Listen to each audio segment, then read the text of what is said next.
Chapter 41. Eretelk Reign. This couldn't be the end. Not yet. Wulf couldn't move as fast in the linked golem as he was used to in the open air, but he was used to the feeling of piloting an Oronith and used to planning ahead. He was already tilting his head to the side as the fiend's spear drove downward, already wrenching Emerald Vanguard's shoulders away and already reaching up with his hand. For a regular low Cole, the feelings of controlling an Oronith would have been completely foreign, and the entire experience would have been an awkward chain of lurches, if they could even get it moving at all. But half of the matter was experience. Emerald Vanguard was moving with almost the same speed and smoothness as he was able to pilot Fiendhammer. He gripped the colossal fiend's spear and clenched his fist around it, willing his stone fingers to tighten, then hauled himself upward. "Kali!" he called. "I'm about to throw the fiend off. Can you slam it into the ground as it falls?" "Got it," she said, and immediately began another spell skill. She whispered softly, speaking in the hushed ancient language of spellcasting, unintelligible to Wulf. "Armand, I'll need you to poke its eye out with an arrow. Make it real. Distract it," Wulf said. "Will do," Armand called back. "On my count," Wulf said. 3, 2, 1, now! Armand fired an arrow. It whistled out, piercing the fiend's looming eye and disappearing into the orange glow. The fiend still howled and leaned back. Wulf punched the fiend in the center of its face, where a nose-like lump protruded between its eyes. A spurt of black blood, smoke, and ash sprayed to the side. He smashed his knee into its gut, then dragged his legs under him, carving through topsoil, clay, and bedrock. Shouting with effort, he gripped the fiend's shoulders, and with Emerald Vanguard's strength, tossed the beast onto its back. His breaths whistled inside his golem's helmet, and desperate panting washed back into his face. The fiend tried to stand up, but Kali unleashed the spell skill, and another runic circle lit up the ground beneath the beast. The fiend's weight doubled, and an invisible wave washed down from above.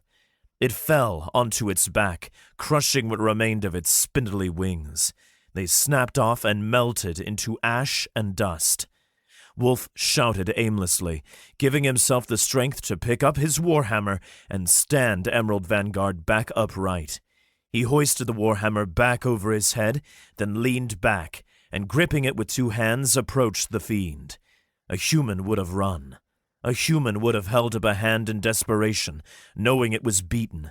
The fiend didn't. The fiend looked up and smirked at him. Malice lit its eyes.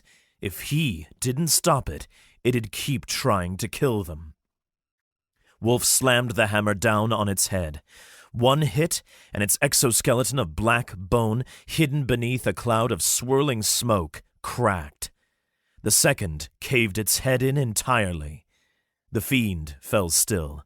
Wulf fell limp against the inside of his golem, barely moving it, panting to catch his breath. The back of his head felt light, and a pressure built behind his eyes. Specks whirled in his vision. Thank the field he hadn't eaten breakfast, or he would have thrown up. "Kali," Wulf called softly. "You all right?" "I'm all right." "Saith? Armand?" Wulf asked through the communication construct. "I'm alive," Saith replied. "A little bit of mud in my... everywhere, but I'm fine. Trying to mend the connections in your flank where that gash is.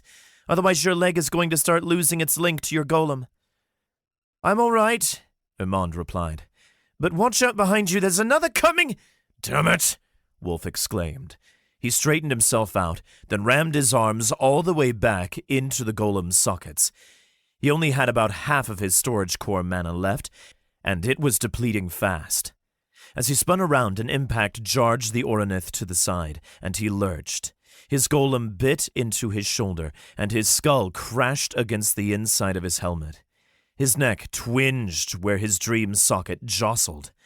A fiend, about the same size as the first, which the enchanted parchment banners in the cockpit also identified as a low iron equivalent, gripped Emerald Vanguard by the waist, then, taking a wide stance, lifted him like a wrestler trying to break his opponent's back. The world spun, disorienting Wulf. His hammer slipped out of his grip, and he tried to punch the fiend, but he couldn't get the right angle. Then he flew. The fiend, bellowing in its deep, vibrating tone, threw Emerald Vanguard back toward the city. The Ornith spun through the air. It felt slow, but Wulf couldn't tell. He shifted, trying to right himself and stand upright to land on his feet, but it wasn't fast enough. His knees smashed a trench of destruction in the housing districts at the edge of Eratelk, and he slid backward. His back crashed through a raised bridge for wagons and carriages, and his arm, out to the side, cleaved through the remains of a guild tower. Dust, stone, and wood rained down. Wulf hunched forward, using his back as a shield from debris and hoping that Armand and Saith had made it to his front in time to avoid being shredded by the shrapnel. Mana sparks rained down from the ceiling, and ink flared across the sheets of enchanted parchment and writing. Messages about internal system damage washed across the paper, and for the most part, he ignored it. The main sentiment was that they'd taken significant damage. He agreed. The Dreamlink transmitted faint pain into his mind as the dream nodes took damage. Grunting, he pushed himself up. His hand smashed down through the roof of a building and crashed a few stories before coming up against a hard stone surface. His hammer was gone, but the fiend wasn't. It lumbered toward him still, hauling itself over the hills and through the sheeting rain. For the most part, it looked like civilians had escaped. There weren't many on the streets anymore, and those that remained were running. But if the fiends wouldn't let him keep the fighting away from the city, then he had to at least try to contain the damage. As he hauled himself back to his feet, the third fiend rose from the demon sphere. It tilted its head back and roared, then lumbered after the first, making straight toward them. The fiend identified it as a low iron, same as before. Wulf glanced at Callie.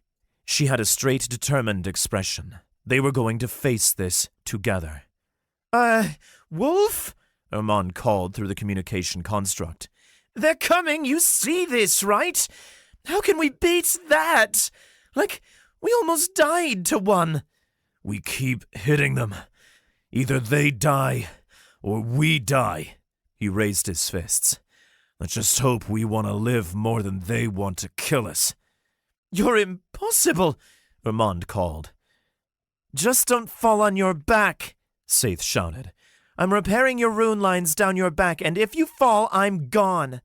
Understood, Wulf said. The first fiend reached him, opening a snarling, wide maw of obsidian teeth, backlit by glowing orange flame. It carried no weapon, but led with its face and sharp teeth like an animal trying to bite. Wulf punched it across the cheeks, sending it sprawling across the street. It smashed into an administrative building, taking off half the marble facade and smashing the few windows that remained. The second fiend was just behind. It wielded a hatchet of black wood and stone with a jagged head. Flame trailed it, smoldering in the rain. Wulf jumped Emerald Vanguard to the side, then grabbed the second fiend by the horns and drove his knee into its forehead. Its horns snapped off, and its head lurched back. It let out a horrid snarl, something that sounded vaguely pained, but that didn't deter it. In fact, it didn't deter either of the fiends. Both charged, and this time side by side. Got a plan? Callie asked. Can you slow one down? I'll get the one with the axe. Hold out your arm. It'll conduct this spell better, but after this, I'm out of mana. Understood. Wulf stepped back, and Emerald Vanguard obliged. Each footfall made craters in the street below. He held out his arm, lifting the Oronith's limb, and Callie launched a spell along the arm. A runic circle appeared at the tip of the limb, and a corresponding circle opened beneath the fiend with the axe. The beast slammed to the ground. Its hatchet tumbled out of its grip, and even the smoke from its body stopped rising. Chunks of its exoskeleton fell off, revealing dark, red flesh. "That was the last of my mana," Callie said. "Any more, and I'll lose a tear." "You didn't get anything for killing the first one?" "Helping kill," she said. "And mages don't gain mana until the fighting's done." Wulf kept his arms stretched out until the first fiend drew near, then gripped its wrist and tugged it forward. It stumbled forward, right into his second arm and a waiting fist. The impact broke its skull, but didn't shatter it completely. "Wulf!" Irmond called. "The second one's getting up! It's circling around behind us!" The first fiend grabbed his hands and wrists, and with great effort pulled his arms to the side. The linked golem mimicked the motion, pushing against Wulf's body and nearly tearing his shoulders. He shouted, then lifted his leg and kicked the fiend in the thigh. Stone cracked from the effort and exertion. He couldn't move, and the rune lines to Emerald Vanguard's arms had to be dimming and weakening. "Behind us!" Callie called. Yelling with exertion, Wulf rotated, spinning the fiend and smashing it through a clump of towers before holding it directly in the path of the second charging fiend. The beast's horns penetrated the first fiend's back, cracking through exoskeleton and piercing the flesh below. The beast hollered. Wulf punched it in the chin, then dragged it to the side, ripping it off the horns and tearing more of its flesh open on its companion's horns. The fiend fell backward onto the road, crushing wagons and crates and barrels. It didn't get up. But there was still one last fiend. The Emerald Vanguard was falling apart. Chunks of stone plating fell out of alignment off its arms, and Wulf strained just to hold them in a fighting position. A message crossed the sheet of parchment in front of him. "Critical rune line damage. Unlink immediately." He couldn't. There'd still be one fiend rampaging about the city, tearing up buildings and killing people. "I've only got about an eighth of my storage core left," he told Callie. "I can punch it once or twice, but that's about it." "I can't fix this," Saith said. "Not in any short time, at least." "I'll get Saith and Irmond back inside," Callie said, unplugging her sockets. "I'll keep the cockpit intact as best I can," Wulf replied. The third beast charged, running with its head down, and pounced. Emerald Vanguard limped as he pulled it to the side. Its hands dropped, but he willed one arm up, trying to drive an uppercut into the beast's face. He hit its shoulder, and the fiend's clawed hand grazed the cockpit, shattering the glass visor. Wind, smoke, and rain whipped inside. He coughed. With the very last of his mana, he punched the beast in the cheek, sending it stumbling to the side. But that was it. No more left.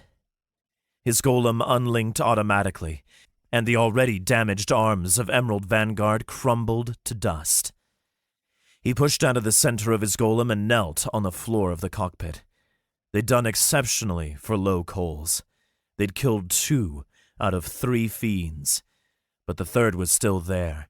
It was still approaching, and there was nothing he could do about it. Chapter 42. The Horde. Before the fiend reached Emerald Vanguard, a circle of glowing blue runes appeared in the sky above it. Raindrops condensed into a wave, then washed down onto the fiend's head, smashing it to the side. From the other direction, a swipe of ruby steel flashed through the air. Scarlet Glory's sword flashed, cleaving through the fiend's leg and severing it in a single blow. The red Oronith emerged from between 2 buildings, cutting off the fiend from one direction. From the other direction, the fist of Belar approached, holding its arms up, and smashed both arms down at the same time. It stuck the fiend atop the head. The impact thrust the fiend down into the ground and crackled with lightning. A third Academy Oronith, from the Istalis Academy, approached from behind, clad in plain deep stone armor, but wielding magic circles and controlling the rainwater. Wulf ran to the brink of the shattered visor. Callie, Saith, and Irmond climbed through the hatch behind, then ran to the brink as well and stood beside him. Emerald Vanguard didn't move, aside from swaying gently in the wind, but the battle was all but won. The 3 other Oroniths encircled the fiend, where a set of human pilots might have tried to run, maybe tried to plow through the inactive Emerald Vanguard. The fiend hobbled up and turned to face Scarlet Glory, the shiniest and brightest of its foes. The Fist of Balar grabbed the fiend by its horns and threw it down to the ground, where it writhed for a second until Scarlet Glory slashed its head off with a heavy blow. Steaming black blood spattered across the ground like tar. Wulf, still breathing hard, his heart pounding, fell to his knees. "We did it. They're gone." But there were still the small, human-sized demons to clean up. And the Academy could handle it for the most part. Any moment they'd start scrambling up the unmoving Emerald Vanguard's sides. "If we close up the hatch, they'll just come through the visor," Callie said, no doubt seeing the same problem he was. "Check your parchments," he said, looking down at his own.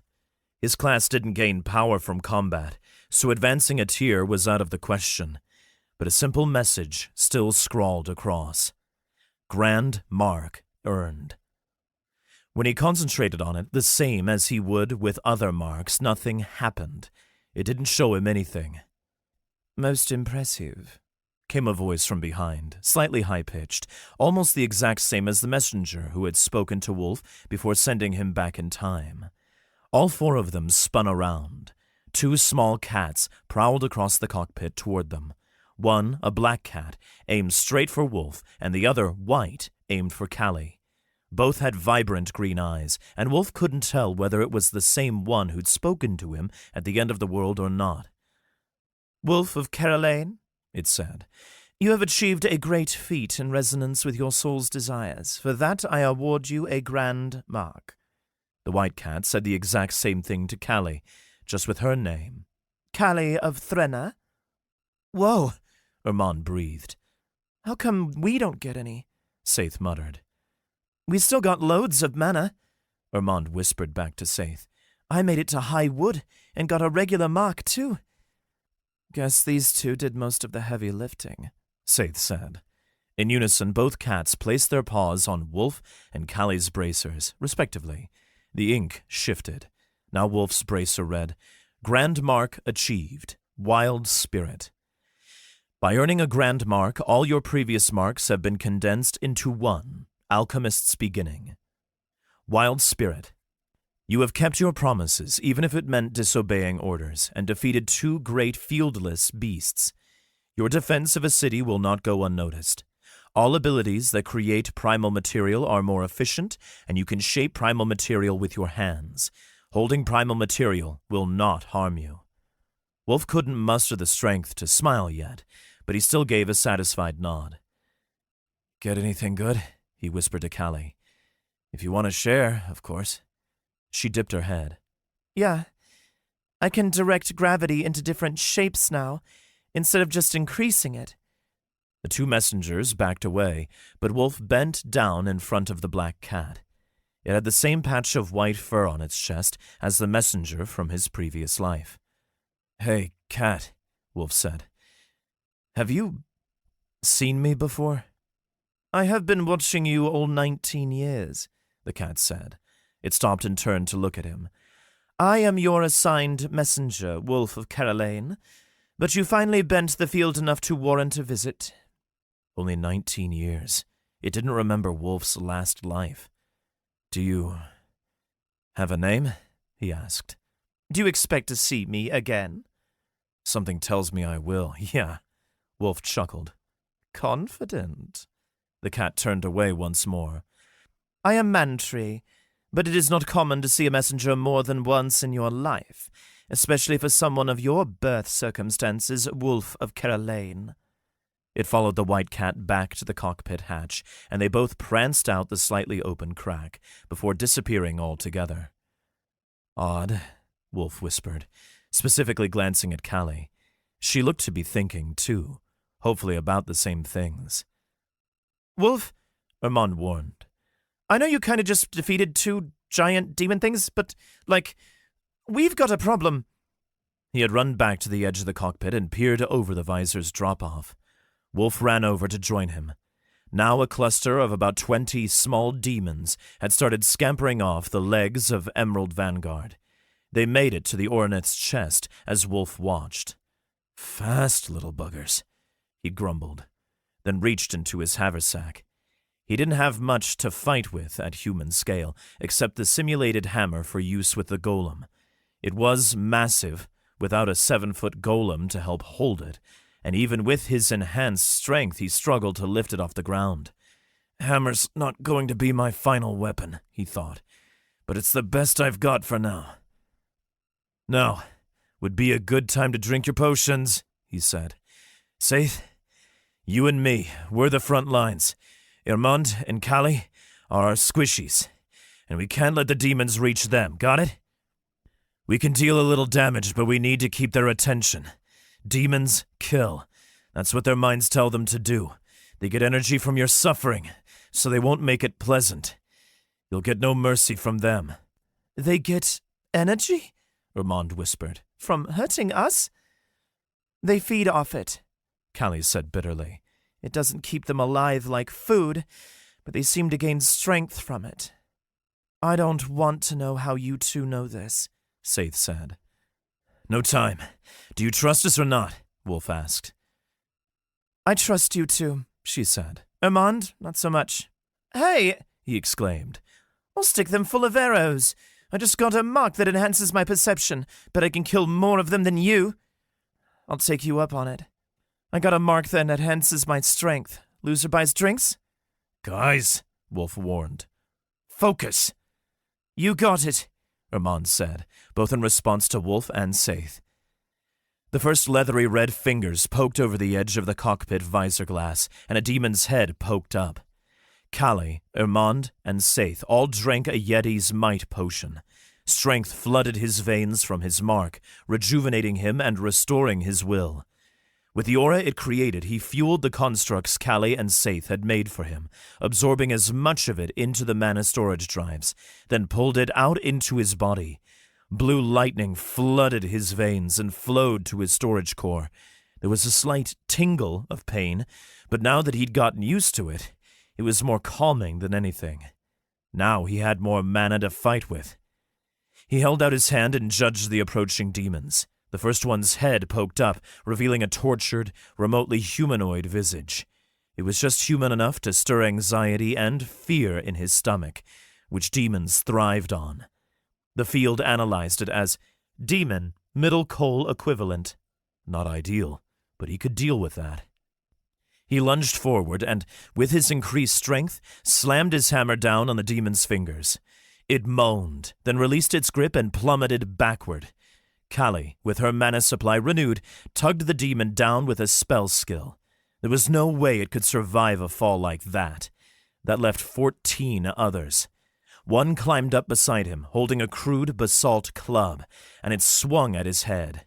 Saith intercepted it with her wristblade constructs, and Armand blasted an enchanted arrow through its neck. It toppled off sideways. But the demons were crawling up all across the visor. "Back up!" Wulf called.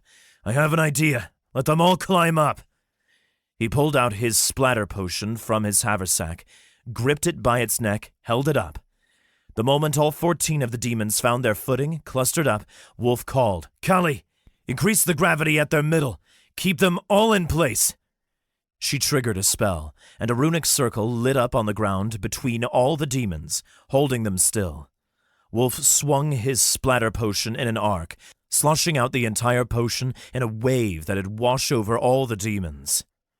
Their skin steamed, and they slowed down, but more importantly, it registered as a potion effect. His strength tripled, and his hammer felt as light, if not lighter, than it had in his last life. With a shout, he charged forward, smashing demons with a hammer and flinging them into the walls of the cockpit or back out into the open air. Whatever he didn't catch, Saith dealt with. She distracted them before they could reach the back line. which made them perfect targets for Ermond's arrows and Callie's spells. She slammed them into the ground or immobilized them, or, less often, drove a wedge of uneven gravitation through their center, ripping them to shreds. The demons wielded close-range weapons like axes, clubs, spears, and, rarely, a crude sword, almost always made of obsidian. The weapons were fragile, but it didn't matter when they got close enough. They were sharp. An axe made a slice down Wulf's leg, and another would have taken his wrist off if he hadn't used Arm of the Alchemist to whip the remains of his splatter potion off the floor and bat the demon's arm away. They reached the last demon. Saith was doubled over at the edge of the cockpit, bleeding blue blood from a gash on her forehead and panting. Ermond was nearly out of arrows, and Wulf's abilities were guttering out. Callie looked to be out of mana too. She raised her hands. The last demon was about to get through. Wulf reached through his haversack and withdrew his dart of primal material. Drawing on his newest mark, he ran his fingers down the dart's tip, smoothing it into a finer point with ease, then threw it into the back of the demon's head. It bit into the beast's skull and slid a few inches in, eating away at the fluids within. After a second, the skull burst apart in a gory explosion of black liquid, and the demon dropped to the floor, unmoving. The rest of his dart, having absorbed aspects of the demon's matter, crumbled into a fine, white dust. But it didn't matter. He looked up at the others, panting, then sighed. I think that's it. He ran to the edge of the visor and peered over. The rest of the small demons were running into the city, but the 3 other Orniths plowed through them, stomping them and routing their hordes before they could hurt the civilians. We did it? Callie whispered. Yeah, Wulf replied. I think we did. Chapter 43. Aftermath. Wulf kicked away the shards of glass at the bottom of Emerald Vanguard's visor, then hung his legs over the edge and sat down. There was nothing he could do now, not in the least because he had no way of actually getting down from the cockpit. He supposed he could borrow Saith's climbing equipment, but then she would be stuck up here, and the others would be in the same boat. No, they'd need to wait for faculty staff anyway, so they might as well wait here. Callie was the first to sit down beside him. Together they looked over the city. From here, it still looked bad. An entire guild tower had been smashed by the falling demon sphere, its wreckage shattered across the city, tearing a wave of destruction through the outer suburbs. Then, of course, there was the fallout of the fight. Aside from the 3 massive demon corpses, its footsteps had ripped up the paving stones of a road, and the following brawl had smashed nearly 1/10 of the city into rubble. Another few buildings collapsed, even as they watched, and despite the rain, a few larger fires had broken out. The hordes of smaller demons, though, were dwindling. No more surged around the feet of Emerald Vanguard, and hundreds sprinted into the depths of the city, wreaking havoc where they went. But in the distance, the non-ascendant guards were gathering. In teams they killed the unorganized lower-tier demons, and of course they had the help of the other Orniths. Sticking to the roads, Scarlet Glory rained down surges of flame onto the hordes, and the Fist of Balar crushed demons wherever it walked. Their rangers and artificers were nowhere to be seen, but Wulf was pretty sure they'd be in the streets, fighting off the demons just the same. He breathed a mournful sigh, but Callie interrupted him halfway. I know what you're thinking, but don't. Don't? He whispered back, keeping a close eye on Saith and Ermond. They'd started bickering about something near the back of the cockpit and weren't paying attention to Wulf or Callie. We did better this time. Much better. He nodded. In their last life before the Academy had scrambled Orniths to deal with the threat, the demons had torn down most of Aratelk. Thousands had died, fiends had stomped buildings, and lesser demons had sprinted through the street, basking in the fear of the civilians. By the time the Academy had activated the Orniths and marched them over, it was too late for most of the city. But, in the long run, do you think we made much of a difference? Callie asked. This wasn't the only attack, and there will be hundreds of other demon spheres falling like this all around the world as we speak. And worse, those attacks were much too far away for him and Callie to help against. Wulf exhaled, then placed his hand down on the ledge. I don't know, but I know that we can't stop trying. He shook his head. His worst memories, Jan dying in front of him, choking on his own blood, reaching out, trying to beg Wulf to save him, but there was nothing Wulf could do. Or Lisa, ripped away by a surge of demons, only to be found dead in a ditch many weeks later after suffering unspeakable horrors. Or Bryn, vaporized in nearly an instant because she'd been standing in the wrong place at the wrong time. He pressed his eyes shut, willing the memories away. His worst fears, his worst memories were of individual people dying, not of looking over swaths of burning city. We still saved a lot of lives, he said. That doesn't count for nothing. Callie nodded. And hey, he said, interjecting a little, probably fake levity into his voice. We both got ourselves a grand mark. And you talked to your cat, Callie said. So did you, so don't pretend it's weird. She shook her head, and humor glinted in her eyes, even if neither of them were exactly in the mood for laughter. I meant that you talked to yours for quite a while, Wulf, and not just about your mark. Oh. Yeah, does no one do that? She shrugged. Most people who end up with a grand mark are advancement-obsessed. They're like a mock. They'll do anything to grow stronger, and they don't have the time to waste on things like talking cats.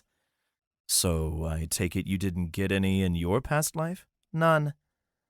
Wulf was quiet for a few seconds, but then asked, But do you think they're real? Like an actual cat that got absorbed by the system or something like that?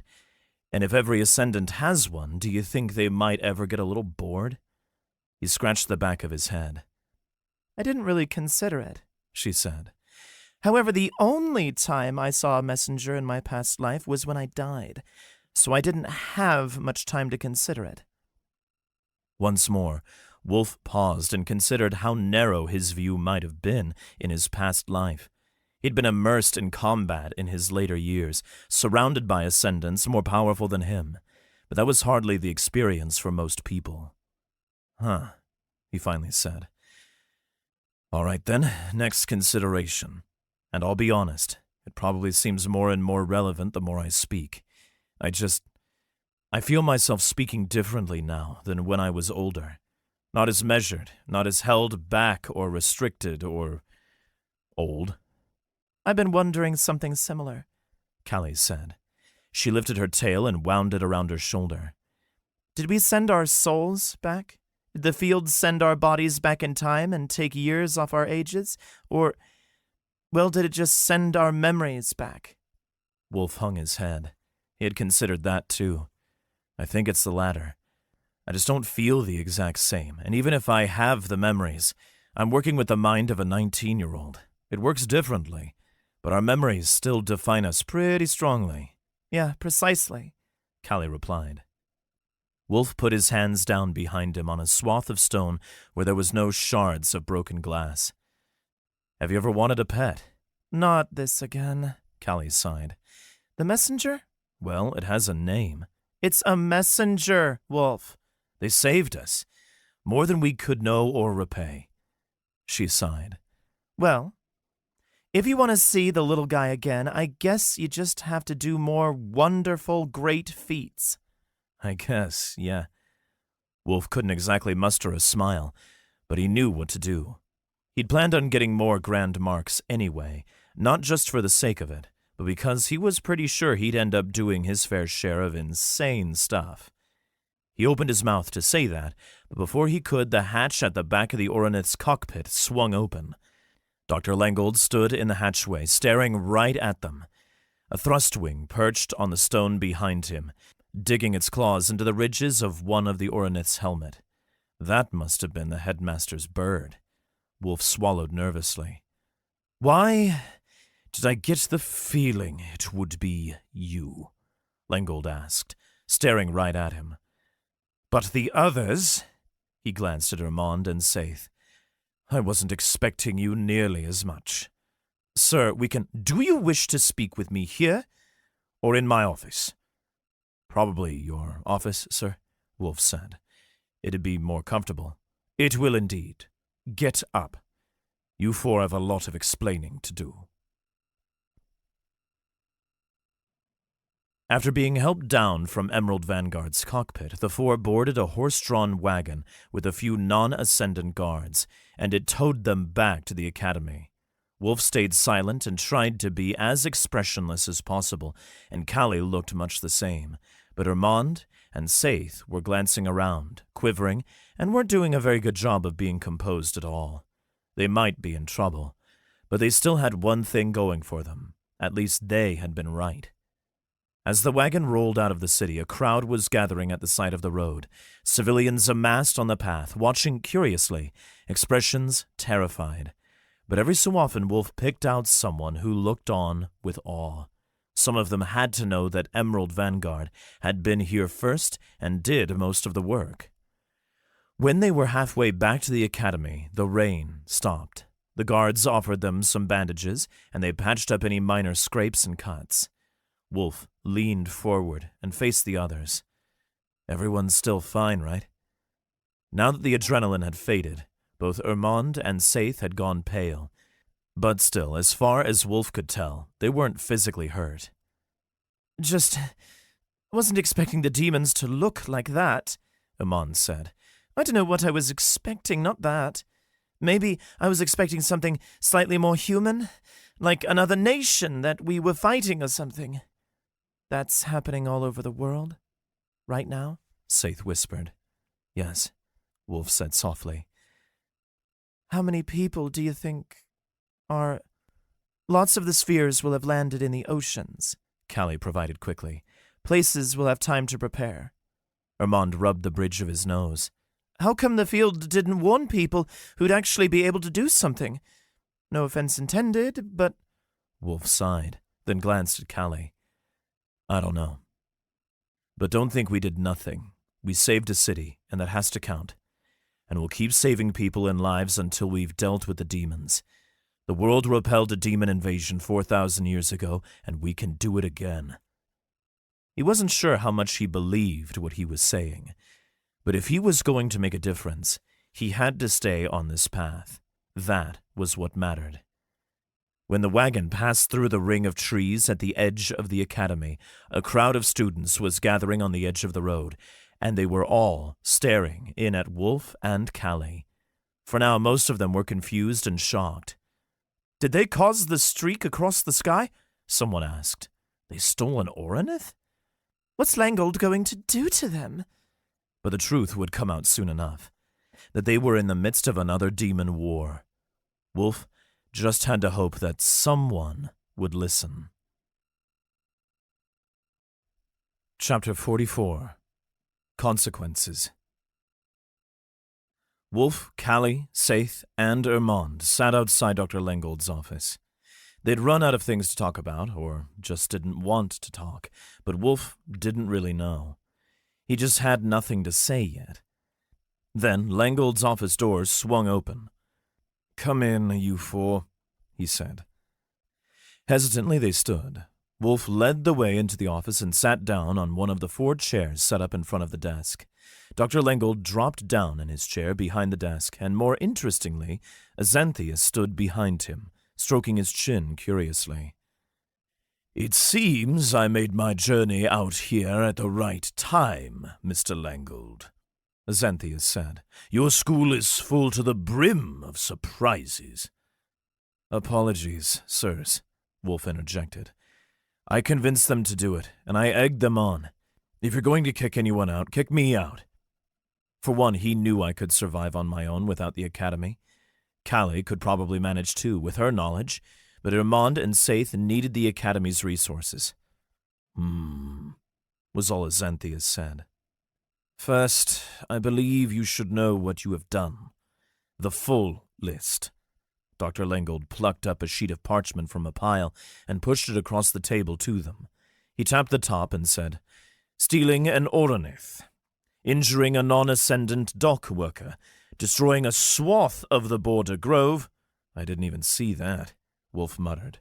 Yes, well, now I will have to get Chef Kennett to regrow the border trees where you marched through, and perhaps our artificer's faculty head will be willing to remake the border shield runes on the trunks after a few months. Sorry, Wulf whispered. It's all right, Irmand said. I was supposed to be spotting, and I wasn't even paying attention to the ground there. That is not something you want to admit, Mr. Redleaf, Azanthius said in a warning tone. He crossed his arms in front of him. Regardless, Langold continued, you are also responsible for creating mass fear in Aratelk by walking in Oranith right up to the edge of the city, and for severely damaging Emerald Vanguard to a point that we will have to raise tuition on all students next year to afford repairs. Wulf gulped. That wouldn't be popular when the students found out. How about property damage? Saith asked. I mean, we sort of did tear up 1/10 of Aratelk in the process. Do you want a stricter punishment? Langold demanded. No, that is the fault of the demons. Unless you're somehow responsible for summoning them, which I find unlikely.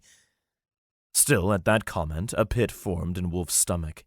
He did see that it might be suspicious. They'd come to warn the faculty of an impending demon attack with no reasonable way of knowing, then stole an Oranith to respond and arrived almost exactly at the perfect time. It could have been the biggest attention-seeking stunt a student had ever pulled. But word would have to be coming in by now that attacks like this were happening all around the world. A couple messengers had dipped in and out of Langold's office, likely reporting more attacks. In fact, as they spoke, out the officer windows, Wulf could see Oranith crews scrambling in the dying light of the day, working to activate their enormous statues and march off across the plains. They spread out, turning in different directions, likely to handle threats across the Confederation. Only a few, including the in-repair Emerald Vanguard, stayed behind to keep watch and protect the Academy itself. No. We do not think you summoned the demons, Azanthius said, but we don't know how you knew, and we don't believe your story about the messengers. Wulf sighed, then glanced over at Saith and Irmand. They told the two of them a different story. But he'd also explained, while they were waiting, that they'd had to tell Langold and Azanthius something different, because they wouldn't believe the story about the Oracle. Which was true as well, just not for the reasons Saith and Irmand thought. I don't know what else to tell you, Wulf said. It's true. I can't explain it either. He could have tried to explain that they were from the future, that they already knew what was going to happen, but that wouldn't go over very well. For one, it would sound even more ridiculous, and for two, he hadn't heard of the field ever doing that to anyone else. There was no precedent for it either. Maybe if he'd known that he was going to get sent back in time, he would have taken some notes, or perhaps uncovered some other information that he could have used to back his story up.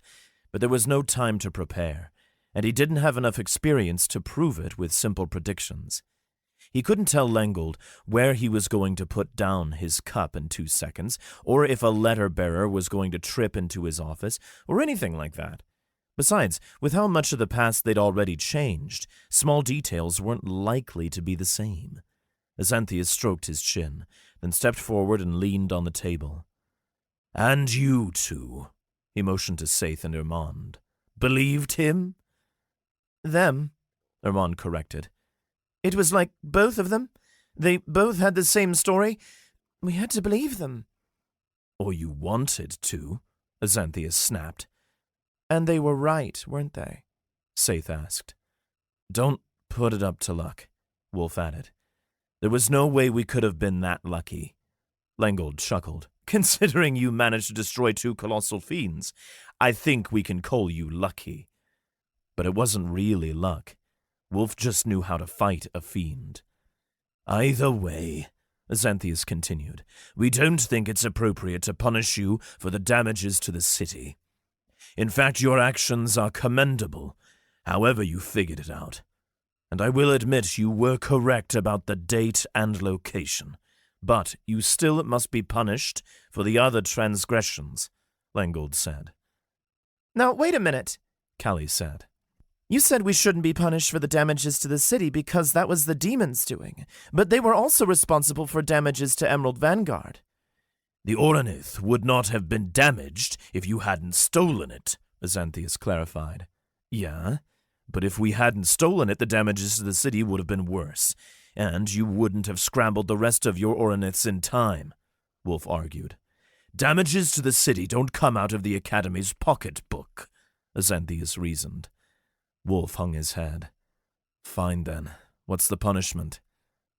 Mr. Hrothen and Miss Sheepa must help Chef Kennett replant the outer border grove, and they must help the janitors clean the bathhouse every day for the next month.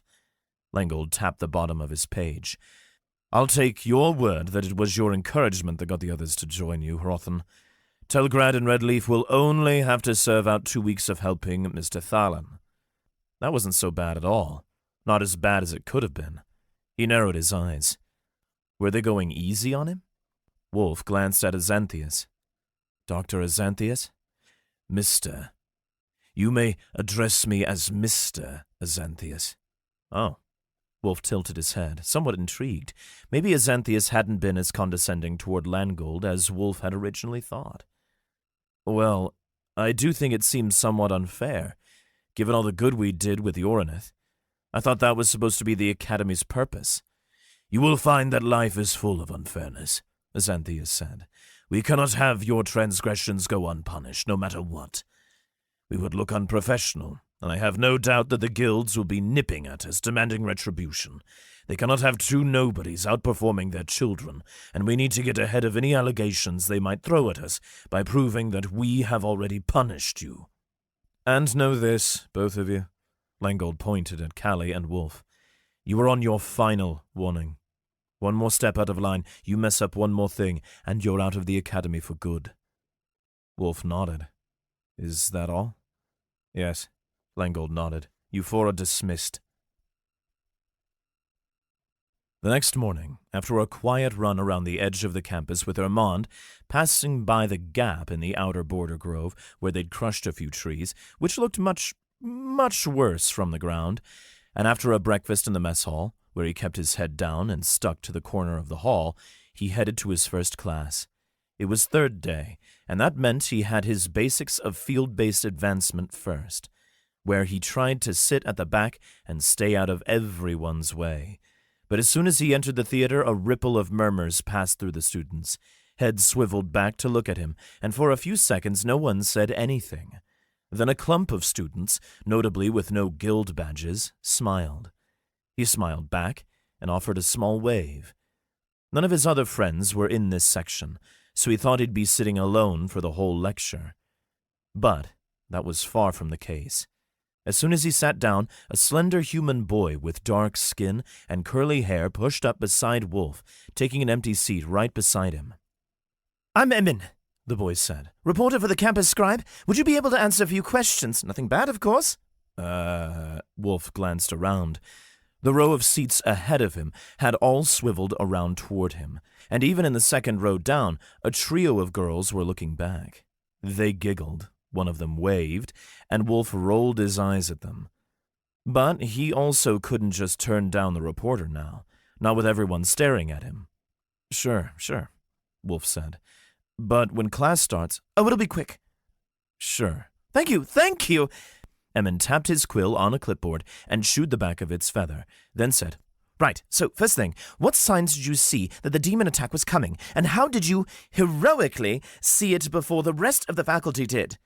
Wulf blinked slowly, trying to parse the question and come up with a suitable answer.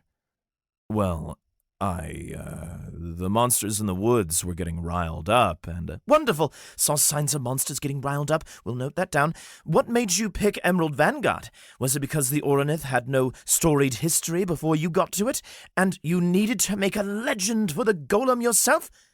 Wulf sighed. This was going to be a long few weeks, if these were the questions the other students were asking. But as long as he could steer them away from the truth, all while getting his side of the story out, he might just stand a chance. Chapter 45. Attention.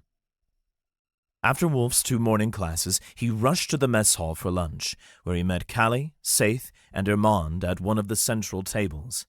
Slowly a crowd gathered around them, hovering at the edges of the table, or inching in from the sides.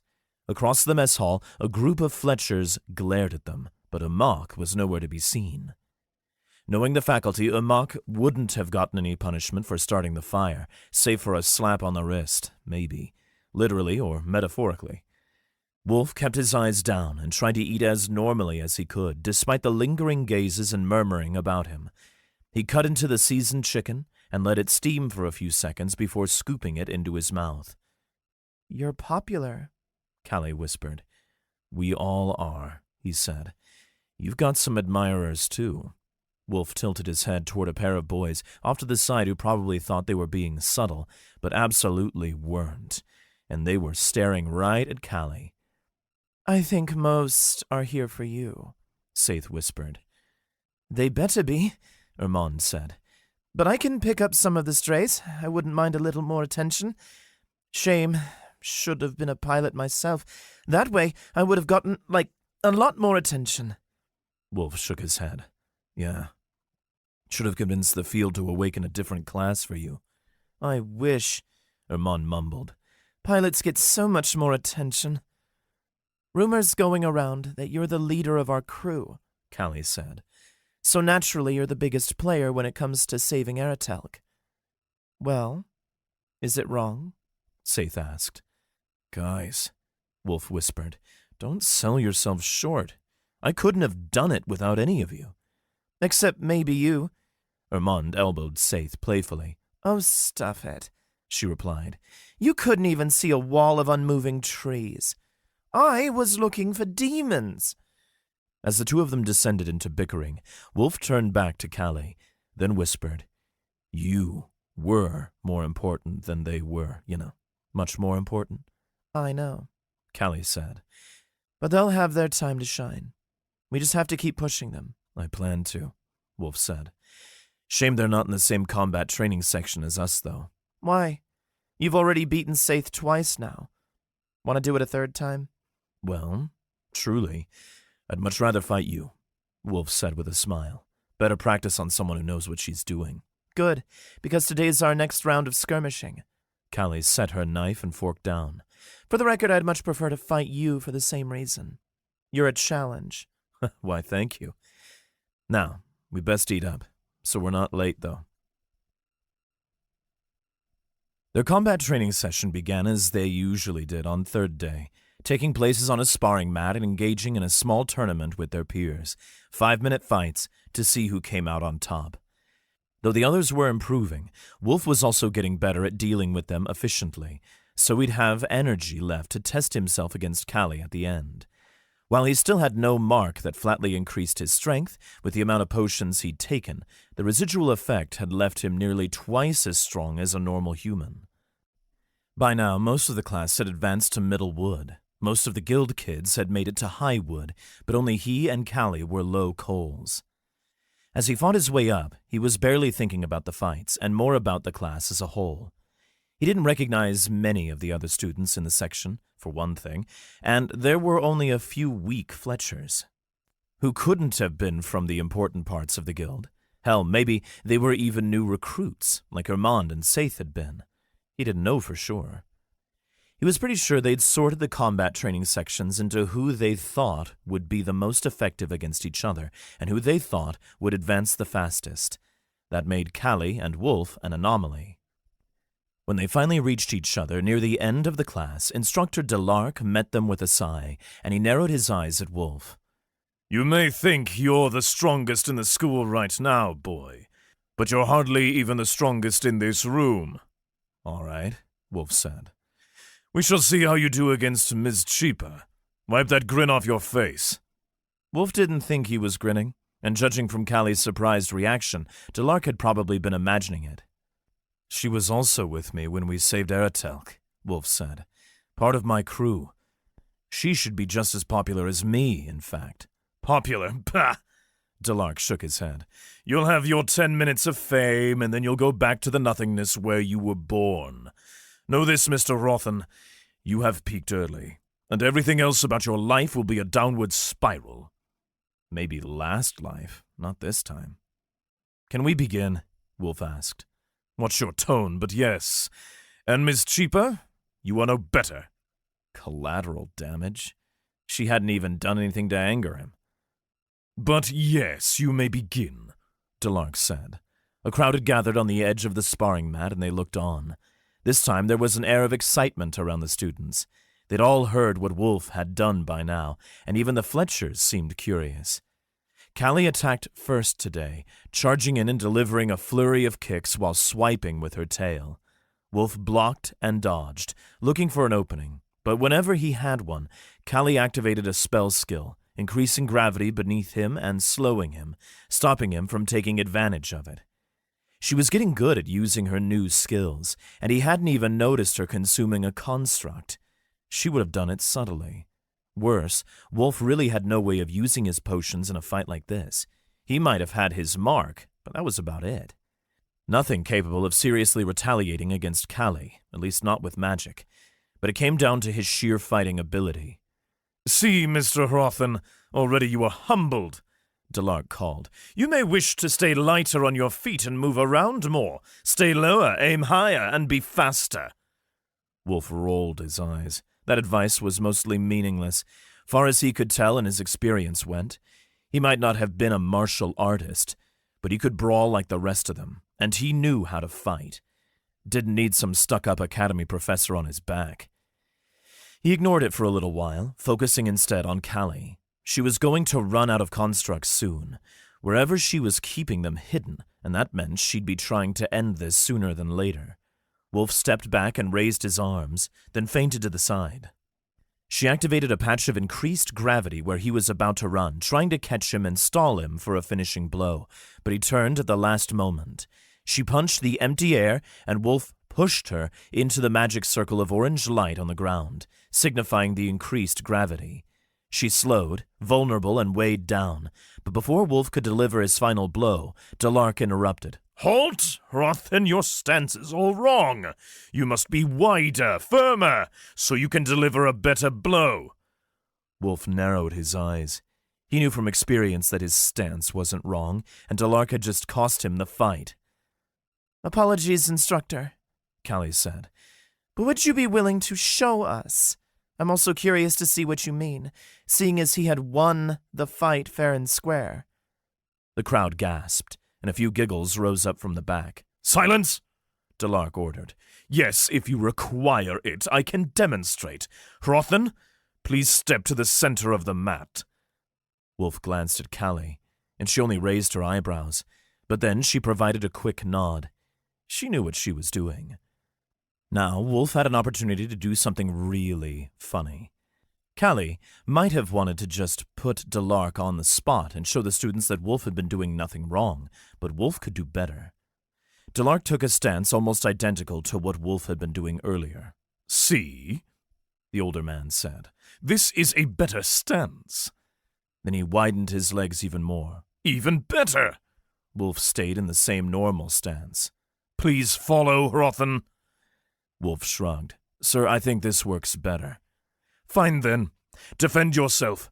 I will only activate one strength-enhancing mark to match your abilities. Delark threw a set of punches at Wulf, but Wulf leaned away from them, all earning a gasp from the crowd. The last punch grazed his shoulder, but he turned just enough that it glanced off almost harmlessly.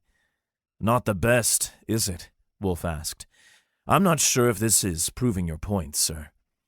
Delark probably knew it wasn't the best either. He'd been making up things that Wulf was doing wrong in order to prove his point, but he wasn't expecting to be put on the spot or questioned over it. With a grunt, Delark jumped forward, moving side to side much faster than he probably would have normally. With such attacks, you can confuse the defender and break through the flurry of defenses that someone like Callie is putting up. Delark kicked, then punched, then tried a few elbow strikes, all of which Wulf leaned away from. He spun and whirled and tried a few fancy kicks, which did very little. Flurry of defenses? What are you even talking about? Finally, when Wulf had enough, he ducked, knowing Delark would aim at his head. Wulf leaned away from the first punch, which was made stronger by all of Delark's marks, despite what the man had promised. Then finally he dropped an axe kick toward Wulf's head. Wulf caught Delark's ankle and grunted, held on. He gritted his teeth against the man's enhanced strength, barely catching the foot, then pushed to the side with all his enhanced might. Delark's foot spun out. Now off balance, the man was a perfect target. Wulf swept his leg under the back of Delark's only stable leg, sending the man tumbling to the ground. The crowd snickered, and there were a few chuckles. Callie nodded with approval. Wulf jumped back to his feet just in time for Delark to call, "Silence! Luck is not an alternative to skill, and Rothen was just lucky. You are all dismissed. I expect your best behavior on 5th day. Now go, get out of here." Well, somebody just got flustered. Wulf actually grinned this time. Chapter 46. Punishments. Wulf and Callie both ran out of the gym, then tucked around the corner and hid behind a hedge of shriveling autumn shrubs. By now, all the trees had gone orange and brown, and most only had half their leaves. Neither of them said anything. Wulf rolled his lips inward, then snorted. Callie chuckled, and they both broke out into soft laughter. "You should have seen his face," Wulf said, "staring up at the roof, wondering how that happened to him." Was that very nice to do? Callie laughed lightheartedly. 2 60-year-olds beating up on a 40-year-old? "He had it coming," Wulf said. "Maybe he'll learn to respect his elders next time." Something tells me he won't learn at all. Wulf chuckled. "Maybe. But I guess we'll just have to keep teaching him a lesson." And, wait, does that mean you just beat an iron? "Well, yeah, kinda, I guess." Wulf leaned back against the outside wall of the gym. I don't think he was putting in all his effort up to the end, but he still didn't use a skill. Neither did you. But you still caught his kick. Barely. One more, and I would have been done for. "You're too humble," she said.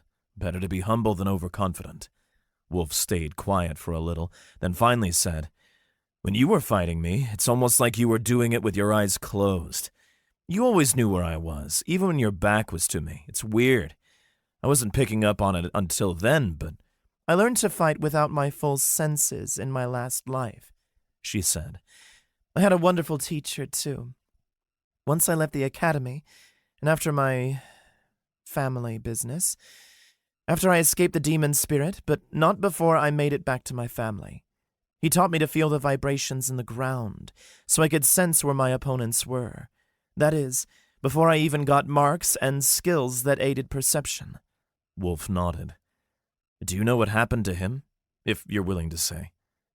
He wasn't sure how sore a topic it was, but he more than anyone was the only person who even had a chance of understanding what she was feeling, and vice versa.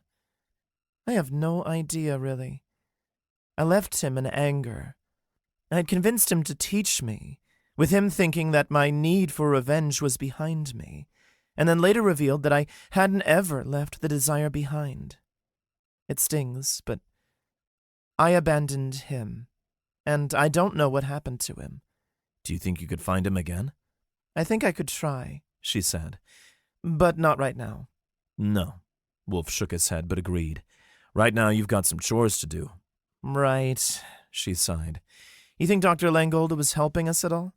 So far, the punishments he's been giving us have been incredibly mild." "I wouldn't be surprised if he was showing us pity," Wulf said. "But at a certain point, that generosity is going to run out, and we're going to actually be in trouble. So, we'd best get going." They didn't change out of their gym clothes yet. Better to get those dirty than anything else. They crossed the campus at a quick saunter, then arrived at the border grove where Emerald Vanguard had flattened a set of trees and made an enormous footprint in the earth. Chef Kennant and a couple non-ascendant workers were waiting at the edge, shoveling dirt in to fill the giant footprint. "Ah, so you two are the troublemakers who tore up my grove in an Oranith?" Kennant said. "You, Rothen, I figured you were the maverick type to steal one of those. But with your eye for plants, I didn't think you'd be so careless to crush them beneath you." Sorry, sir, Wulf said, dipping his head. Yeah, Kenneth sighed. It's not the trees that annoy me so much as the gardens I had going in between the trees, and all that will take a few months to regrow, even in the winter. Only a few months? Well, you didn't think they were normal, seasonal poplars, did you? Kenneth turned back to the others. Instead of his chef's apron, he now wore a tattered blue coat and a haversack. Besides, I've got a few skills to help grow gardens a little faster. Helps with the chef class, supposedly. What does the Border Grove do? Callie asked. The runes in their trunks make a natural defensive formation, keeping all sorts of beings that might do us harm out of the school grounds. Monstrous beings, course. Not humans or human-likes. He laughed and patted his belly. Tharlin told me all about your little escapade with the Yetis. You know, there's a reason they didn't follow you past a certain point, right? My formation does a school good. Does it work against demons? Wulf questioned. What, with the recent attack? Kenneth shrugged. Dunno, boy. It's never been tested. I figure it'd hold up for a little, but get overwhelmed in time. One of those colossal fiends would cause us a right headache, and if I thought you were hazardous to my garden— He grabbed a pair of shovels from the non-ascendant workers, probably also kitchen staff, who Kenneth had enlisted to help them, and passed them to Wulf and Callie. Well, get to work. We have lots of mud to shift around, and the formation won't repair itself. For the next few hours, until the sun began setting, they shoveled mud back into the footprint, or spread it around and flattened what they could. Lots of the ground had been compressed, so they took mud from outside the campus grounds and hauled it in, then used it to form a ridge where the trees would have crossed. I figure we can give ourselves an easier time by only putting a ridge in the center, Kenneth said. And we can let a pond fill up on either side. Put some waterborne herbs and such in it. Where's my list? But still, by the end of the day, when the sun began setting and they were all drenched in sweat, they'd only made a portion of the central ridge. Might take us a few weeks, Kenneth proclaimed, but that's enough for now. I'll call it. They packed up their equipment into a trunk, but left it by the edge of the footprint. No need to haul it inside if they were just going to use it tomorrow.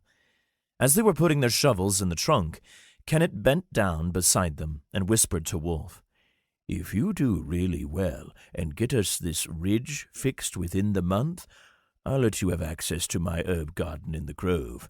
What with your interest in the plants and all. Deal? Deal? Wulf asked. Sure. Well, only if you want. I kind of thought you were mad at me, sir. I was. But then it turns out you saved a great many people, and my crushed trees probably aren't the biggest problem in the world at the moment. He sighed, then looked up at the sky. I don't suppose that will be the only wave of demons, if it goes anything like the last demon war did. I don't think so, sir, sadly. Well, be on your way, you two. I hear you have another chore to do as punishment now, so scram. Yes, sir. Afterward, Wulf and Callie jogged to the bathhouses just in time to find a couple non-ascendant janitors already getting started. An aging man with long gray hair, who Wulf had previously seen sweeping the artificer's lab, turned towards them. There you are. A little late, though I suppose we can blame that on Chef. The man said. He wore sturdy, woven overalls and carried a mop and broom. Well, then, take your pick. I'm Will, and this here is Marsa. He pointed his thumb over at his shoulder at a middle-aged woman behind him with a mop and broom, who'd already started sweeping the floor of the lobby. They both looked like locals from the villages. If we get done here quickly, Marsa said, you both can use a fresh bathhouse to clean yourselves up before heading off to bed. Got it, Wulf said. They didn't rush, but they didn't exactly go slowly either. They navigated through the bathhouse, scrubbing the tiles with soaps and some sort of cleaner that registered as a weak potion. Anti-infectant poison, low wood quality, splatter. Cleans off infectants and other dirt upon contact. Wulf didn't remember exactly what it took to make one, but he hadn't been expecting them to use potions to clean with. He also began wondering how much stronger of a potion he'd be able to make with his abilities, or how weak the people who'd made these potions were. As he cleaned, scrubbing down the walls and floors with a broom, or kneeling down, he registered the splatter potion affecting him, if only slightly. It was applying its cleansing effect to him, and though the others were certainly also experiencing that, the potion hadn't been made by him. He didn't get any strength boosts, though an aura did spring up around him. Nothing to fuel it with, sadly. His thoughts wandered. Next, the most important task was to figure out what weapon he was supposed to use. He'd need one before the next tournament fight, which was coming up in a week. Not even supposed to use. Crafters wouldn't have an assigned weapon that the field preferred. They could have anything, not like mages, who were better suited to staves, or pilots, who would be better with swords, hammers, axes, or spears, which was, admittedly, still a broad range. He considered a staff or a spear, but neither seemed right. But perhaps he just needed to give it a try? He shook his head. That wasn't right. If he, as a crafting class, was truly going to have a useful weapon, he'd need something that could also help improve his other main abilities. Potion making, the like. He didn't know why, but he just got a feeling. Besides, if he was going to spend a lot of time and energy creating a weapon for himself, he needed to make something that he'd actually want to use, that felt right, and that suited him and his abilities. A giant stir stick, then? But that was basically just a staff. Hit someone with a giant cauldron? But that was barely a weapon. No good there. Tongs? Maybe, but still barely a weapon. At least it was a tool that was meant to be held in the hand, though. Just not big enough to actually do any damage with. "I reckon we can call it a night," Will announced, cutting through Wulf's thoughts. "You two clean yourselves up, then head back to your dorms. It's quite late." "Thank you, sir," Wulf and Callie both said. They went their separate ways to their separate bathhouse halves, then cleaned up. It was oddly peaceful, so late in the evening, with only a few lanterns still going. A warm bath welcomed Wulf, and he gladly sank into it.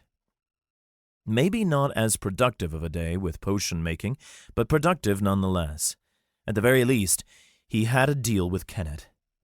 Access to the herb garden, which he could use to make all sorts of potions. Chapter 47. Zarion. Now that Wulf had significantly less time in his days for the foreseeable future, his alchemy practice would have to take a step back. Or at least, it would have had to for most people. Wulf wasn't about to take a multiple week-long break. When he returned from the bathhouse and went to his dorms for the night, he spent an hour reviewing his textbook. So he didn't wake Jan, he used his storage pendant. He lit a candle and stepped inside his lab pendant.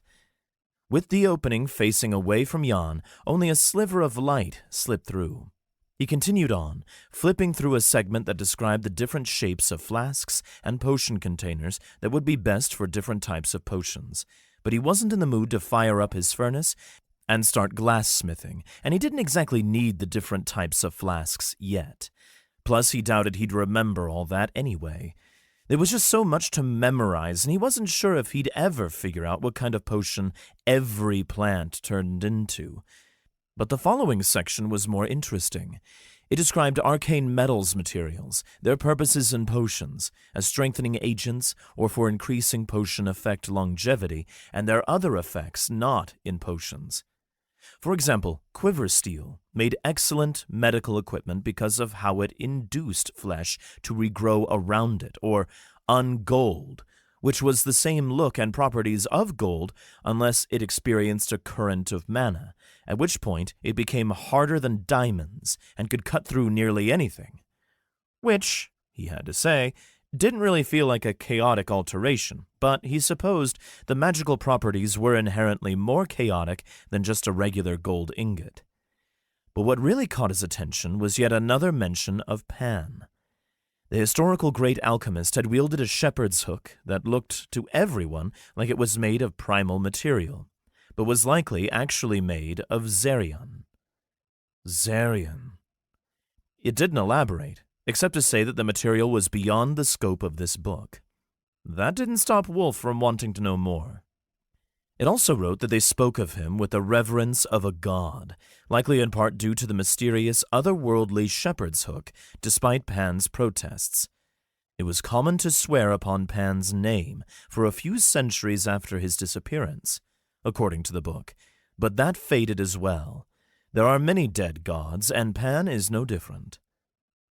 The next day, during lunch, he returned to the library and re-loaned out his alchemy textbook, so he didn't get in trouble. But then he returned to the section he'd taken it from and hunted for any other alchemy books. If there was more information on alchemy, it'd have to be there, right? But this was a miscellaneous section, and it was sorted by author name, not by topic.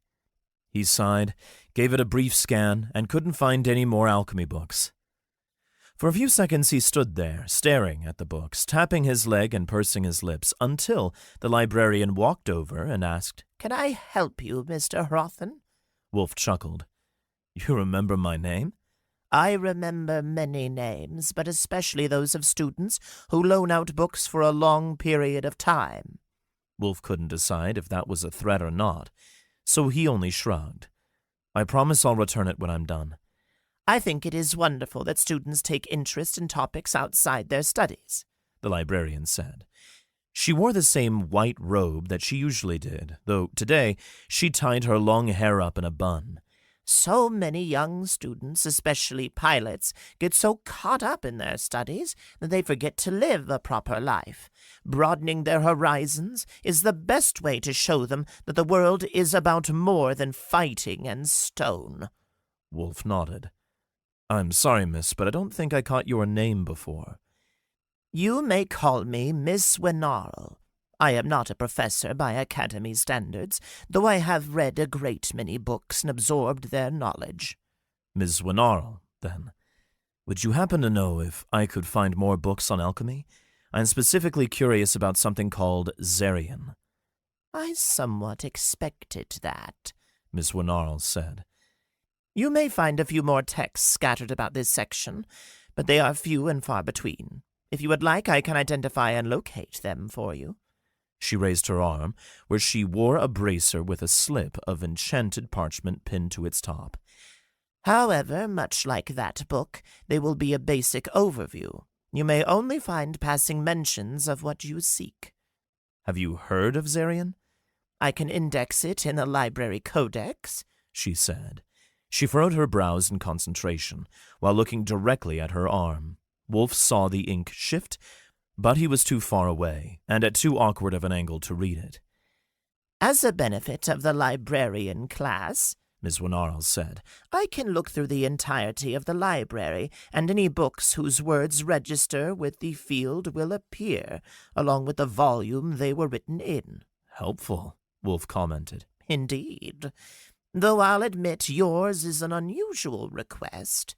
Usually students are requesting books on certain monsters or dragon types, or mana formations, the like." "Sorry," Wulf said. "If you could direct me to where the more complex alchemy texts are, I might—" "Ah, I have it," she said, then offered a kind smile. "Zerion. You'll find it mentioned in a few elven crafting texts on the 5th level. There is a slight problem, however." "Problem?" Wulf tilted his head. "Do I need to return my other book first?" No, she sighed. "Those books are in the restricted section. Any with more than a passing mention of Zerion. You must be a 4th year to access them, as the Academy believes the concepts to be too powerful for lower ranks to handle." Wulf let out a soft growl.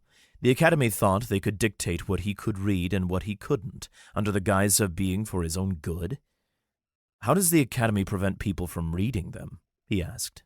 "Me," Miss Wenarl said. "I am not allowed to let a 1st year check them out, and if you steal a book, I will know. The faculty will take action." Wulf sighed. "Is there—" Miss Wenarl tutted. "I wasn't finished. We may be able to make an arrangement. I would hate to see a young man's extracurricular interests get stifled by the Academy's dogma, but I must know that you truly want this before I break the rules for you. Would this Codex thing even let you sign a fourth-year book out in my name? No, it would not, Ms. Winarl said. Which is why you are going to modify the Codex. Wulf raised his eyebrows. Cleaning, of course. You will help me clean the Codex chamber in the coming weeks, and we may clean a few of the field nodes a little too vigorously, if you will, such that the restriction data for a few nodes is wiped clean. Wulf smiled. Ma'am, thank you. But it may have to be pretty late at night. I've got a whole bunch of other chores to finish before then. Oh, yes, I am aware, dear. I have heard your name plenty during our faculty meetings. You have quite the reputation now, which is why I can almost guarantee that I am doing the correct thing. You are destined for greatness, Mr. Othen, as long as you stay on this path and keep working as you have been. She flicked her sheet of parchment, and the ink diffused away. Meet me here tonight once you have fulfilled all of your other engagements, and I will show you the library codex. After helping Chef Kennett until sunset, then aiding the janitors in cleaning themselves up in the fresh bathhouse, Wulf and Callie walked back across the campus. He was about to split paths with her and turned toward the library when she said, Wulf? Yes? He tilted his head and slowed down. He hadn't exactly been walking quickly, and they hadn't really been talking. Too tired for good conversation anyway. There's going to be a celebration in Eretelk this coming 7th day. Celebration? Better than a morning vigil like last time, isn't it? Callie asked. Well, yes, but... Wulf swallowed. There were probably still a lot of people who died, and they don't know what would have happened without us. There's no frame of reference. I thought it just sounded odd. Their frame of reference is the rest of the world, she said. By now you must have seen the reports. I've been keeping my eyes off them. Didn't really need a reminder of what we were fighting. So far, the letter-bearers have reported 30 separate demon spheres crashing to the surface, Callie said. Most of them have been dealt with now, but everyone knows it's just the first wave. Still, the damage to other cities was much worse than it was here. We can still do more, Wulf said. Next time we will do more. Yeah, Wulf sighed. So, are you saying something? Yeah? Sorry, no, I felt like you were going somewhere with that. They stopped walking altogether, and Callie turned to face him. Were you interested in going? I'm sure Armand and Saith will be going too. I hadn't thought about it. He looked down. You know, I was probably going to avoid big crowds and public engagements for the time being. He kicked the dirt at the edge of the path with his boot. A little bit of snow had started to sprinkle down, but the ground hadn't hardened just yet. Why not? I saw you out in the tavern when Prince Aeris had his little party. You're obviously not afraid of that sort of thing. He chuckled. Just because I did it doesn't mean I'm not afraid of it. Fair point, but... All right, I'll come. He crossed his arms. He was supposed to be getting out and seeing the world too, but since the demon attack, something felt slightly different, just slightly off. He hadn't spoken with Armand much on their runs, and now he wasn't even finding many points of conversation to make with Callie, even though there were so many memories he wanted to compare and questions to ask. Wulf, are you all right? Just tired, that's all, he said. I'm tired, just tired. That was what he thought before he met the messenger too, before it, Mantry, sent him back. That was what led him to his regret in the first place, a life not lived fully. But this time he couldn't explain it. I'll come, he repeated, but first I have to deal with the librarian. Wulf, don't stay up too late, Callie complained. It's no worry, I'm used to it. He forced a grin, then turned back. Besides, it's about alchemy. It's something I want to do. Chapter 48. The Codex. Wulf met with Mrs. Winarl outside the doors of the library. She held up a lantern when he approached, then turned to the guards and said, "He's with me. Please let him in." Both of the non-ascendant night shift guards gave Mrs. Wernarl a pleasant nod, then motioned toward the doorway as if beckoning Wulf inside. He trotted up the stairs, then jogged after Mrs. Wernarl into the library. "What's your excuse for bringing me along?" "It's yet another one of your punishments," she said. "You must help me clean the codex room. Have you ever seen an information codex before?" "I haven't, ma'am." "You're in for a treat then, dear." They walked down the central aisle of the library. At this hour it was completely empty, and Wulf figured it was locked to anyone except Wernarl and her helpers. A few lanterns sputtered in the wings, and a couple candles still blazed higher up, but it was largely dark. The sky outside was cloudy, and no moonlight poured in through the windows. "This way," Ms. Wernarl said, motioning with her hand. She turned down an aisle and led him to a side door, which led to a cramped staircase.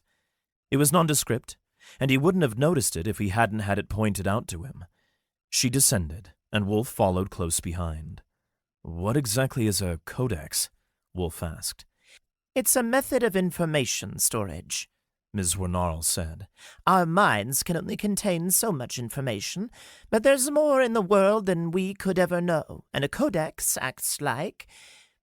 It's difficult to explain unless you've seen one." Wulf hadn't seen one in his past life, and he hadn't really cared. Yet another shortcoming, it seemed. The staircase wound around in a spiral, descending far beneath the earth until they reached another door. Ms. Wernarl pushed it open, leading the way into a cavern. It wasn't the largest Wulf had ever seen, but with a ceiling about 3 stories tall and being long enough to fit 10 carriages tip to tail, it was a decent-sized cavern. The walls were rough sandstone, with an arched ceiling. Faded paintings covered the roof between the arches, but Wulf could barely see them with the light of Ms. Wernarl's lantern and the few candle sconces around the edge of the room. Moisture dipped from the walls, and it smelled like mold and mildew. At the very center of the cavern was a construct of some kind, being about the height of an average man. It was a 20-sided stone with a single rune on each of its sides. It hovered above a platform of twisting tubes, metal plates, and a circular pool of water at the center. Braided cords and ropes stretched out from the bottom platform, reaching for devices all around the room. These smaller devices reminded Wulf more of bookshelves, being about the size of a single cabinet. They held a number of smaller, marble-sized stones on their shelves, each with rune-covered faces. They had different numbers of sides, but all hovered above their shelves, slowly turning. Each rune, both on the main stone and the smaller stones on the shelves, pulsed faintly with magenta light, illuminating the room. It was doing something. Ms. Wernarl pulled out a cloth from her satchel, then flicked it out. She walked over to the central stone, then wiped off its face with the cloth. It wasn't actually stone, but glass, covered in a thick layer of dust, save for where the runes had been etched. "Come here, dear," she said, motioning with her free hand. Wulf jogged over behind her and peered into the little window. Inside the central glass sphere floated a white cat with a black patch of fur on its chest and emerald green eyes. It was frozen in time, but aside from its open eyes, it didn't look distressed. Ears straight up, hair flattened, mouth closed. He breathed. "Is that—" "It is indeed a messenger," Ms. Wernarl said. "There are rare occasions where an ascendant has done a great deed worthy of a mark, but dies in the process. The messenger cannot bestow the grand mark upon the ascendant, and it cannot return to the field until it has done so, leaving the messenger stranded." Wulf closed his eyes and winced. Poor little guys. "Indeed. Most volunteer to be put to use. The agony of an unfulfillable purpose will drive them insane, so they allow us to borrow their immense mental storage capacities for our constructs. Their minds go blank, and they sleep forever, unable to agonize over their purpose. Make no mistake, all codexes require a lost messenger to function." "So, how does it work?" "It stores information in the field directly, within a certain domain. This codex has been tuned to analyze written words. any book brought into the library it oversees. She walked over to a cabinet with a set of rune stones in it. Whose physical boundaries we control here will register in the Codex. A librarian class is a somewhat unique class in that we can interact with codexes and seek the information inside. When a book is brought into the library, so long as the author wrote it with intent, the field can detect the words on its page, which we have tuned the Codex to store. Most of the information stays within this central stone. Ms. Winarl pointed back at the central floating sphere. But it simply stores information. The field doesn't care any more for the Academy's little bureaucracies than we do, so if I wish to add restrictions to the Codex or other requirements at the Academy's request, I must add in more of these little adjustment stones. She walked over to a different shelf and plucked up a tiny stone, then blew the dust off it. This shelf is where we control the restricted topics, and this stone governs those alchemy texts you were asking about. So, we just destroy the stone and the Codex releases its restrictions, allowing you to let me take it without alarming anyone? Precisely. What if I just took the book? Wulf asked. Or rather, if you just looked the other way. I am not the only one with access to the library, Mr. Hrotham, she said, or the library codex's status information. In Dr. Langgold's office, for example, he has a sheet of enchanted parchment which connects to this codex's main status information. It would alert him to any suspicious activity among other professors. Wulf nodded. And I don't really want them knowing that I'm taking restricted alchemy texts. Not at all. Which is also why we must be cautious about how quickly we modify the permissions. If we adjust them too quickly, then we will trigger alarms. They are designed to be modified slowly upon faculty request. So long as we etch out only one rune a day... She passed him the small marble-sized stone she'd plucked up from the shelf, which turned out was actually a glass polygon with 15 sides and nothing in the center, when it didn't have dust all over it. Any rune will do. They all work in tandem to create a circuit. Wulf pulled on the lapel of his coat, gripping a button, and then used its hard edge to scratch away the bottom of one rune on the side of the glass polygon. It stopped glowing, and the rest of the runes flickered. There you have it, Ms. Winarl said. You just modified the permission enough that it will allow 3rd and 4th years to access it. I'll never understand how runes work, he muttered. Few ever develop a deep understanding, Winarl told him. Fortunately for you, I know what I'm doing. You are not the first student who I've helped get around restrictions. But that's enough for today. We don't want to set off any alarms. Wulf passed the glass polygon back to her, and he placed it back on the shelf. Now, you're free to go. It will take us about 2 weeks until you can safely take out the book you want. And on your way up, I'd appreciate it if you could help me carry some of the old crates we've been keeping in storage down here up to the main level. We opened a new library wing, and I can now put out those manuscripts about thrust wing training. Wulf nodded, then walked to the boxes at the back of the room, which she motioned to with a flick of her fingers. There was a stack of them along the far wall, far out of the way of the Codex. Wulf lifted up one with ease, leveraging his enchanted strength, and carried it back to the stairwell. Ms. Winarl was right behind him. "Ma'am?" Wulf asked. "Why is the Academy so stingy about who can and cannot access the library, and so worried about whether people might take out the wrong books?" I'm not certain, she said. My current guess is that they simply want to make it so difficult to take out resources that don't apply to the main 4 classes, because then you will focus less on your studies and more on hobbies, which doesn't benefit the Academy or the Confederacy one bit. They believe that if you're not trying to become as pure and focused in your role as you can, then you are wasting your time. Wulf grimaced. That was what he had believed for a long while, too. "I see," was all he could muster. "Thank you for your time, Ms. Winarl." Thank you for moving these books for me, dear. she said. "Now get yourself some rest. Field knows you look like you could use it." For the rest of the week, Wulf went about his classes normally and performed his chores normally. In the mornings, before venturing out for his run with Armand, he refilled his storage core with mana from the constructs Saith and Callie had made for him.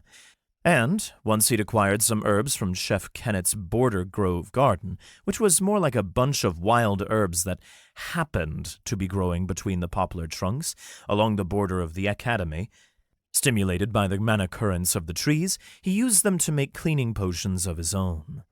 Lemongrass, it turned out, was the main ingredient of a cleaning potion. Smelled nice, but helped you get dirt and debris off surfaces, as well as smooth them down. He filled his splatter flask with it, so the field would recognize it as a potion that wasn't meant to be drunk. In the evenings, when he visited Ms. Wernarl at the library, he used the potion to scrub her runestone smooth and flat without leaving obvious scratches behind. But then 7th day rolled around. Somehow Wulf had been dreading the encounter, even though he knew he shouldn't have been. Still, he hauled himself out of bed and dragged himself down to the front door, where he planned to meet Callie. Attending a celebration in his own honor wasn't exactly how he'd planned to spend his weekend, but he'd agreed to meet her, and he couldn't back down now. Chapter 49. Return to Eretelk. Wulf only had to wait a few minutes before Callie turned up. She wore a red academy coat suited for late fall, and had let her hair out of its braids. "Good morning," she called as she approached. She yawned, then rubbed her eyes. "Ready?" Wulf patted his coat and haversack. "Not sure what I'll need for a celebration, but I hope so." "You'll do fine," she said. "I'm not even sure what I'm supposed to be doing." "Me neither," she said. "But by the time we get there, the street vendors will have set up their shops. You haven't had breakfast yet, have you?" "Nope." "Wonderful. Me neither again." Wulf stepped down to the academy pathways, then walked alongside her along the way to the distant column of rising smoke of Eretelk. There were still a few smoking buildings left over from the fight, and the demons' corpses hadn't stopped smoldering. Not to mention the runes on the sphere the demons had descended in flared up every so often, and the sphere belched some more smoke back up into the sky. But on the bright side, it made Eretelk much easier to find. Even though he couldn't see any of the buildings, the column of smoke was thicker. "Are Armand and Saith going to meet us anywhere?" Wulf asked. "I talked with Saith, and she planned to meet up with us at the Dragon's Main Tavern around sunset, presumably with Armand in tow. They are going together. In fact, it sounded like Armand asked her." As she spoke, she gave Wulf a soft nudge. "Sorry," he muttered, taking the hint. "It just hadn't really crossed my mind. I kind of thought they'd be having a big vigil like last time, and I wasn't sure I wanted to be part of it. But then you mentioned it." "Well, you're here now. That's all that matters." "I suppose." When they reached the edge of the campus closest to Eretelk, they passed by a group of young preachers in academy uniforms and one older man in brown, monk robes. A monk of the field, member of the Church of the Field. "The field cares," a student called, holding up a clipboard with a parchment list attached to it. "Serving hot meals to any attendees of the next 7th day's service. The end is upon us," another student called. "The field forgives, and your soul will live on in the great universal cycle." "Do not fear. If it has happened, then it is the Field Father's will." Wulf kept his head down as he walked, trying not to meet their eyes. They were crowding along the edge of the pathway as it merged with a main cross-confederation road, trying to scoop up others into their church. He was indifferent to most of it. They could preach what they wanted without getting in others' way. He just wasn't big on the notion that he had no free will, and the fact that he was changing things had to be proof that he had an element of free will. Not to mention he wasn't all right with the idea that there was nothing they could do about the end of the world. He couldn't let that be the end. Even in his last life, he hadn't really accepted it, even when it was right before his eyes. To his knowledge, the field wasn't sentient the way humans were.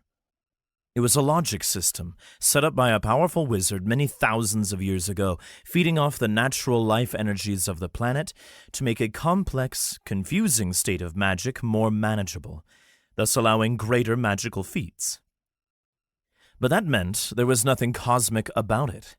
It was isolated to their world, and if their world ended, so would the field. Wulf, are you all right? Callie whispered. By now he couldn't see or hear the preachers anymore. He blinked. Sorry, got lost in thought. That wasn't really an answer. You've been kinda odd lately, she said. Since the demon attack, that is. Wulf snorted. I don't really know how to take that. I kinda just thought everyone thought I was weird. Well, that too. But different, I should say. Different from the guy I bumped into in the Artificer's labs that one day. That's reassuring. Anything you need to talk about? He sighed. Callie, I'm sorry. I wish I knew, or that I could just tell you like that. He snapped his fingers. But I just don't. Sometimes I just don't know what's wrong with me. I have been feeling a little off, though, even if I wasn't really registering it.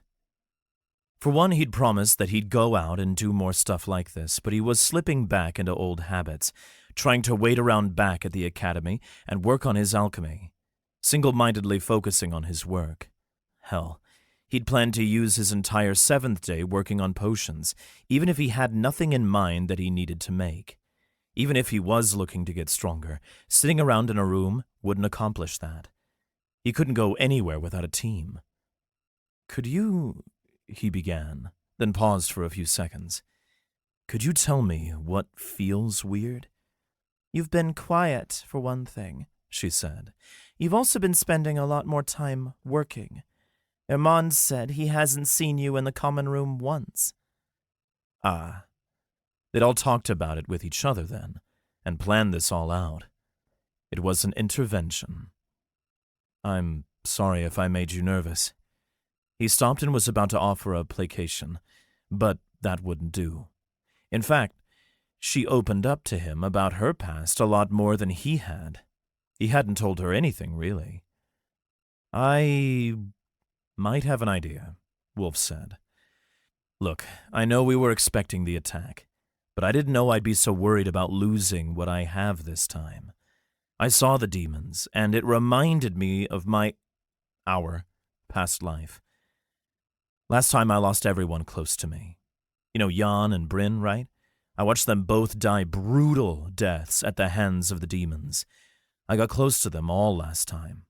They were my friends, the best friends, my only friends. The closest thing I had to family. I don't want to lose that again. So you've stopped trying to get close to people? He shrugged, not consciously. But if you burn yourself once, your body learns not to do the same thing. I guess the sting began to fade, and my hands started to drift closer to the fire, but all it took was a reminder of the burn for me to flinch away. I can give you space, Callie said. I know, you know, Wulf said when she trailed off. But that's not what I need, I don't think. I promised myself that in this life, that I'd live properly. That means I have to get close to people. I have to go experience joy, sorrow, wonder. I can't just sit around here and hope that maybe this time I won't regret not living my life to the fullest. So, thank you for dragging me along, Wulf said, looking sideways and locking eyes with Callie. I needed a bit of a kick. You're welcome. Of course, that doesn't mean I'm not going to keep pushing my alchemy abilities. But there's time for both things. Callie nodded. My thoughts exactly. What's the point of power if you can't use it for good? And what's the point of saving the world if you're not going to live in it? Well, I'd sacrifice myself to save the world any day if I knew my death would mean something. Yeah, but that's not what I meant. If you're planning on saving the world, you'd better go live a little before, and live a little after, too, field willing. Wulf nodded in agreement. He noticed her phrase, though, field willing.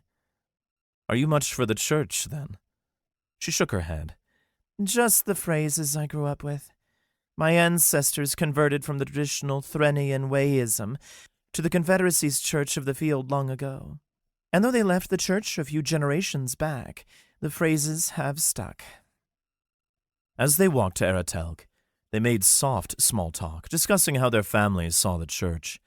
Wulf explained to her that his family had liked it as non-ascendants and went to nearly every seventh-day service, and speculating how things might have been different if they'd never awoken their classes.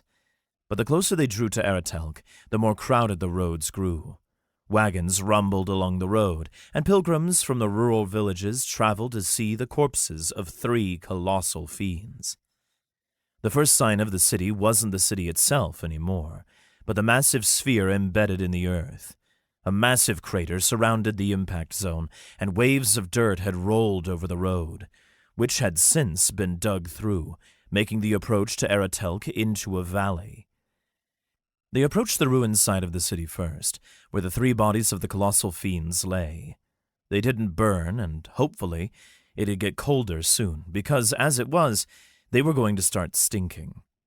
At least for now, though, the light breeze had blown away the sulfuric and burning smells of the demons, leaving only the smell of decaying autumn leaves and sizzling food in the city.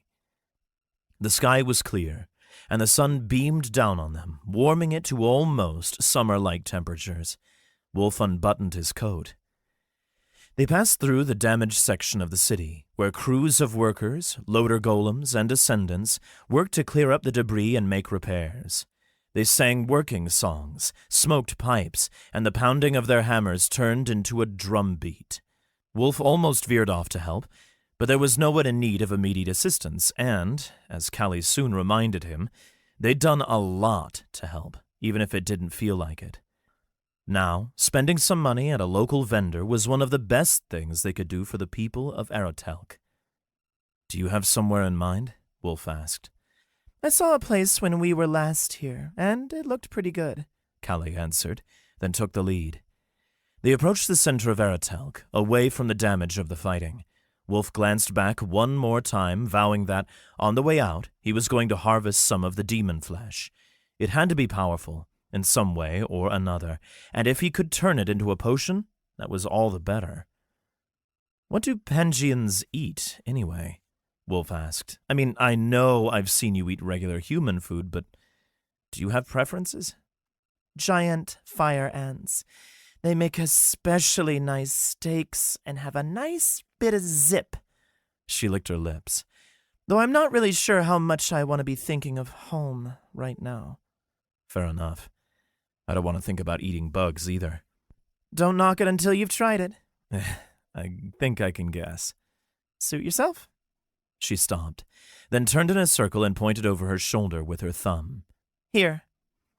A simple restaurant on the street corner was selling fried sweetbread, covered in cinnamon and sugar and topped with whipped cream. But with the way Wulf's stomach was growling, he could go for just about anything. "That looks good to me." Wonderful. Chapter 50. A Day of Celebration. Callie led the way to the restaurant and stood in the short line out front. There was no need to order. Everyone was being served the same thing from a counter embedded in the wall. The line moved quickly, and Wulf and Callie barely stood still. Callie reached into her coat pocket and retrieved a handful of silver nuggets. I'll pay for it today. Wulf tilted his head. "You don't have to, No. I just won my next tournament fight, and I've got my hands on some winnings." She shook the coins in the palm of her hand. "Oh," Wulf gulped. Sorry for not coming to watch. I didn't know. I kind of just thought you were skipping your chores on 5th day." She chuckled. You really did inherit a 19-year-old's brain. I'll remind you when I'll be fighting next time, and you can come watch. A small portion of that falls on me, I suppose. I should have told you. Thanks for not being mad. I've learned how boys can be sometimes. She offered a faint smile. You're good. I'm not sure if I should be insulted or not, Wulf said. They reached the front of the line, and the servers presented 2 clay trays with fried, sugar-covered sweetbread with a helping of whipped cream on top. Callie exchanged her handful of silver for them, and then they set off. As they ate, Wulf asked, "Did you spend much time in this town during your last life?" "Not really," she said. "Went once or twice. Got dragged along by my roommate before the attack, all that. But from here on out, we've vastly altered the course of time. None of this would be here if not for us." Wulf nodded. "Speaking of which, on the way back I need to harvest some demon flesh, and bone chunks, maybe?" He took another bite of his breakfast. It was warm, crispy, not too sweet, but pleasant enough to go down easily. "I'd expect nothing less," Callie said. "But get your mind off alchemy for a bit." "Of course. But just one more thing. When we find Saith and Irmond, we're probably going to want to talk business again. That wasn't the only wave of demon attacks we'll ever face. The next wave will be in spring, and we've got some work to do. I assume we plan to help fight off that wave too?" "I assume you'd go with or without me?" Callie asked. "Precisely." "We can talk to Saith and Irmond about it when we meet up with them." For the rest of the morning and afternoon, they wandered the streets of Eretelk. Wulf and Callie helped clean up damage wherever they found any. They cleared debris off the streets and assisted crews in pushing around the paving stones. Halfway through the morning, Wulf stumbled across a scattered newspaper. He picked it up and skimmed through it out of curiosity, and like he expected, most of the segments wrote about how demon attacks were taking place all over the world.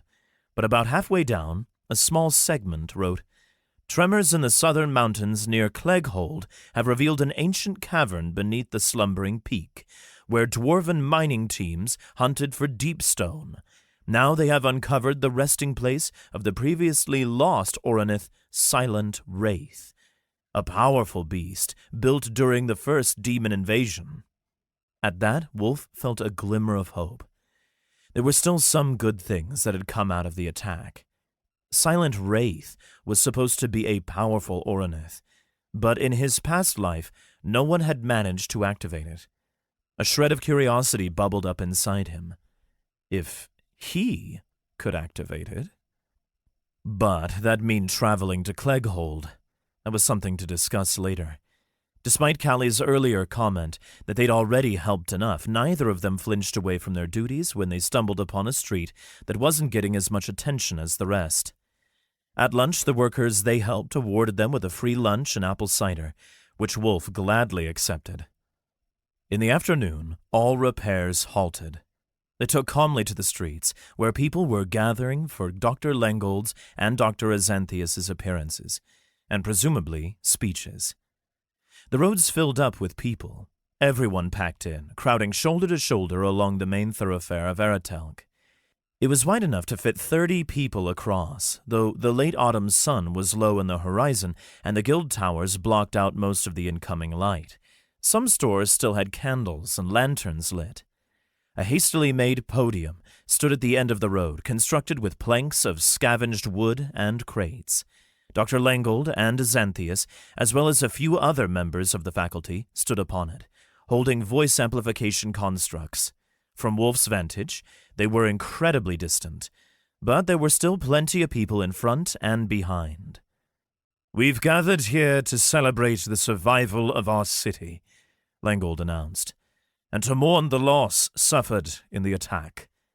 So far, we have recovered 1,255 bodies, but many more are still missing.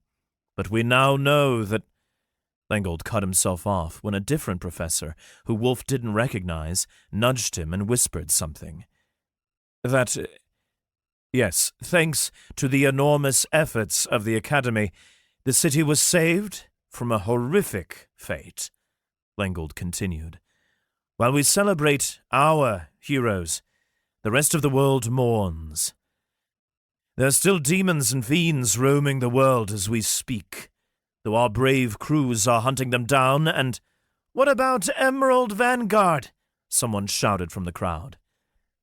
"Vanguard was only one of many Oroniths who fought the demons," Dr. Azanthius provided, shouting from the back of the stage. "We all saw it!" someone else shouted. "Vanguard saved our city!" In a roundabout way, it was true. If Wulf, Callie, Irmond, and Saith hadn't stolen an Oronith and alerted the Academy, then there would have been no one available to deal with the last fiend. The crowd erupted in a roar, chanting, "Vanguard! Vanguard! Vanguard! Vanguard! Vanguard!" Finally, Dr. Azanthius tapped his communication construct, and an artificial screech blasted over the crowd. "Yes, yes, thank you." He raised a hand. "We are all very pleased to see your praise for the teachings of the Istalis Academy. Their efforts, especially of the wonderful staff who trained the crew, will not go unnoticed." Wulf snorted at the posturing. He didn't need them to praise him specifically, but their efforts to take credit for his crew's actions when the Academy was in some ways his biggest roadblock to success made him smile with dull acceptance. But he didn't let it kill the mood. No one even knew what he looked like, and he simply blended into the crowd.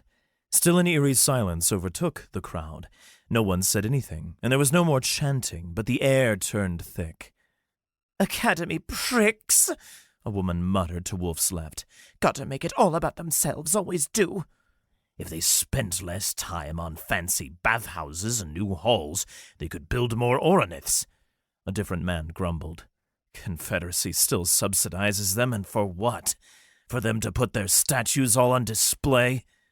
Wulf looked down, well aware that he was wearing an Academy coat. Callie leaned over to him and whispered, "You need to get some more casual clothes." "If I'd known this would happen," he whispered back, "I would have gotten Jan or Irmond to lend me a shirt." Then Dr. Langold proclaimed, "In celebration, the Academy has offered to foot the King and Stone Tavern's bill for the night. Drink and celebrate and be merry." It sounded more like a desperate plea than a call for celebration, but the murmuring stopped. "Today is not the day for worries, friends."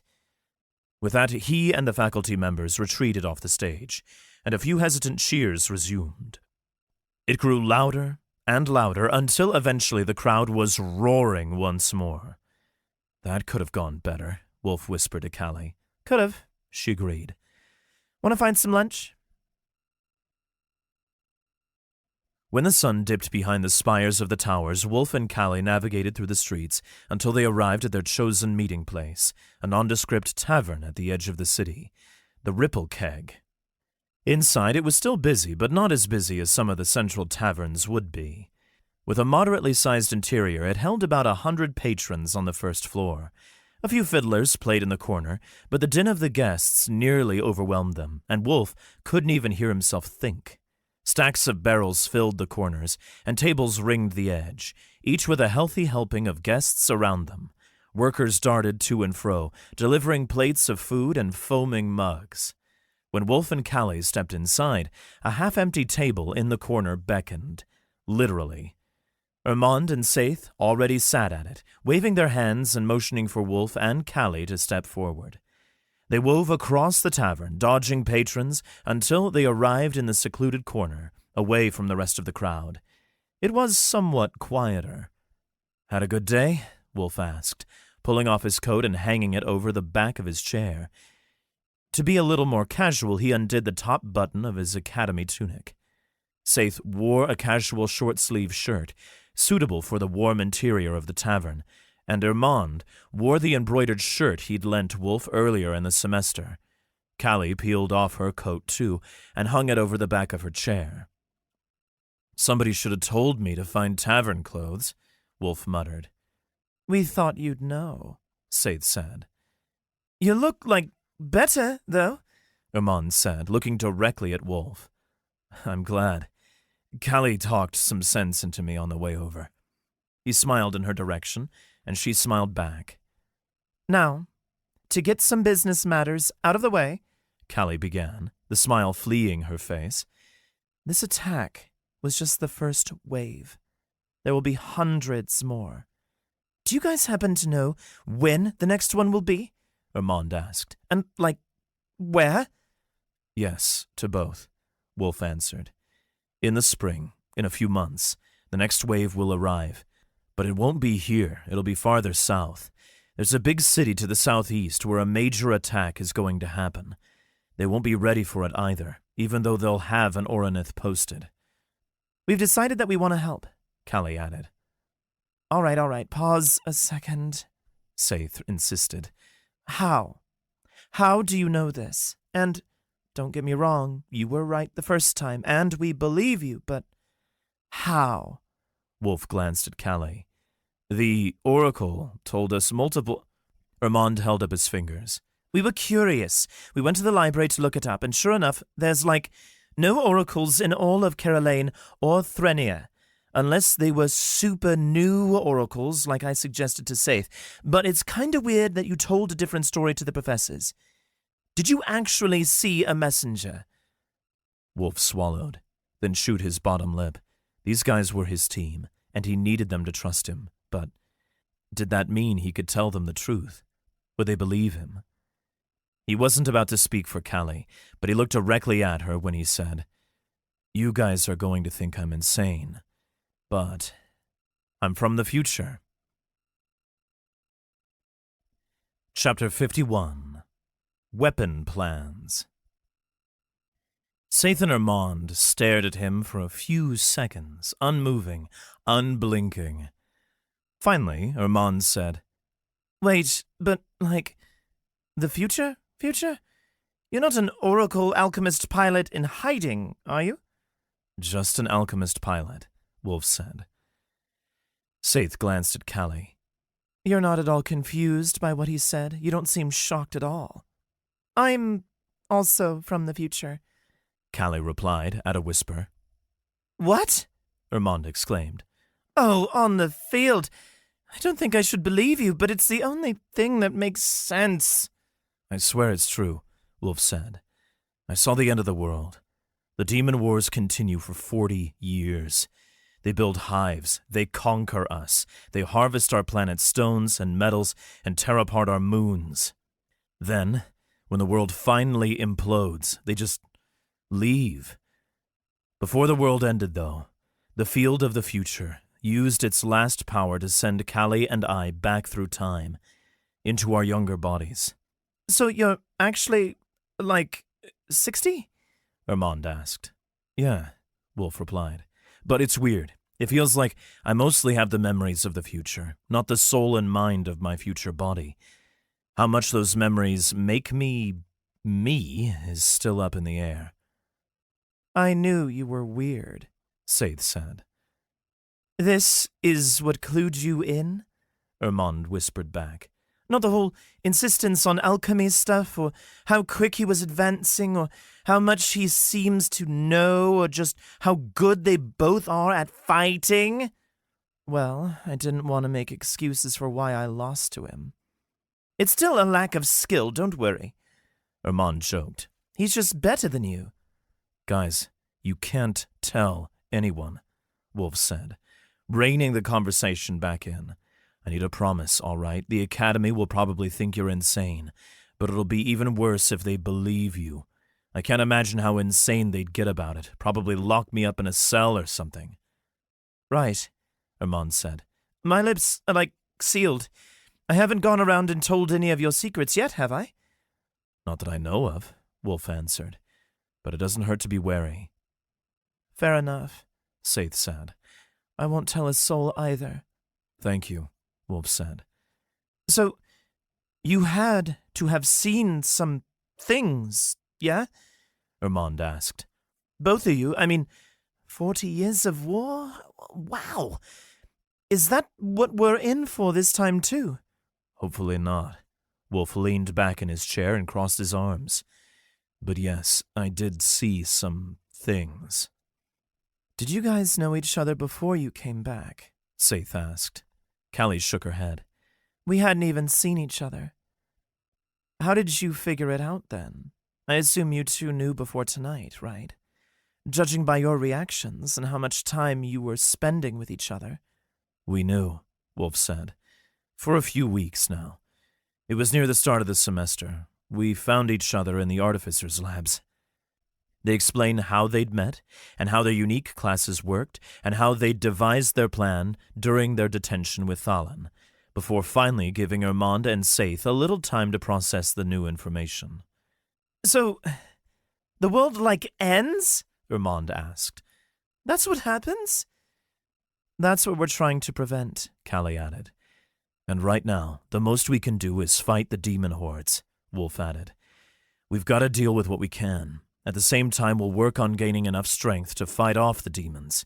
We're gaining power, building a crew, and saving what we can. The demons don't have to win this time. That certainly makes things more extreme, Saith said. And above all, Wulf continued, earning marks is important. We can gain infinite power, in theory, with the help of marks, enough to fight off the demons, and the best way to gain marks is by doing crazy, meaningful things that have a massive effect on the world around us, especially if you want grand marks. So, where do you plan on going? Armand asked. Wulf swallowed. The newspaper earlier might have been a bad omen after all. Softly, he said, the city of Clegghold. It's a massive industrial center, and when the demons destroyed it, it was a massive blow to the Confederacy. The next attack will be in 3rd month of next year, so we have time to prepare, but the demons will also be stronger. But he had to admit he was happy to have an excuse to travel to Clegghold.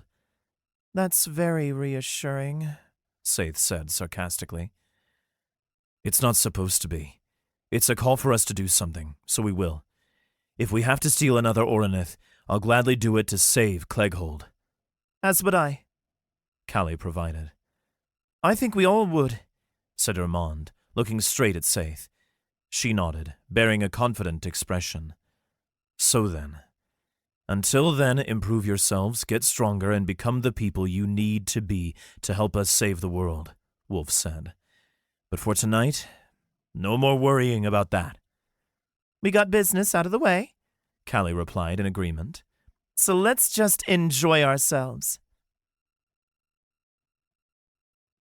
On the way back to the academy, Wulf snuck off the main path to harvest flesh and bone from the colossal fiend's corpse. The muscle itself wasn't useful, but the black fats held significant mana inside them. The chitinous shell would turn into an excellent powder for dangerous poison potions, if they reacted at all like an insect's shell. And the bones? Well, he didn't know what they'd do, but he could experiment. Afterward, the next week passed by much the same. Wulf attended classes, then completed his chores in the evenings, including his work with Ms. Wenarl. Finally, on the next 6th day, Wulf had finished removing all the restrictions from the alchemy books, and Ms. Wenarl agreed to let him take the book he wanted, or, more accurately, had agreed that it was safe for him to sign out the book. So, the next morning, on 7th day, he visited the library early and hunted. Ms. Wenarl was just arriving, the guards were still opening the doors, and it was still dark out. Wulf didn't have much time before he had to be back at the dorms to meet Armand for their morning run, but there was enough time to pick up a book. Ms. Wenarl led him up to the 5th level of the library, then over to a shelf along the back wall labeled Unique Crafting Disciplines. The book with the most mentions of, what was it, Zirio? Ms. Wenarl asked. Zarian, I believe. Wulf knew it for certain, but he was being polite. With a Z or an X? X. Ah, right this way. My mark is illuminating it for me. She strode down the aisle, robe fluttering behind her. She must have had a mark like Wulf's plant identification ability, but for books. When they made it about halfway down the row, she plucked the book off the shelf and handed it to Wulf. It had a dark green cover and a pristine spine that only had a single crease down the middle. The words Ancient Elven Weapon Crafting were printed on the cover, along with a golden imprint of curved swords. Wulf held the book. It was heavy, and a layer of dust caked its top. Thank you, ma'am. You're welcome to sign this one out whenever you want, said Miss Wenarl. According to my records, no one has looked at it for, about 17 years. 17 and a half. It's an antique, but whoever wrote it put a preservation enchantment on it. As long as you don't rip the pages, it will stay in near perfect condition. Except for a crease on the spine, apparently. Wulf didn't mention it. Thank you. I've got it signed out in your name. Now, you must get moving before anyone notices a first year in the previously restricted section. I'll check the book out for you. Give it a few generations of students, and no one will even notice the lack of restrictions. But for now, you should keep that book hidden.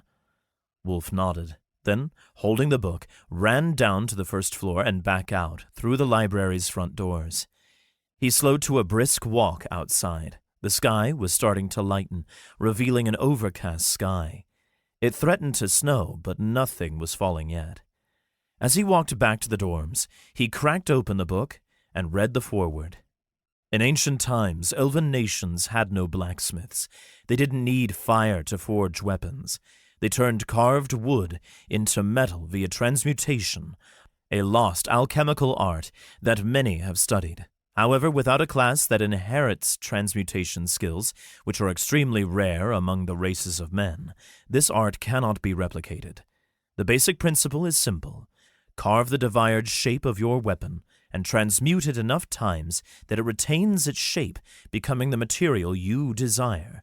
With enough infusions of chaos or order, an elven crafter could turn a wooden sword into titan bone. But care must be taken. Some stages of transmutation cannot hold their form, such as shingle sand, and all your progress will be undone if your weapon loses its form. To jump over such stages, one must gather enough units of chaos or order and apply them all at once. For more information, see section 31A. Wulf flipped through the book until he found the first mention of Zarian. A material of legend, Zarian is pure primal material, refined beyond a state of longing and confined to a form where it only reacts with its surroundings if its master desires it to. Upon drawing the chaos or order out of its surroundings, it does not consume them to convert its form into a natural material, but rather stores its universal essences for future uses. Elven crafters were known to use Zarian lumps in weapon crafting, though the hero of Felsea notably wielded a hammer tipped with Zarian during the Second Age. He was not an alchemist. However, he could control whether the Zarian activated or not by bonding with his weapon. Wulf snapped the book shut. "All right," he whispered. "I'm going to make a weapon out of Zarian." There was no question in his mind about it. If he was going through all the effort to make a weapon, it better be something useful for crafting as well. And to literally draw the chaos or order out of an enemy with just his weapon alone would make for devastating combat abilities, with or without an Oronith. His mind ran at double speed, but he reined it back and walked with twice the speed. He was going to have to figure out how to actually make Zarian next. But that was a problem for the future. For the rest of the 7th day, after his morning run, he'd need to make potions. After all, tomorrow was his next tournament fight. Chapter 52. Rematch. Wulf stood alone in the arena armory, waiting for his next fight. Whoever his opponent was, well, they weren't in the armory with him at the moment.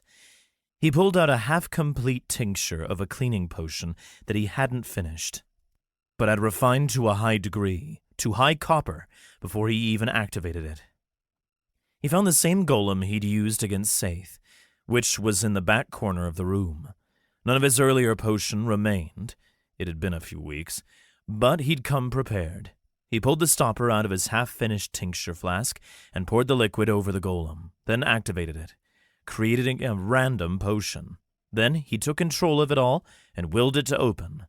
This time, using Arm of the Alchemist barely cost any mana. Or, no, scratch that. It cost the same amount of mana, but it didn't look like it was draining his nearly full storage core at all. Even if there were still a few minutes before the fight, he could afford to spend the mana getting his golem ready.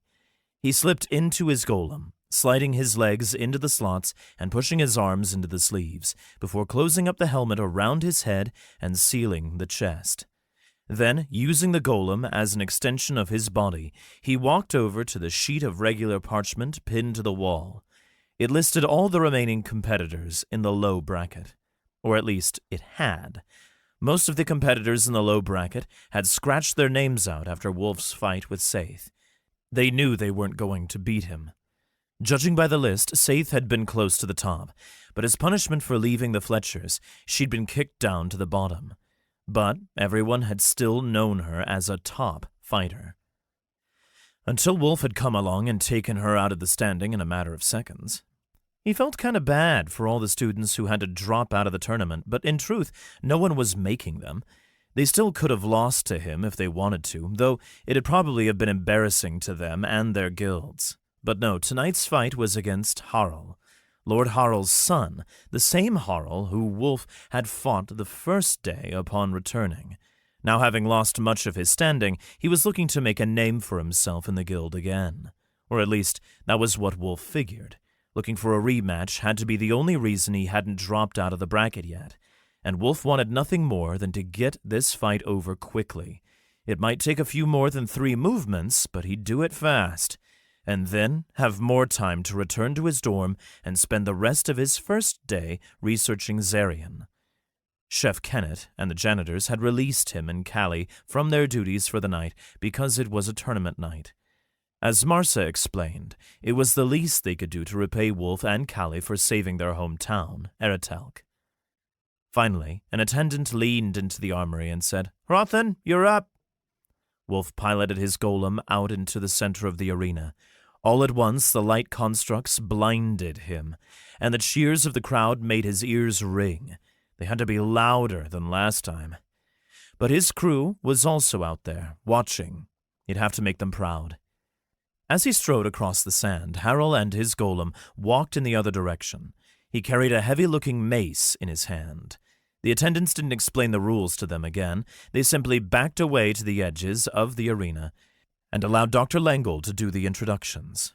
"Good evening, everyone. I see we've drawn quite a crowd for this first day, despite the late autumn chill. Well, no matter. I'm sure you're all eagerly awaiting a skirmish between 2 pilots. On the north end of the arena we have Harl, son of Lord Harl. That would be of the Fletcher's Guild Istalis Plains branch. Notable for..." Dr. Lengold cleared his throat, which echoed through the arena, and gave a telling pause. "For his loyalty to the family legacy. On the south side we have Wulf Hrothen, who... I have a note here saying that he has been dubbed the hero of Eretelk." Wulf hung his head in embarrassment. At least he had a stone helmet covering his face, so no one would see him reddening. "One-time pilot of Emerald Vanguard and..." Dr. Lengold raised his voice over the crowd. "Seemingly a fan favorite." The voice amplification construct crackled and popped, pushed to its very limit. "The odds are greatly in his favor, but for tonight only. This is the final fight of the low bracket, and the winner will move up to the middle bracket, where competition is much more fierce." Wulf glanced up at the sheet of hanging enchanted parchment along the upper ridge of the arena.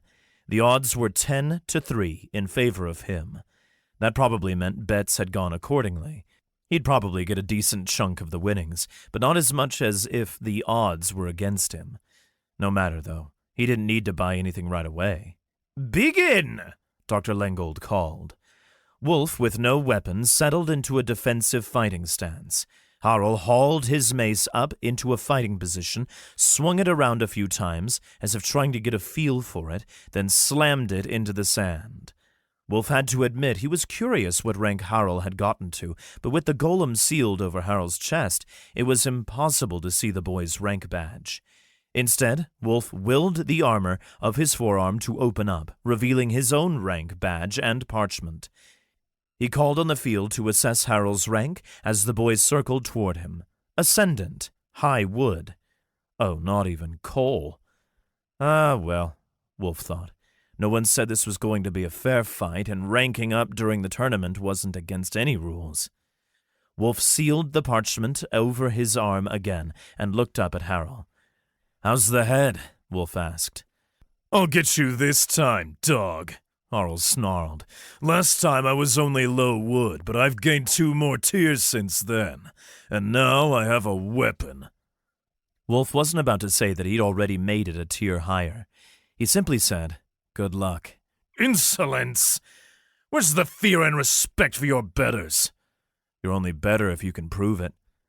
With a shout, Harold charged, holding his mace up high. It was oversized for a human, but perfect for a golem, and when he slammed it down at Wulf, it whistled through the air with a heavy screech. Its head had metal spikes jutting out of each side, and Wulf didn't want to know what would happen if he got hit by that. Even a tier below, it'd do damage to his golem. He leaned back. Wind whistled past his chest, vibrating his armor panels, but doing no damage.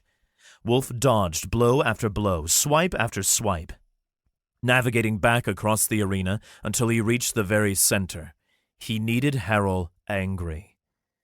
Before the fight, he'd brewed a strength potion for himself, and one harmless sight-enhancing potion for Saith, Callie, and Herman to drink during the fight. They'd listened to his instructions this time, and they drank their potions before the fight began. That, combined with Wulf's other marks and his own strength potion, made him a force of nature. Each step shook the sand and sent vibrations through the earth. Whenever he leaned back or to the side, he pushed his golem so hard and fast that the stone groaned and protested against him. At some point, he was going to need a better golem, too. As the fight dragged on, Harrel's swings grew more and more desperate. "Stop running, dog! Fight me! Take a hit if you're not afraid!" Exactly where Wulf needed him. The moment Harrel swung next, Wulf darted closer instead of moving farther away, closing the gap. Wulf punched Harrel once in the gut, hard enough to make Harrel gasp and lose focus, then deflected Harrel's mace hand, pushing it on a sideways trajectory. The mace slammed into the sand, and Wulf set a stone-covered boot on top of it. When Harrel tried to pull his weapon up, Wulf resisted, holding his boot in place. The mace didn't budge. In fact, Wulf probably pushed it deeper into the sand. "Oh, you're a farm boy from Caroline," Harrel exclaimed. "Magic?" With a growl, Harold charged forward, throwing a sloppy punch at Wulf's head. Wulf raised his other arm and deflected the blow, then struck Harrel in the chest with an open palm. As soon as the golem absorbed the impact, Wulf used chaotic alteration. Stone didn't have much chaos, but there was a little bit of it, and it was a vital component of what gave stone and earth its identity. After all, magma and eruptions and earthquakes were still vital components of the earth. A sliver of chaos leaked out of Harrel's golem's chest armor. Wulf used the same hand, the one storing the chaos, and struck Harrel's mace-holding wrist, flooding the boy's stone gauntlet with the chaos he absorbed. The stone, with its form altered and changed to a half-step away from its next transmutation, grew brittle. Upon impact with Wulf's enhanced strength, it shattered. The bone beneath cracked and Harrel shouted in pain. Before the boy could retreat or fall over, Wulf turned back to Harrel's chest. The armor, where he'd drawn out a touch of chaos, had condensed a droplet of primal material. It beaded on Harrel's golem's chest piece, slowly crystallizing and absorbing essences from elsewhere, weakening the armor. Wulf struck the same location once more, putting as much effort as he could into the blow. He pushed the primal material deeper as it crystallized, embedding it right into the center of the stone. Desperate to become more than just a primal material, it drew chaos and order out of the surrounding stone. They cracked, then shattered, leaving Harrel's chest bare and unarmored. With the force of the impact, Harrel stumbled back, gasping and panting. "I yield!" he exclaimed. "I yield! I yield!" Chapter 53. Snail Salt. The Mousefolk TA met Wulf outside the locker room and handed him a small pouch of silver. "Your cut of tonight's winnings," she said. "Thanks." Wulf tossed the pouch up and caught it a few times. It wasn't as heavy as last time, and there were only a few gold pieces sparkling near the top. But money was money, and in the higher brackets, he'd earn more. After claiming his winnings, he cleaned off in the bathhouse, then returned to the dorms. Jan wasn't back, and there was still plenty of time to practice alchemy. He needed to try forming Zarian. The first problem was that he had no primal material available. Inside his storage pendant, he laid out a bunch of half-finished potions that he'd started that morning. They all clung to his holding rack. Beside it, he placed down a chunk of wood, which he would use to store his extracted chaos. First, he completed the potions, simply drawing from his own well of free available mana. It barely made a dent in his storage core, now even though all 10 potions formed into middle copper tier potions.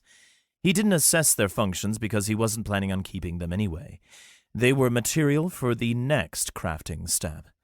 Once all the potions had finished changing color, he drew the chaos out of them with chaotic alteration. One at a time, they condensed down into tiny crystals of primal material. Better yet, he transferred all the chaos into the wooden block, first transmuting it to sponge wood, then compressed loam, then white wood, then coal. The last phase took nearly all the remaining chaos from the potions. Finally, the brick of coal transmuted into a faint iridescent powder, snail salt, if he read the transmutation tables correctly. He sighed. That'd be the problem of trying to transmute an entire structure phase by phase. Eventually, he'd reach a material that couldn't hold together, like snail salt, and it'd just crumble to dust. If he wanted to get past it, he'd need to move more chaos into an object all at once, outright skipping over a transmutation phase. But if he tried to hold more than 3 units of chaos at once, his hand really started to hurt. Twinges of pain danced along the surface of his skin. Prickles dove into his muscles, and it felt like his tendons were trying to rearrange themselves. As the old alchemy textbook explained in its transmutation section, an alchemist might seek to enhance his chaos or order resistance. Trying to absorb too much chaos from an object would transmute his own hand to something chaotic. Trying to take too much order would turn it eventually to stone, then beyond. Both would be bad. Both would destroy his hand. He liked his hand. The good news was that an alchemist could obtain marks that enhanced his chaos or order resistance by completing feats related to transmutation. Wulf knew well enough that you couldn't game the field. You couldn't force it to give you a mark. The best way to get a mark was by trying to do what you needed it for, by pushing yourself, and by simply showing the field that you wanted it. So Wulf took a pinch of snail salt. He held it up to the candle. Snail salt was naturally poisonous, and he could still use chaotic alteration on it and draw out all the chaos he'd put into it at once. Why? Experimentation, making a little more primal material. It might sting, but if he went fast, it would move the chaos before it did any lasting damage. He just needed something to put the chaos back into. What if I put it back into the primal material? He whispered. In theory, it turns back to snail salt. But only if he could control exactly how much chaos was absorbed. He snatched up an ingot of steel glass and scooped the snail salt onto it, so the primal material wouldn't react to anything. Steel glass was largely inert. He then used chaotic alteration once more, but this time targeted the snail salt. He drew out a burst of chaos. For a moment, the remains of the salt tried to form into a small glob of primal material, but Wulf quickly launched the chaos back into it halfway through its crystallization process. It formed up into a single enormous crystal of snail salt, an iridescent cube with 6 perfectly flat sides. Wulf hissed and shook out his hand, cursing himself for even thinking of that, then turned it over. It was too much. Already a couple bruises were forming, and there were cuts on his skin, and flesh had tried to separate. "Damn it!" he spat through clenched teeth. But it had worked. He grabbed the old bandage that he'd wrapped around his neck when he'd implanted his dream socket, found a clean segment, then wrapped it around the palm of his hand to protect the cuts. Immediately, his bracer and enchanted paper flared to life. The sheet read, "Mark unlocked. Don't touch that." Wulf chuckled, then concentrated on the description and read it. "Don't touch that. You touched a very chaotic object, and perhaps even pure chaotic essence. You held too much of it for your body to handle and, in your idiocy, nearly injured yourself permanently. Your resistance to poisons and chaotic energies has increased, but don't get the wrong idea. You should not do that again." Wulf shook his arm out awkwardly and looked up. He'd never gotten a mark that was basically an insult before. "You can almost guarantee that I'll do it again," he muttered. But he was curious. His resistance to chaos had increased, so in theory, if he did the exact same thing again... He held out his hand, targeting the perfect cube of snail salt, and triggered chaotic alteration. He drew out all the chaos, then held it for a few seconds. There was a tingle in the palm of his hand, but it wasn't nearly as bad as it had been before. It still looked chaotic, what with the air turning into a shattered mirror where the chaos swirled, but his hand was unharmed. As the primal material began to form into a crystal, Wulf flooded it back into the cube and turned it back into snail salt. Again, a single cohesive and massive crystal. If nothing else, it'd make an excellent poisonous potion. But he, reeling his mind in, and assessed the damage. The chaos hadn't done anything but make his hand tingle. "Sorry, Field, but I think you just convinced me to do that more," he whispered. "Also, thank you." With that out of the way, he turned back to his 10 vials. The primal material within had completely condensed and crystallized. He shook it all into one vial, filling it about a 1/4 inch with the tiny material. Not enough to make a weapon out of, but then again, a weapon of primal material was pretty useless. His dart had only worked once. No, he needed a weapon made out of Zarian. He held the vial up, then flipped through his second textbook some more, hunting for more mentions of Zarian. There was a chapter about halfway through dedicated entirely to the formation and use of Zarian. Mainly, the elves considered it as a tool in crafting, which allowed them to transmute substances easier, and a rite of passage for all crafters was to develop your own Zarian lump. To do so, an elven crafter would draw out the chaos and order of an object, turning it to primal material, then feed the material back some essences. In the process of returning chaos or order to the primal material, the textbook explained, one may find something that seems much like primal material, but is in fact non-absorbent. At first, it does not bend to your will. It does not accept the chaos or order in return. It simply waits. However, it will not interact with the surrounding world either. This is unclaimed Zarian. The crafter will, over time, bend the Zarian to their will. Repeated attempts to fill the Zarian with essences will attune it to the craft's will, and better yet, attune the crafter to the will of the universe.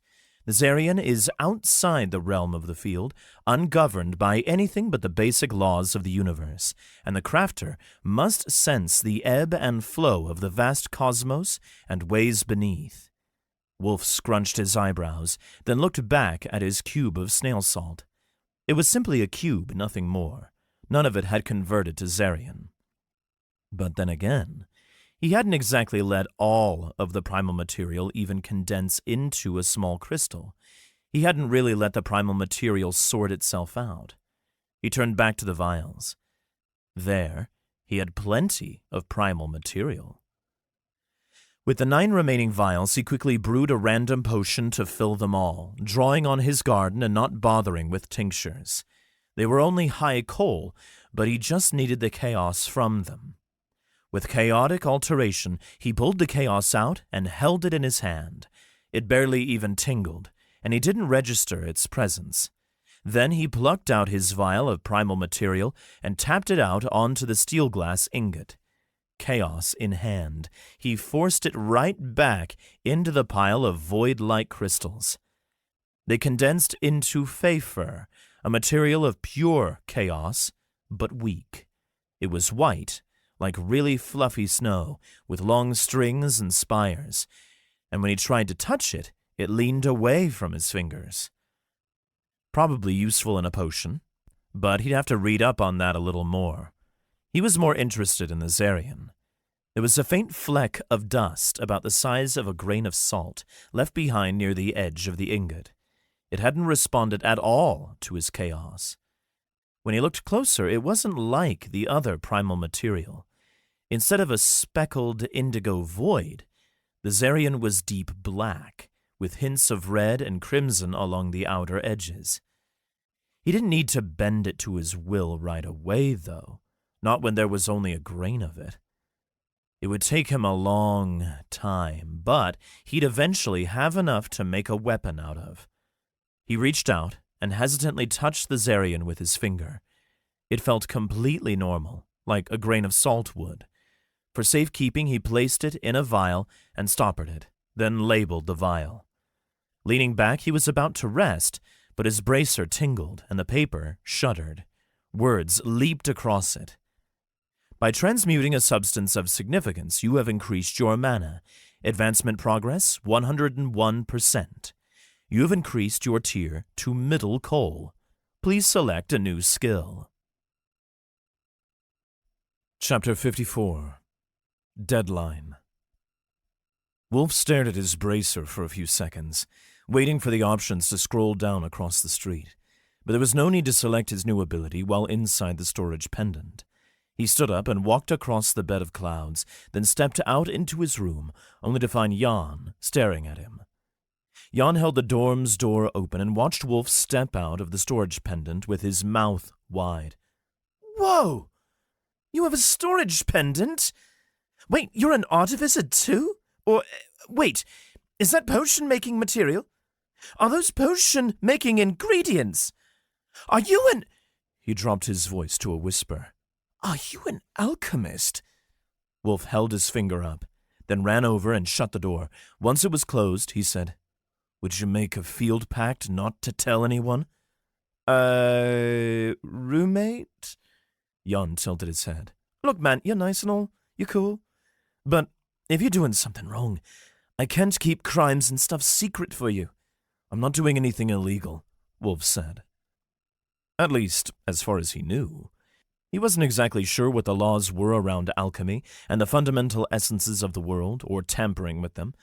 There were probably laws, but none of that would matter in the coming years. Anything in service of the continued survival of humanity would be a priority. Laws and arcane ethics be damned. All right. I swear on the field that I won't tell anyone what you're about to tell me. Jan held his hand out, fingers wide. Wulf clasped his wrist and sealed the field pact. Energy coursed between their limbs, and the field tingled, confirming the pact. "I am an alchemist," Wulf said, "but it's a unique class. With my abilities, I can still pilot golems." Whoa! That's pretty cool, roommate. How does it work? It's hard to explain, but you can't tell anyone because the only crafters at the Academy are artificers, right? You wouldn't fit into your faculty. Exactly. They'd kick me out on principle, even if I can do everything else a pilot can do. Jan shook his head, then turned around. I mean, it's just hard to take it, that's all. I promise I won't tell anyone. He cut himself off, then asked, "Hey, is your bracer telling you you have an advancement?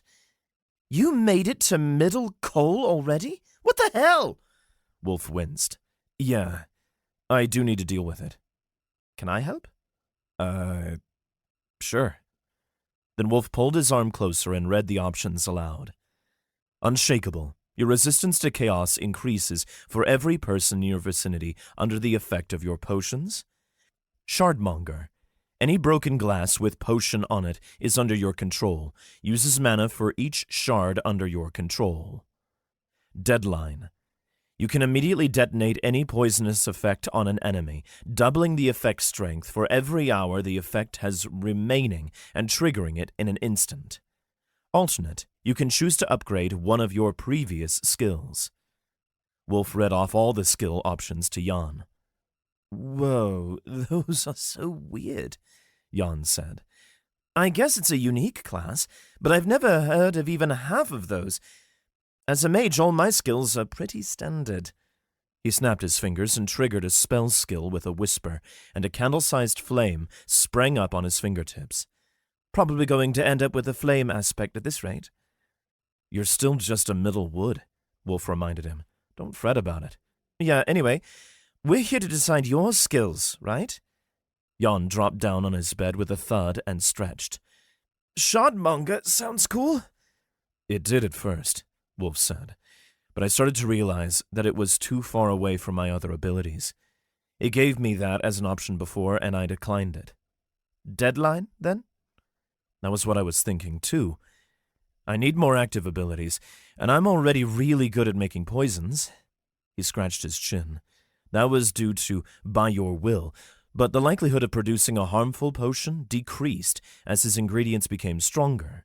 So if he tried to make only poison-based build, then it'd hurt his abilities later on. But Unshakable was a passive, and it was much like Bastion, only that it wouldn't really be important in combat, and he wasn't planning on crafting potions and transmuting materials while sitting around in a massive hall with everyone else watching and being under the effect of his potions. Besides, he could control the outcome of a potion now, which meant he could purposely create poisonous potions. In particular, he eyed his cube of snail salt, which still sat beyond the opening of his storage pendant. I think you should take Deadline, at least, Jan said. It seems like the best, unless you want to upgrade your skills. Wulf shook his head. You don't want to do that, unless you've got a really bad selection, or something that would hurt your growth later on. Why? Aren't you going to get a lot more skills later on? One for each third of a tier? Wulf shook his head. You only gain new abilities per tier up until Copper. At that point, your base has been set in stone, and increasing your tier only rarely gains you a new skill if you've already worked for it, or if you get an aspect skill. Otherwise, it just gives you skill upgrades. You gotta use marks to continue altering yourself. Huh, Jan said. Did they mention that in Basics of Field-Based Advancement? Yeah, but you probably weren't paying attention, Wulf said. They hadn't actually. He just knew that from his past life, but he couldn't tell Jan that too. I guess not. Jan shook his head. Well, congratulations, Huh, neat. I can't even say that word anymore. You can't say anything that would reveal me as an alchemist knowingly. Field-packed business. Yeah. Now, Wulf sealed up his storage pendant and hung it around his neck. I think I'm going to call it for the night. Good night, roommate, he said with a grin. And don't stay up too late, all right? You got it.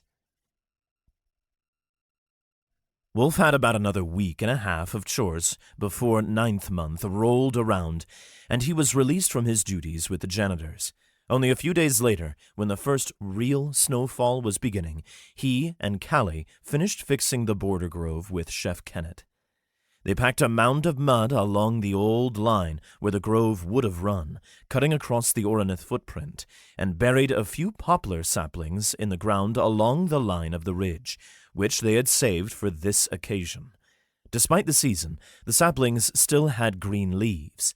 Kennett threw a temporary blanket over them to shield them from the elements, then fed them manna with a skill to accelerate their growth. But it'd still be a month before they rivaled the other trees. In that time, Kennett would use his gardening skills, which seemed to be part of his chef class, to keep the trees alive despite the winter conditions. When summer rolled around, they would set the trees loose, and the regular cycle would take over. Was there something about runic formations? Wulf asked Kennett on their last day. Did we have to make carvings in their trunks? I'll have the faculty artificers do that, no shame to you, Kennett said. And the trees have to grow a little older before we begin embedding runes in their trunks. Don't carve much on these twigs yet. He shook his head. By my accounting, you've more than paid for your minor transgressions, and you're free to go. Wulf and Callie both nodded thankfully. As the season lengthened, It was getting much darker sooner, and sunset wasn't a reliable way to track time. Just be careful around these parts at night, Kenneth provided. With a barrier as weak as it is here, I'm sure you might get some wild orc bison wandering where they shouldn't be as they migrate south. Got it, Wulf said thankfully. Come to think of it, though, he hadn't really seen an orc bison in his last life. As they were walking back, Wulf turned to Callie and said, "Do you think we should tell Dr. Lengold that we suspect another attack? Do you think he'd listen to us now?" I think that if we tell him that, he'll increase security at the Oronith docks, and he'll make it infinitely harder for us to steal one when the time comes, Callie replied. "See, I was worried about that too," Wulf said.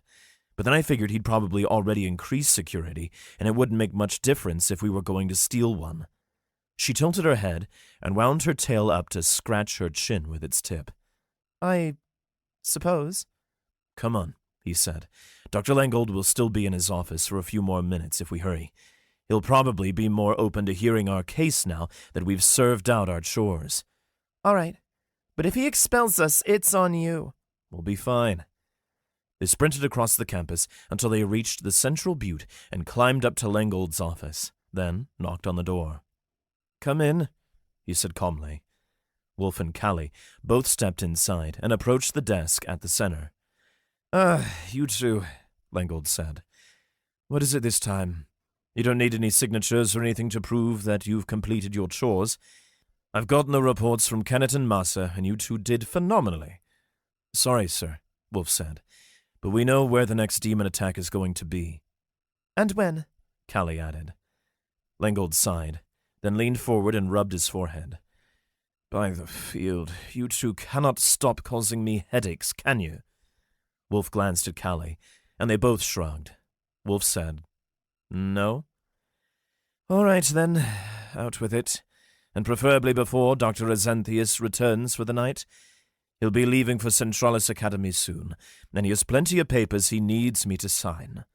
Lengold leaned forward. "When and where?" Chapter 55. Interrogation. "Cleghold," Wulf said to Dr. Lengold. "At least, that's where the nearest demon sphere will fall." And on the 2nd, 4th day of 3rd month, Callie added. next year. He hadn't remembered the exact date. It hadn't exactly stuck in his mind, not like the first demon attack, but he was glad she remembered. Besides, it was kind of hard to remember dates at the best of times. Dr. Lengold sighed. "I'm sorry, you two. That's far away. About a month's journey, even in an Oronith. And I don't think either of you have enough mana to power it for that long." You'd be surprised with Wulf, Callie said softly. "Hmm?" Lengold tilted his head. "You are still both only middle coals. Piloting an Oronith was incredibly impressive, but none of that inherently expands your mana supply, and neither of you have a storage core yet." Wulf was about to correct Lengold, but he kept his mouth shut. They were probably already arousing quite a few suspicions, and he didn't need to make it worse. "How'd you learn, then? Same method? Messengers?" Wulf and Callie both nodded, and Callie provided. They came tonight, which is why we ran to you. Lengold shook his head. "It still sounds preposterous, though I understand that both of you have now obtained a grand mark, so that would be thrice that you've been visited by a messenger." They nodded again quickly. Lengold rubbed the bridge of his nose. "I believe you on the location and time. I have to. You two were right the first time. So, as a token of my goodwill, I will send a letter over to Cleghold, warning them of the attack, and I will have them keep their Oroniths on high alert for the entire week." Wulf pursed his lips. That wasn't really going to work. Cleghold might have had their own arm of 5 Oroniths to protect them, but it hadn't helped last time, and Lengold's words were mostly empty air. The Oroniths would already be on high alert. "By your silence," Lengold continued, "I take it that's not good enough?" "It's going to be a bigger attack," Wulf said. "They're going to be more colossal fiends, and they'll be stronger." "The field told you this?" "Yes." Both of you? Yes. Lengold tapped his fingers on the desk. I don't know what more I can do. The Academy is of critical importance to defend, and we have already spread our defensive forces thin. We've sent away 15 Oroniths, with cobbled-together fourth-year crews, trying to help out wherever we can, and only 5 remain to protect the Academy. The demons won't be attacking here, sir, Wulf said. Can you be certain of that? Yes, the messenger told us. Lengold scratched the back of his head. It's too big of a risk. I can't do it. For the sake of all our jobs and the reputation of the Academy. He hung his head. I'm sorry, my boy, but if the defenses at Cleghold do not in fact hold, then it would simply be within the realm of acceptable mistakes. But if we dispatch Oroniths and leave the Academy unguarded, it would be all of our jobs on the line. Wulf narrowed his eyes. Why? We were right once, about nearly everything.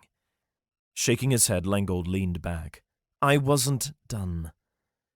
There might just happen to be unscheduled maintenance on the Oronith docks on, say, the first week of next year's second month. Someone might end up reporting cracks in the dock foundations, and thus the entire upper platform would have to be cleared, including no guards.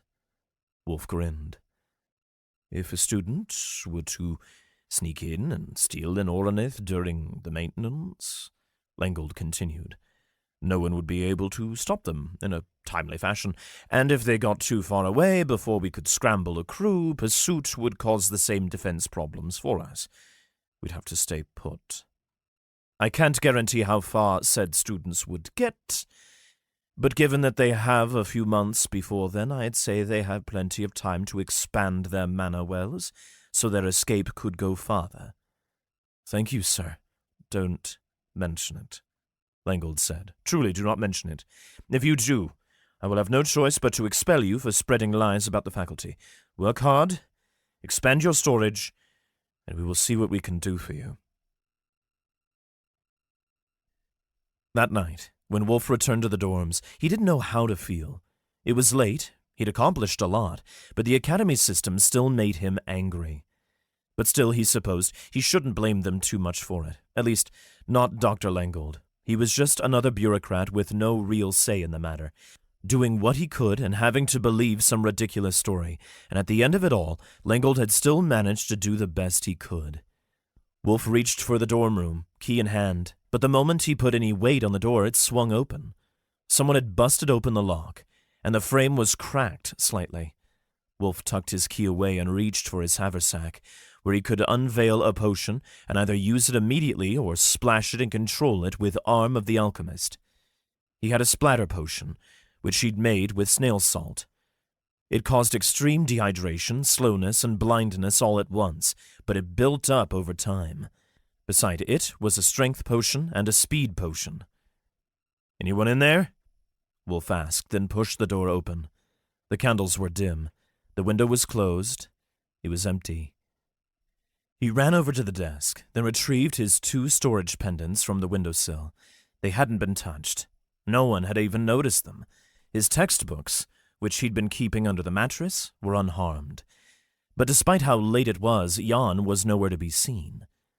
Wulf cautiously approached Jan's side of the room.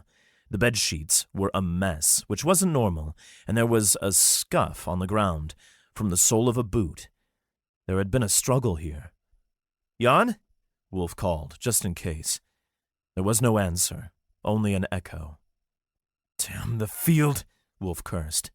Then he breathed. What happened? Still no reply. He checked the schedule pinned to Jan's wall, just to make sure Jan didn't have an evening lab that ran late into the evening. There was nothing, and Jan should have been packed by now. A pit formed in Wulf's stomach. But just below the schedule, there was a hand-drawn campus map that had been there for a while. The pin, however, stuck haphazardly into the bottom of the page, near the border grove, hadn't been there for long, and there was absolutely no reason for a pin to be there, except as a warning or a call for help. It was right at the south of the campus, where the opening in the grove wall was, where it was weak. Whatever was happening, Jan was in danger. If he was anywhere, it'd be where his pin was. Wulf ripped his speed potion out of his haversack and drank it in 2 glugs. The tiredness fled from his mind, and his body sprang to action. He was ready to do something. He had to help. By the time anyone else noticed, it'd be too late, no matter what was going on. He sprinted back out the dorm room door, leaving it wide open, then ran through the building. He pushed past a crowd of students staggering in. He considered getting them to call for help, but he didn't have the time, and with the help of the speed potion, he was moving as fast as he could. He passed them in a blink. With his potion, he was moving about twice as fast as he normally could. He blasted through the hallways, leaving a flutter of wind in his wake. Party recruitment posters and other advertisements fluttered. When he reached the doors, he sprinted out, then crossed the plains, heading south. He disregarded any paths or trails, and instead, sprinting through the snow-covered grass, making straight for the hole in the grove wall. The inch-high dusting of snow rose up in a wake behind him. The grove wall drew closer, and still there was no sign of Jan. Wulf sprinted side to side along the row of trees, but there was nothing. Whatever happened, Jan was probably outside the grove and outside the protection of the Academy's barriers. Wulf hopped over the row of saplings, then charged out into the hilly fields beyond. In the distance, a crack shot through the night. It was the faint clink beneath it, like someone had just snapped a wind chime in half. It wasn't loud enough to alert the rest of the Academy, but it was still pretty loud. Was that a spell skill activating? It didn't sound like a fire skill, but Wulf couldn't place exactly what it was. He turned in the general direction and crossed over a set of hills, then stopped. The ground was vibrating. Ahead was a ravine in the plains, and a half-frozen river at the bottom. 3 figures stood at the edge, blanketed in pale moonlight. All students. Wulf dropped to his stomach so they wouldn't see him. "You didn't say there'd be orc bison out tonight," a voice called. "We were just supposed to hold him over the edge of the cliff until he talked." Wulf narrowed his eyes. The boy who'd shouted that was holding another boy by the collar of his uniform, teetering him over the edge of the cliff. "I'm not talking," the boy hanging over the cliff shouted. It was Jan's voice, but Wulf couldn't make out too many details. I can't say anything." "Well, looks like the orc bison are migrating south," came a third voice. He stood back from the edge, arms crossed over his stomach. That was Amok's voice. "Better make this quick, then. I didn't know they were moving today either, but I won't say no." "Amok, sir," the first boy, presumably a Fletcher, pleaded. "They're crowding the valley floor down there, and soon some will make it up. Any minute they'll run us off. We aren't actually going to kill him, are we? Wasn't planning on it, but it'd be a shame if he didn't tell us what we wanted to know. We might just have to." Amok marched closer to the edge and leaned over, half facing Jan. "What is he? He beat Harl with ease, and now he's a middle coal? You have to tell us. You have to know. You're his roommate." "I can't," Jan shouted. "Just put me down, damn it! You're insane!" "I do what I have to," Amok sneered. "You think I'll hesitate? I've seen Dad do worse things to seal a deal, and if this is what it takes to follow in his footsteps, then so be it. Tell me what you know." Chapter 56. Widow Lob. Wulf pushed himself halfway up. The snow squished beneath his hands, and his heart pounded. Amok and his friends were interrogating Jan. They wanted to know more about what Wulf was. "I can't tell you anything," Jan shouted. "I actually can't." Wulf had made the field pact. Of course Jan couldn't. Wulf pressed his eyes shut for a second, then grimaced. "You know! How could you not know?" Amok yelled. "You're his roommate! Nothing suspicious? Hold him out farther." Amok's Fletcher underling leaned out more, shifting his balance and hanging Jan farther out over the ravine. Jan's feet scrambled against the snowy ledge, and he gripped the Fletcher's hand tight. It wouldn't save him. Sir, the Fletcher underling shouted. I don't think he's going to talk. You can't be serious. Do I look like I'm joking? Amok snapped. My father doesn't joke around when he forces a deal. If I can't follow in his footsteps, what am I? If I drop out, and if I don't learn magic, I'm nothing to him. Now, we kill this guy if we have to. It's me or him. Wulf! Then you shouldn't have made a pact with me, Wulf thought. You shouldn't have assumed you'd advance faster than me. He kept that to himself. The ground was vibrating, and it wasn't just an illusion of Wulf's heart pounding. Wulf narrowed his eyes, then hopped up to his feet and rose up to his tiptoes. He could barely see the bottom of the ravine, and only in glimpses, but swaths of brown surged through the canyon below, barely visible in the moonlight. A few of their eyes glinted sickly yellow, and their matted fur outlined the general shape of a bison. Where it was missing in patches, there was nothing but wrinkled green flesh.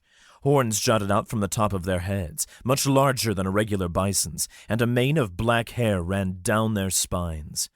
Orc bison. A monster. Already with the ravine packed, the bison were starting to push up along the ravine walls. A few took ledges, climbing higher and higher until they could jump out onto the open fields. This wasn't just a migration. This was a frenzied flight. They were running from something. Wulf couldn't just sit around any longer. He had to get Jan out of this. He sprinted down the hill, his speed potion still active. It'd last for a few more minutes. As he drew closer, he threw the empty glass vial from his speed potion, an unimportant vial from their weekly mana water supply, at Amok. It pelted him in the back of the head, but didn't harm him. "Put him back, Amok!" Wulf shouted. "I swear if you hurt him, I'll—" "Don't move," Amok ordered the other Fletcher boy. "You'll what, Hrothen? You'll get yourself expelled by attacking me? No. I think you'll tell me exactly what you are. How are you able to advance so quickly? How does a nobody like you find the resources to make it to Middle Call in his first year?" Wulf glanced at Amok's badge, a high coal badge. He was losing his lead on Wulf, and he had to be getting desperate about it. He knew Wulf could overtake him. Sir?" the Fletcher boy said, his voice trembling. "Not now!" Amok snapped. "No, you need to look." With his free hand, he pointed to the left, where a dark shape was rising up out of the ravine. It was an enormous spider, the height of 2 horses and wide enough to span the entire ravine with its legs. 8 red eyes glowed on its head, and its fangs glistened with sizzling purple venom. Hair and cobwebs clung to its legs like some crude imitation of clothes, and with it came a sour milk-like stench. Wulf was ashamed, but his first thought was, what kind of potions can I make out of that? "Oh, by the field," Amok whispered. "Drop him! Go!" Amok's friends released Jan's collar, and Wulf watched in horror as Jan scrambled, trying to cling onto the boy's hand. The Fletcher ripped his arm away, and Jan tumbled backward, falling through the empty air. Lunging forward, Wulf reached out with his hand, but he wasn't fast enough. His fingers brushed against his roommate's, but he couldn't get a grip. Using Arm of the Alchemist, he controlled his strength potion. He ripped it out of his flask and haversack, then shot it out in a stream toward Jan. There wasn't enough to catch the boy. Not with a bed beneath him, but Wulf wrapped a tendril around Jan's wrist and pulled, slowing his descent. But halfway down, the tendril snapped. A potion was still a potion, no matter how much mana was in it, and Jan fell. The potion tendril collapsed into a splatter of red droplets. Jan's arms wheeled. He shouted, and he hit the ground hard on his back before a stampede of brown bison stormed over him. But between the thundering orc bison, Wulf caught a glimpse of Jan curling up and covering his head. There was a chance he was still alive. A small chance, but still. "Get back here!" Wulf shouted to Amok and the Fletcher boy. "He's still alive! Help me help him!" But they were already running away. They'd sprinted across the fields and were halfway back to the border grove by now. Wulf was alone against the spider. He held out his arm and assessed the spider, words scrawled across his bracer. Mutated widow lob, high copper. Not good. Wulf's stomach plummeted. No wonder the orc bison were running. He clenched his fist, using Arm of the Alchemist to pull his potion droplets back to him. He just had to hope widow lobs weren't immune to poison. And the mutation? Monsters like a widow lob only mutated in the presence of demon blood.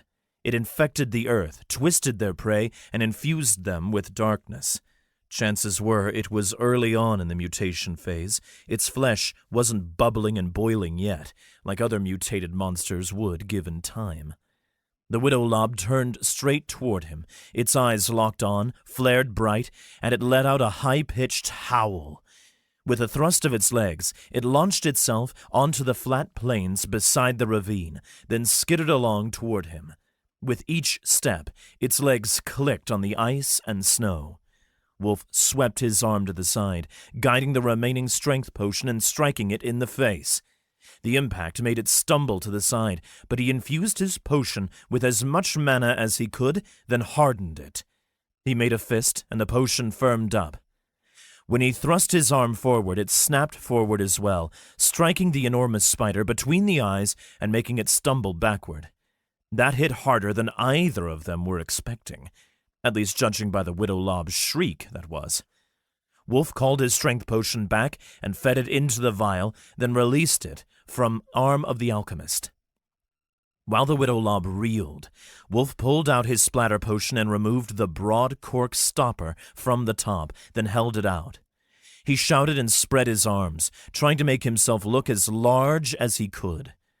Monsters were predators. They might have had a penchant for human flesh, but they only fed on humans like a wolf fed on sheep. Unlike demons, they would prioritize their own safety, and if they deemed a target too dangerous, they'd run. The widow lob's eyes flickered and glistened.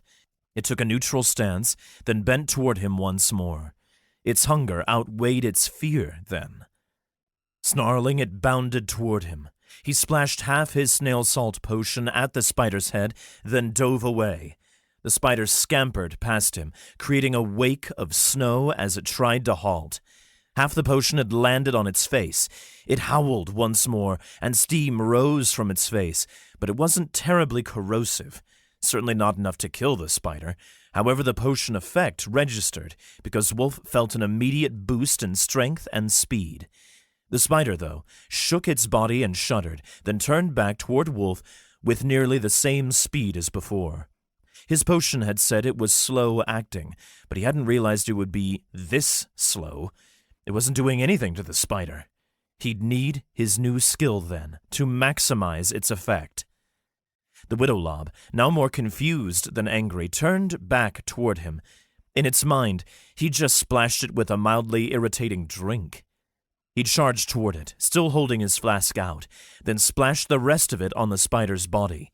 The beast still shifted away, but it didn't matter.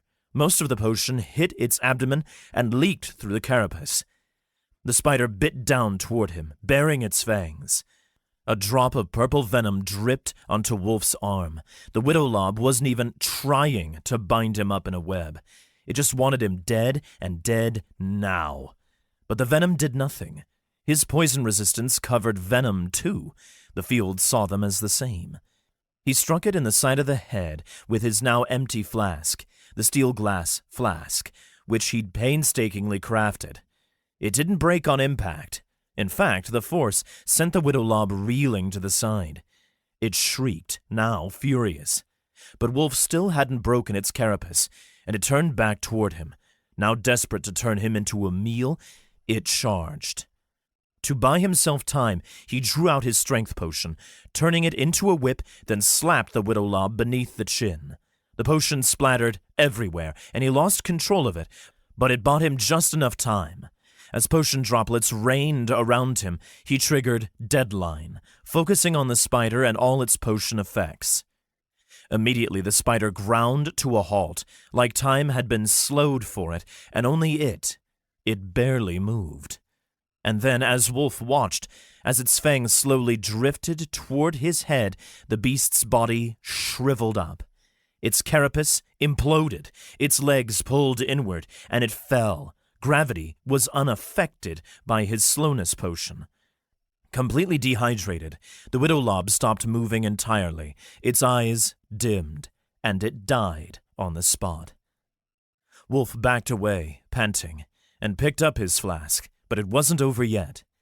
The stampede of orc bison had passed, and now Jan lay at the bottom of the ravine, unmoving, curled up in a defensive position.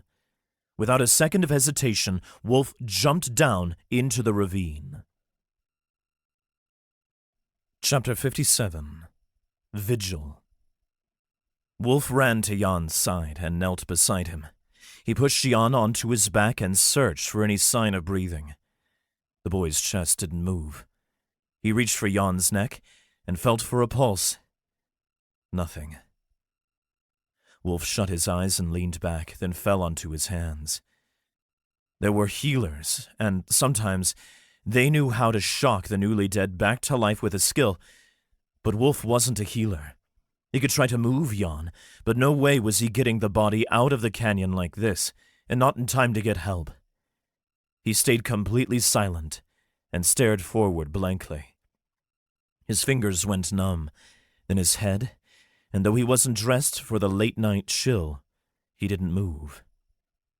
After a few minutes, maybe hours, someone appeared behind him and set a hand down on his shoulder. "Rothen? Are you all right?" It was Dr. Lengold's voice. Footsteps sounded, snow crunched, and others ran around. A professor placed a hand on Jan's chest, then felt for a pulse, and reached the same conclusion. Jan was dead. Wulf blinked for what felt like the first time in hours, and a furnace blazed in his chest. "It was a mock." "I know," Lengold said. "His friend came clean and warned us." "Where is he?" Wulf pushed up to his feet. An old righteous rage blazed in his limbs, and he clenched his fists.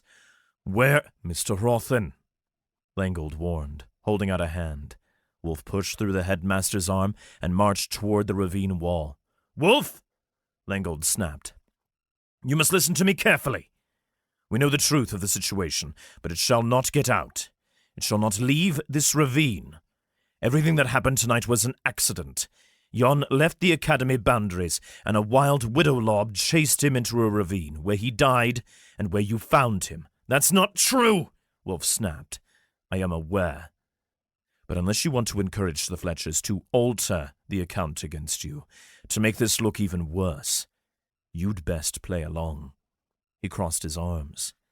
"Amok's friend told me of the field pact you made with him near the start of the year.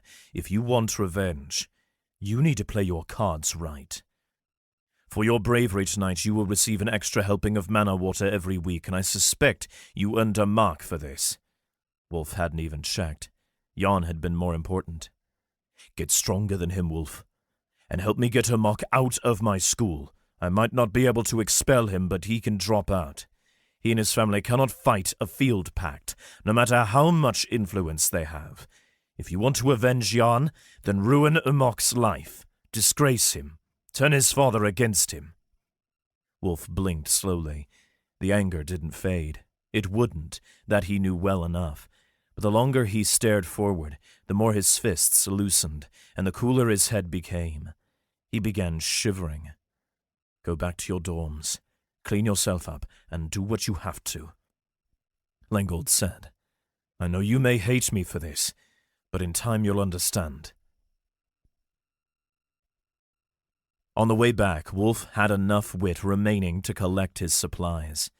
He stored his flask in his haversack, then snapped off the widow lob's fangs when no one was looking. They still contained a great many doses of venom, which he would need in potion making. Then, reluctantly, he marched back to the academy, turning his back on Jan. Wulf didn't sleep. He might have cleaned himself up, but he didn't go back to his dorm yet. He just wasn't tired.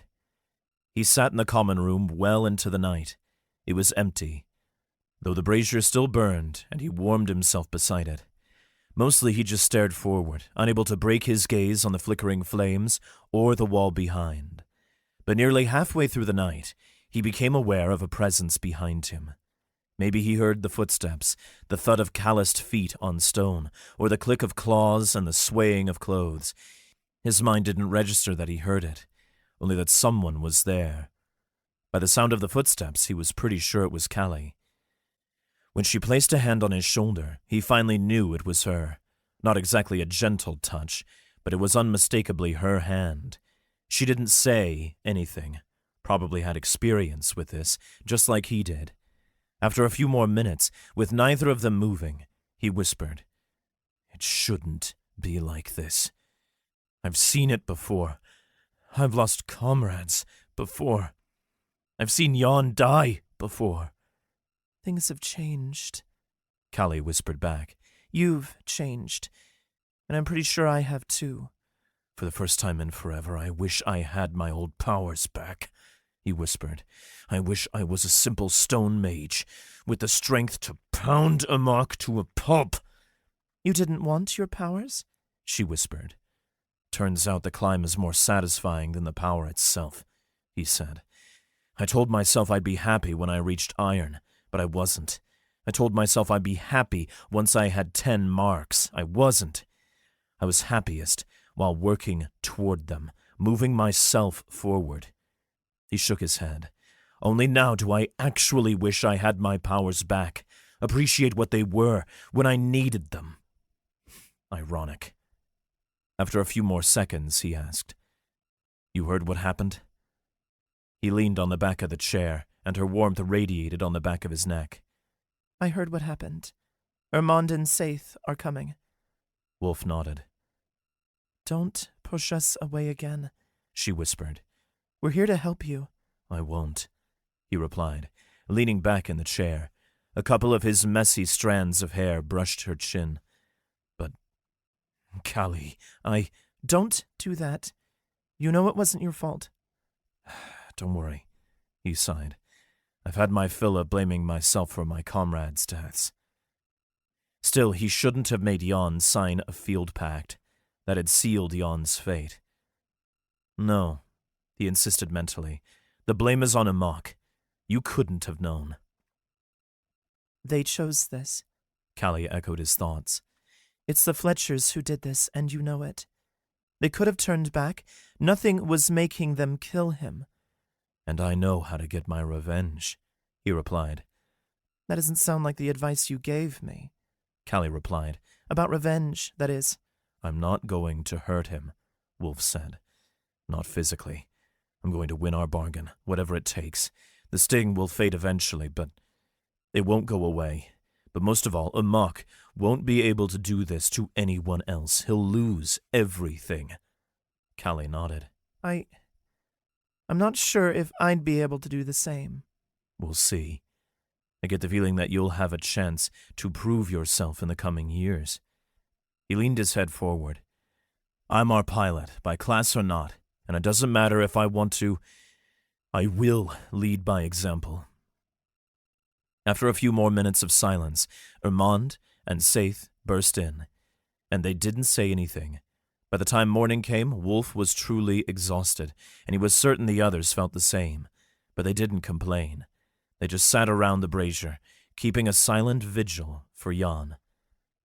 Wulf pushed himself up finally and said, I know what I have to do. I can't stop improving now. I'm going to keep advancing, and when it comes time to leave for Clegghold, we still have to help. Nothing about that can change. You're not, going after him? Ermond asked. I'm not. Wulf shook his head. He probably wants that anyway. He wants me to give them a reason, just one more slight misstep. Then they'll kick me out. No, I'll play by their rules while I have to, and I'll destroy Amok with the pact we made. That means I need to get stronger, much stronger. Over the next few days, Wulf experimented by making primal material. Creating Zarian had, so far, been the largest boost to his rank, but aside from the mana gains, he needed the resources. After all, he still needed a weapon. Stealing the chaos from potions worked decently, and the stronger the potion, the more primal material he drew from it. But potions weren't the only poisonous substances. Or venomous. He doubted the field made a distinction. Sure enough, he drew the chaos from the Widow Lob's venom with ease. At least 30 units of chaos swirled in his hand, burning and popping against the surface of his skin, even with his enhanced resistance. He poured crystals of primal material out of the fang and onto a flattened steel glass ingot that he was using as his workstation. Then, when they had formed up completely into primal material crystals, he pumped the chaos back into them, converting most of it back to venom. But, same as before, not all of it wanted to change back. He stored the unbent, it wasn't part of his will, Zarian, back in a test tube. While he worked with the primal material and Zarian, he also continued expanding his mana well, using the constructs Callie and Saith had provided. To do that, he drank a pure, poisonous potion, made from the blood of the colossal fiends. That, of course, would have killed a regular human. Hell, it would have killed a regular Middle Cole Ascendant, but after his fight with the Widow Lob, he'd earned a new mark. Look the Widow in the eyes. You showed no fear in the presence of a Widow Lob's venom. Your resistance to all poisons and venoms has greatly increased. Now, his basic nausea, sickness, and blindness potions had no effect on him. He could drink them freely, with no side effects whatsoever. He just had to do all this a couple thousand more times. It was a good thing he had a few months left. Chapter 58. Unveiling. Wulf's next tournament fight was a week later. He was near the bottom of the middle bracket, but even then, the registry list showed his first opponent as a Middle Cole, just the same as him. As soon as he'd seen the list, he spent a good portion of his potion-making time with a singular focus, getting ready to face someone his tier, a mage no less. And he couldn't inflict lethal poisons. That'd be much too intense for the circumstances. Still, when he approached the arena, he was ready. In the middle bracket, people were allowed to bring their own weapons. Wulf didn't have a personal golem, but he did carry a homemade pouch from a spare bedsheet in the dorm. He wrapped his newest creation to keep it hidden as he approached the arena, as much because he wanted to keep Callie, Irmond, and Saith in the dark about it as he wanted his opponents to be. A mischievous streak wanted them to see his prototype for the first time and be impressed. But to test it out properly, he couldn't be in a golem. It wouldn't be a fair test of the weapon to see if it felt right for a crafter to use. He wasn't going to pretend it was a smart choice. He still wanted to win, and this wasn't exactly putting his best foot forward. Though he might not have needed recognition from an important guild, he did need the funds and extra ration chits winners were afforded. But also, he wouldn't get a proper test of the weapon if there was nothing on the line. Without the rush and chaos of battle, how could he know if the weapon was right? Still, he drank 2 strength potions. They made his stomach tingle, and his limbs thrummed. Both potions were low bronze, and combined, they made his form tremble. A Middle Cole body wasn't supposed to have so much potion in it, especially not potions 2 tiers above him, but it wasn't killing him. An attendant leaned into the armory and asked, "Right then, ready?" "Yes, sir." "No golem?" "No golem, sir." "Are you throwing the fight?" the attendant asked. "You won't get expelled, but you'll make a great deal of enemies by making their bets go sour." "I'm not, sir." "All right, then." The attendant turned away and beckoned him forward. "If you want to get eliminated." He shook his head. Wulf only grinned as he stepped out into the arena, still keeping his weapon hidden. Callie leaned forward in her seat as soon as Wulf stepped out into the arena. From her vantage point, he was only a distant speck, but she'd invested in a spyglass a few days ago, specifically for this purpose. Even though these young eyes were much better, she still couldn't make out all the details, not without the spyglass. She, Irmond, and Saith all sat in the upper third of the arena's audience risers, watching the fight carefully. "By the field," Saith whispered. What's he doing? Where's his golem? Irmond exclaimed. Is he, insane? He's up against Tracy Lalo. She'll kill him.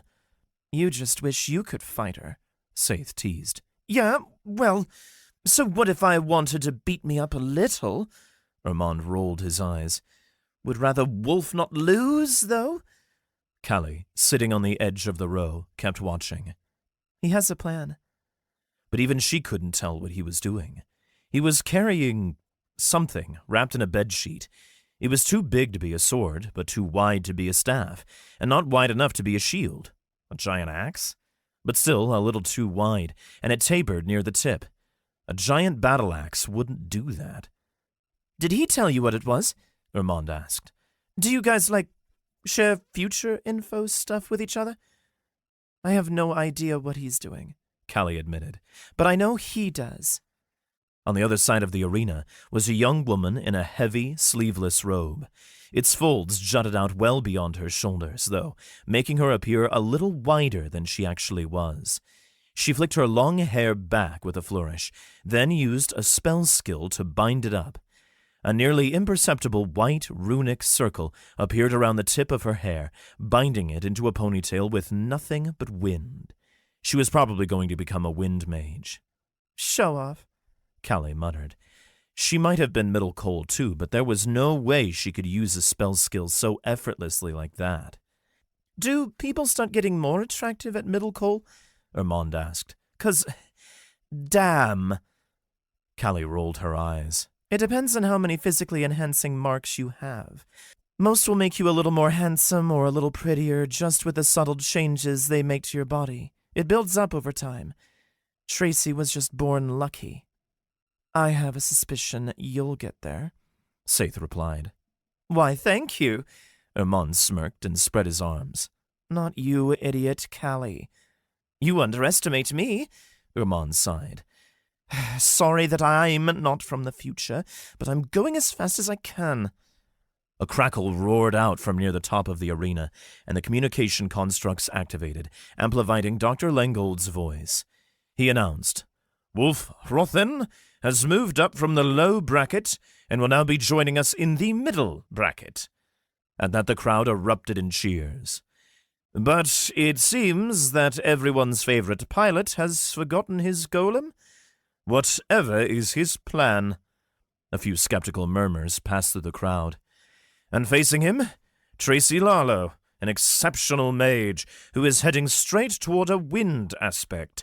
Hailing from the Lalo family, she is from upper middle nobility, but we can expect a terrific performance from her. Come on, Wulf, Callie pleaded. Show us what you're hiding. Fill me with confidence. I don't want to see you get eliminated here. We should probably drink our potions now, Saith suggested, pulling a vial Wulf had given her, one for each of them before the fight, out of her jacket pocket. The three of them all pulled a high cold tier, sight-enhancing potion. He'd gotten better at making them, out from their jacket pockets and drank it in a single glug. Callie knew well enough to not even try tasting it, but some still remained in her mouth when all was said and done, and it made her shudder. Vinegar, but even worse, and somehow more bitter. The things we do for our pilot, Irmond said with a wince. I think he found a way to make them taste worse. Just be thankful you haven't tried dragon's bile, Callie replied. It's slightly worse. Dr. Lengold signaled the fight to begin, and a trumpet sounded. Wulf ripped the bedsheet off his weapon, revealing a set of scissors. They were enormous, about the height of a quarterstaff, and they had a blunt middle section as if a hybrid tool meant for grabbing something. What the hells? She whispered. And better yet, they weren't just scissors. They were shiny, silver-white metal. Only a keen eye, a practiced artificer, would pick up what they were. Bone steel, an arcane substance that had excelled at absorbing magic and disrupting spells. How do you get so much of that? Callie breathed in shock. Transmutation, Saith said. Alchemist business, but everyone else will just think he's been saving his funds. For scissors? for really good scissors. Before Callie could say anything else, Wulf and Tracy charged at each other, weapons raised, and the fight began. Wulf had designed his prototype so he could wrap a hand around the center of the scissors grip, crossing both loops of the end while still being comfortable, and then using the outer edge of the loops as a handguard. He could have just made the loops smaller, but he needed to keep the general form of a tool, not of a slightly modified sword. Otherwise, it would have suited his class very well, and the field might recognize changes. The further he drifted from the purpose of his class, the more muddled his abilities became, and overall, he'd be weaker. Needless to say, holding the scissors was comfortable, at least for one hand. Getting a second hand in? Well, he'd need to make it a little thinner down at the bottom, but otherwise it worked. As he and Tracy fought, he swung the scissors in broad swipes, cleaving through columns of air and busting up wind-based spell skills. Tracy wasn't landing a single hit, though a few stray currents might have knocked him around a little. But still he wasn't closing the distance, either. He might have been disrupting her attacks, but if neither of them even landed a hit before the time was over, victory would go toward the contestant with the better odds, and that meant Tracy. According to the displayed odds, the chances of Tracy winning were 16-3. They'd shot up in her favor as soon as Wulf stepped out into the arena and the crowd saw him without his golem. Halfway through the fight, he was starting to get worried. Neither had scored a hit, and Tracy knew it. She was planning to win by default. If nothing changed, she would. Wulf held the scissors with a two-handed grip and swatted through a current of wind again, but he was using it like a warhammer. His scissors weren't a warhammer. He needed to change his strategy. Instead of just disrupting the spell skill, he had to end it. Tracy took a wide stance and twirled her staff, then pointed it directly at Wulf. As usual, a ring of faint white runes appeared in the air, then another and another, marking the path of the wind. Instead of turning and adjusting his stance, preparing to bash through the attack with the blunt end of the scissors, he faced the attack head-on. Adjusting his grip on the back of the scissors, he held one half in each hand, then pried them open. When he was making the prototype, he began with a wood carving around the same size, then transmuted each segment into bone steel, a form of almost metal, an arcane step more chaotic than snail salt. It was a little sticky, but... When the rune circle drew close to him and the tunnel of wind nearly hit him, he slammed the scissors together, cutting the circle and instantly ending the skill. Tracy gasped and staggered back, as if he'd hit her directly. Bone steel, he had guessed, was the best way to simulate the effect of Zerion. At least, he hoped it would work similarly, which made it a perfect candidate for his experiment. Throwing himself across the arena, he closed the distance in seconds, then caught her staff with the blunt midsection of his scissors and ripped it out of her hands. She gasped and stumbled forward. Wulf pushed her to the ground, pointing the tip of the scissors at her back. "Yield?" She blew out a puff of air. "I yield." The crowd erupted in cheers, but also confused exclamations. Still, Wulf had won, and that was all that mattered. The scissors might take a little getting used to, but halfway through the fight, they just clicked, and he understood. Scissors. That was going to be the form of his weapon. Chapter 59. Cyril. Wulf stored his winnings in the back of his storage pendant, reserving a corner of his cabinet for his pouches of silver and gold. There was a lot. From winning that fight, he received nearly 2 pouches, full to the brim, mostly silver, but some gold. In fact, he was considering just transmuting some of it. Wood wasn't the only object he could transmute, and although by adding some chaos, he could eventually turn it to harder substances, like bone steel, they weren't actually metal. Bone steel was more bone than steel. Simply, you couldn't transmute wood into a metal by adding only chaos. It required shifting the object's identity. Metals had a scale of order to chaos. Woods had a scale of order to chaos, waters the same, and you had to add very specific amounts of basic essences and some other ingredients to change them from one identity to another, which Wulf didn't yet know how to do. But that wasn't going to be a problem. He planned to shape the Zarian with his bare hands, according to the method his mark provided, and once he had the shape of his weapon, it wouldn't need to be transmuted. It was already made from transmutations. That just meant he needed to make more Zarian. With all his processing in the past week, he'd still only filled up a half-inch of the vial. How was he supposed to get enough Zarian to make giant scissors out of it at this rate? Go faster. That was the only solution. Over the next week, he refined his transmutation processes. He didn't have to make any bone steel, so he could simply focus on his potions, stealing the chaos from their poisonous forms, waiting until the primal material crystallized, then pumping the chaos back in the moment the primal material solidified. Snail salt was, in fact, the best substance to work with. It was poisonous on its own and could be made by injecting only chaos into primal material. Therefore, he could complete the reaction and reverse reaction as many times as he wanted, each time, in theory, losing some of it as Zarian. He created another enormous cube of snail salt, about the size of his hand, and pulled chaos back and forth all throughout the week until finally he'd whittled it down to a tiny cube of snail salt and nearly a quarter vial of Zarian. Which was better than before, but clearly Zarian was denser. Or you just lost a lot of primal material in making it.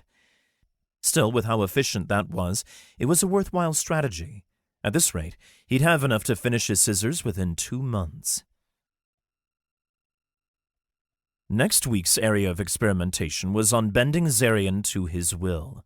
Apparently, repeated attempts to feed it essence would eventually break it to him, but he wasn't exactly sure what that meant, or how long it would take. With spare chaos from his transmutations, he looked to his vial of Zarian, opened it, and tried to push more chaos into it. It still resisted him, like trying to push the same poles of a magnet together, same as before. But no one said it would be a fast process. According to the textbook, it could take some crafters years to tame their Zarian. Wulf only had months. Daily effort would be required. Although the middle bracket was supposed to be more competitive, a few opponents had already dropped out of the tournament to avoid Wulf. Better to leave the fight altogether than embarrass yourself in front of all the potential sponsors. Because of that, Wulf only had one more tournament fight before the winter solstice break. In fact, the last week before the break. But that meant more time for him to practice with his prototype scissors. He'd been practicing a little bit with them, but it was hard. In the training gym, he and Callie sparred sometimes, her using a staff, but scissors weren't exactly a common weapon, and there weren't any manuals on how to use them in combat, at least not at the library. When he consulted Ms. Winarl, she said, "There are a few unusual weavers' guilds whose guards use scissors like yours, and no doubt they have a few combat styles they've trained over the centuries." But until then, until he left to find these weavers, Wulf would have to work with what he had. And besides, the best way to practice was in the middle of combat. He had just been hoping that it wasn't going to be against a ranger. His opponent, Cyril, was a tall elf who wore a tight, sleeveless archery tunic and carried an enchanted bow of some sort. Wulf couldn't say for certain what kind of bow it was, but it was enchanted. The golden filigree along its edge shimmered and pulsed, like a wild animal's muscles. Before the fight even began, the elf nocked an arrow. Best Wulf could tell, it was almost a normal arrow, but its tip glistened with vibrant blue syrup. The fight's odds were also posted at 1-1, which made Wulf's stomach lurch. They probably weren't underestimating him anymore, which meant that his opponent, a middle Cole too, was a decent match for him. Other middle Coles seemed pretty common in the tournament, but he reminded himself that the average student in their year was still only around high wood and middle wood, like Saith and Ermond. To make it to the middle bracket, you had to be better than average. When Dr. Lengold finished announcing Wulf, he called, Cyril Cyril, third son of Lord Cyril, known for his poisonous arrows. Not to worry, not to worry. They only inflict a slowness effect. For today. Wulf snorted. They didn't know he could resist that. He took the best stance he knew, almost like a fencer's sideways stance, with his right hand high up on one half his prototype scissors, and the left hand lower down on the other half. He could swing it like a broadsword, but at a moment's notice he could open it and cut through a skill. Or a weapon. A lordling like Cyril could afford a new bow. He might even get an upgrade. "Begin!" Lengold shouted. Wulf wasn't making the same mistakes as last time. He had a melee weapon, and he had to get close, nullify his opponent's range.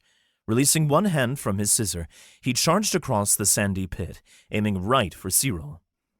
The boy shot an arrow, but Wulf leaned to the side. Though Cyril enhanced the shot with a gust of wind, Wulf had enough experience fighting ranged attackers. People like Cyril didn't think their attacks could be dodged, but when you saw how they angled their hands, how they stood, how they held their shoulders, you knew where the arrow was going to fly. But the closer he got, the more difficult it would be to anticipate an attack. He wouldn't have much time, especially when Cyril's next arrow flashed off his bowstring with a boom and split the air. A cone of mist formed around its tip. One moment, it was on a string, and the next, it struck the flat of his scissors, deflecting off to the side. But not far enough. The arrow had grazed his shoulder. It would have pierced his chest had he not deflected it, and he'd only been strong enough to deflect it because of his friends drinking their potions in the audience risers, allowing Bastion to increase his speed and strength. From the graze, Wulf felt the poison trying to work. It wormed its way into his blood, then dove into his veins, but nothing happened. The field helped him resist it, but he played it up. The potion didn't act terribly fast, but if he'd been hit, some effect would have to be showing by now. Wulf slowed down, imagining the field was pushing back against him, resisting his movements. "And there we go," Cyril spat. "The great Wulfrothen, brought down by a single cut." He drew another arrow out of his hip quiver and knocked it. "Yield, or I'll put the next one in your stomach, and you'll have to pay extra for a healer." Wulf kept pulling himself closer, moving slow. "Worked fast on you, didn't it? Should have brought your golem." Cyril sneered. "Last warning, yield." Wulf inched his scissors apart, then lowered the blunt midsection for gripping. "Fine." Cyril released the arrow and activated a skill to launch it as quickly and powerfully as his first shot had been. As soon as Cyril released the arrow, Wulf slammed his scissors shut quickly. He winced for a moment, but there was no pain. The crowd cheered and roared. Wulf had caught the arrow in the blunt midsection of his scissors. He grinned. "Thanks for telling me where you were aiming." Cyril's eyes widened with shock. Throwing off his pretend slowness, Wulf closed the last distance in a few steps, then flipped his scissors around, still holding the arrow, and sliced Cyril's arm with it. Before the boy could react, Wulf activated Deadline, and the poison activated almost instantly. Cyril slowed to half the speed of a regular human, or elf. Releasing the arrow, Wulf widened his scissors, then chopped through the slowed elf's bow, completely disarming him. Finally, he raised his scissors to Cyril's neck. "Do you yield?" Wulf asked, then paused to give the slowed elf a chance to speak. Cyril nodded, amusingly slowly, then grunted.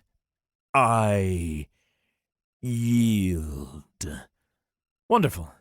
Wulf turned to face the crowd and walked away from Cyril. "Thanks for making that easy on me."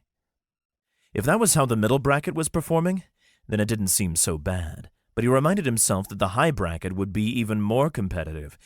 Not to mention, this was only the Istalis Academy's tournament. He didn't want to know what the Centralis Academy's tournaments were like. Those guys were the utmost peak of their generations. They'd be vicious competitors. Maybe the 1-to-1 odds weren't all that accurate after all, but Wulf could almost guarantee that it wouldn't be the same for a mock. The boy was the son of one of the most powerful people in the world, and Wulf would be damned if a mock wasn't stronger than average for his tier. Not to mention, with how many powerful people Wulf was probably going to anger, he'd be facing people much higher than him. He might have lots of marks, and strong marks, but they were going to get pushed to the absolute limit. Chapter 60. Solstice Break. For catching an arrow with his scissors like that, Wulf received a mark. Transmuter's Instincts. You caught an object moving faster than your eyes could track. Your reaction time has greatly improved. Not complex, but it'd need to be. It was a boost nonetheless. He didn't earn another mark until well after Solstice Break, though. Solstice Break happened every year, taking up the 2 weeks at the end of the year and the start of the next year. Classes paused, though there were a few midterm exams for the first semester. Most classes ran all year, and they were halfway over. On the actual solstice day, the four gathered in the mess hall, where Chef Kennett would be serving them a solstice dinner, which Wulf didn't know exactly what that entailed, but he was curious to find out. Last life, he hadn't had enough ration shits to afford a meal like that. He'd been spending them on water mana with hope of catching up. It hadn't helped. While they waited, Wulf assessed all of their progress. He and Callie were still at middle coal, but they were both close to advancing to high coal and gaining their last base skill. Callie had gained a few more marks, too, in skirmishes with some of the other girls in her dorms. Wulf didn't inquire what that was all about, though it sounded like her roommate had been getting in lots of trouble. Saith and Herman, meanwhile, were now high woods, and they'd both earned a single mark in their activities. Basic, sure, and just flat strength and speed enhancements, but those were still useful. Weapons? Wulf asked. We've got about a month, so we need to make sure those are all ready, and soon. He winced, considering his progress with his own weapons. I've nearly got enough silver to buy the bow I've been eyeing from the school shop, Herman said, and a quiver of wind arrows to go with it. Saith shrugged. I've been expanding my toolkit. It might be basic, but I've got better equipment to keep an Oronith running now. I've been working on my staff, Callie said. I might need some help from an artificer to complete the enchantments, but once I do, I'll be able to store thousands of constructs within a little pocket realm and consume them at will to power my spell skills. How exactly does that work? Wulf asked. I consume a construct, Callie said. The field, I suppose, destroys it, as equal compensation for a much more powerful spell skill, and allows me to get by on less than perfect incantations. But if I had perfect incantations, Callie said, I'd be able to use even stronger skills. Yeah, stronger than any other mage. I'm still working on that part, though. Finding incantations is still the tricky part. There are entire books of them, and the really good ones aren't exactly public knowledge. No worries, Wulf said. As long as the Oroniths work, that's all that matters to me. A moment later, the cooks began circling the room, setting out trays of turkey and stuffing, cheese sauce, mashed potatoes, squash, steamed vegetables, and a couple different types of gravy and potato dumplings. All of it had been infused with mana. As they ate, almost none of them spoke. They were too busy filling their mouths to worry about talking about their magic. But halfway through the meal, Wulf's bracer shuddered. The paper rippled, and he glanced down at it. Your mana has increased. Advancement progress, 100.5%. You have increased your tier to high coal. Please select a new skill. Around the same time, Callie's bracer also shuddered, and it alerted her with a similar message. Eating mana-infused food helps that much? Hermond exclaimed. Oh, I'm stuffing myself until I puke, and I'm going to make myself like it. Saith rolled her eyes. They were both really close to advancing. It doesn't help you that much, and if you make yourself explode, your magic won't help you one bit. You can't explode from eating too much. Sure you can. Sounds like a Skyhorn problem. Be that as it may, I've never seen an elf eat more than a single plate of food without proclaiming they're full. Hermond sighed. We have small stomachs. Wulf tuned them out and turned to the last major skill selection he'd get. He had to make it count. Greedy Alchemy. You can sever an ascendant's connection with their weapon or magic object by striking it with a splatter potion. Disruption. All skills and weapon effects that transmute chaos can also transmute order at an extra cost of mana. Unshakable. Your resistance to chaos increases for every person in your vicinity under the effect of your potions. Alternate. You may choose to upgrade one of your previous skills. Wulf stared at them for a few minutes. Unshakable was still off the table. He didn't need any more passive abilities, and it wasn't useful in combat. Greedy Alchemy sounded pretty useful, and it'd be effective against pilots too. He could completely deactivate a golem. But he had to think long-term. A control effect like that could be resisted, like poison, and it'd mean that he needed to seek marks that not only increased his ability to overwhelm control resistance, but also overwhelm poison resistance. The demand of marks that he would need was just too much. Disruption, though not immediately useful in combat, would be excellent in crafting. With the ability to manipulate order too, though to a lesser degree, he could transmute the exact materials he needed to make a golem of his own. He mentally selected Disruption without a second thought, then leaned back in his chair, satisfied. Around the same time, Callie leaned back and nodded with acceptance. She'd made her choice too. "Oh, don't you two look so satisfied," Irmand teased. "Don't worry, you know what they say. Brightest stars burn out soonest.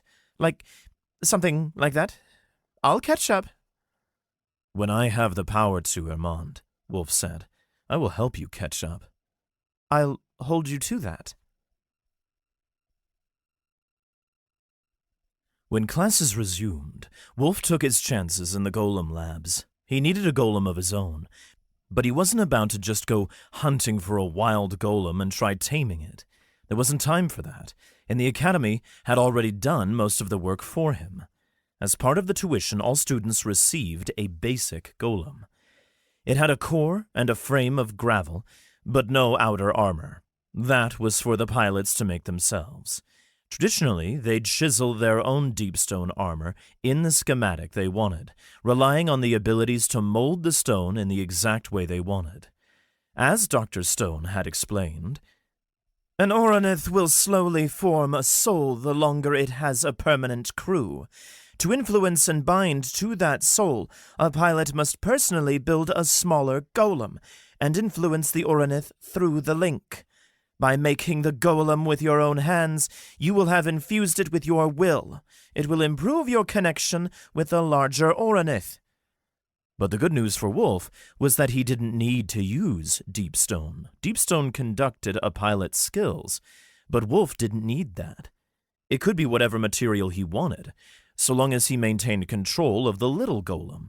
As long as he turned it into a potion, it'd work. After they received their golem frames and proved that they could use it, a basic high-wood rated golem, they were allowed to bring them back to their dorms, where Wulf immediately began work on his, and more importantly, its armor. He'd make armor out of stone for it. A sheet of metal wouldn't integrate very well as a solid in a potion, and he wouldn't have as good control over the golems, but he didn't have to start with stone. He could start with whatever material he wanted and transmute it. In the process, he'd make more Zarian. Using half-frozen clay, he shaped the many components of the chest and body armor, forming swooping, slender outer plates, then letting them dry. While he worked, he tried to keep his attention away from Jan's half of the room, but it didn't always work. He simply reminded himself why he was doing this in the first place. Nothing else kept the regret away. Poison potions made an excellent source of chaos, but stone was more order than chaos. Still, he had to start somewhere. He flooded the armor with chaos, transmuting it into bone steel. That was as far as he could go in a single push, and it was a step that wouldn't immediately crumble apart, but he had to turn it into stone. Disruption allowed him to also transmute order, but chaotic alteration only let him draw order from poisonous substances, which wouldn't help him much. They didn't have much natural order in them at all, but he didn't have to make only poisonous potions. A durability-enhancing potion would contain lots of order, and as long as it had a slight poisonous side effect, it'd count. He sifted through his potions until he found an obscure hard side potion that increased the user's speed, durability, and inflicted a weak poison. Using chaotic alteration, he drew the slight wisps of chaos he could out of it, and spending nearly 4 times the mana as the normal skill, drew out the order as well. He fed it directly into the bone steel plate. With a ripple, the armor turned into stone. It was almost like quartz. Certainly not as orderly as diamond. That needed a much higher concentration of order to achieve. But it was a pale, semi-transparent substance that held together decently on its own. Finally, he withdrew a little extra chaos from one last potion.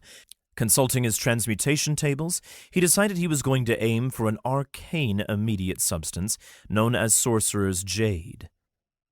It was one of the most durable materials at the current concentration of order and chaos he was able to work with. But, most importantly, you couldn't make it out of pure order. It needed to be tempered with a few units of chaos. He inserted a few poison portions worth of chaos into the plate, and sure enough, it transmuted. With a ripple, the stone smoothed, then became jade. White streaks ran through it, but overall, it was a smooth, pale green. He fitted it onto the golem. It stayed put. The golem, being only a frame, wanted to bind to new stone, hence why there were so many extra pebbles attached to the foot of the golem. With slight hesitation, he backed away. The panel stayed. First panel done. Perfect.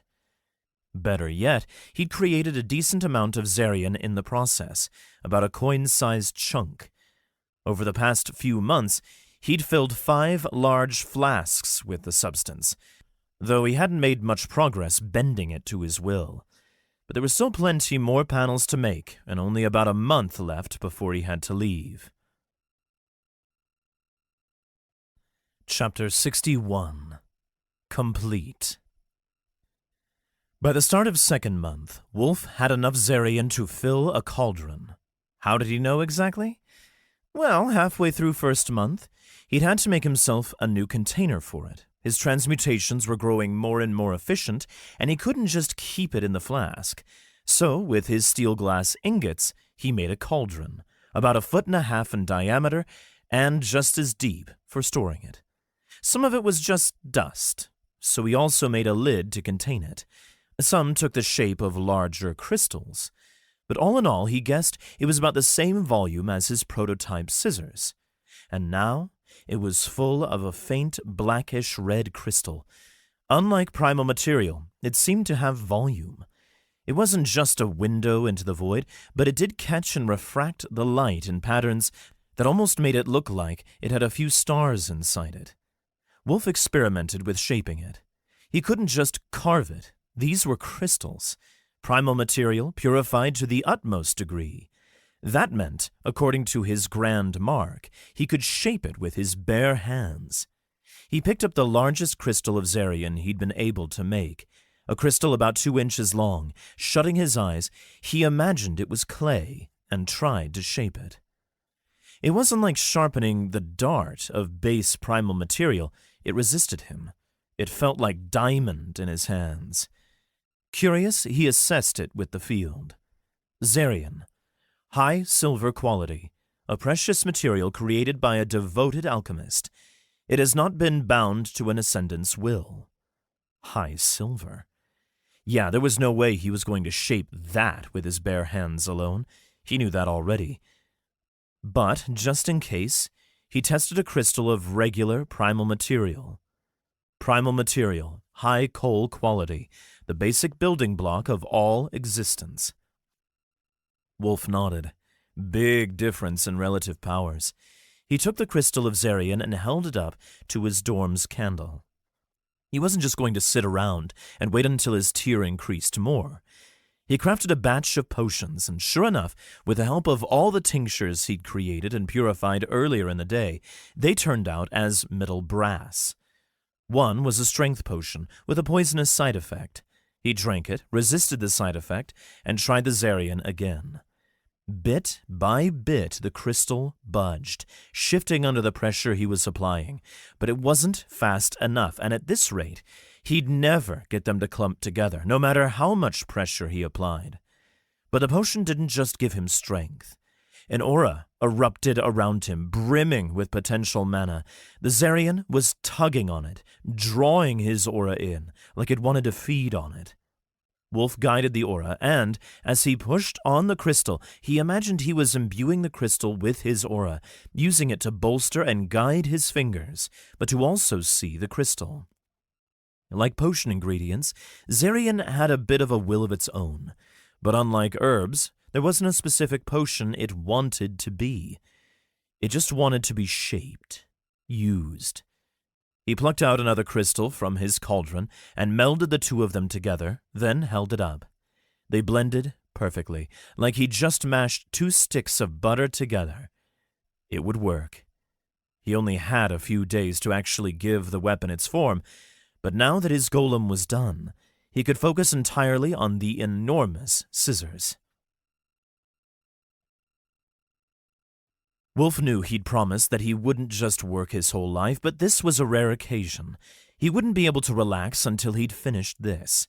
For one thing, going on a quest across the Confederacy without a weapon wasn't the best idea, but for another thing, transmuting so much Zarian was increasing his mana significantly. He figured completing a weapon by using alchemy would give him yet another enormous boost.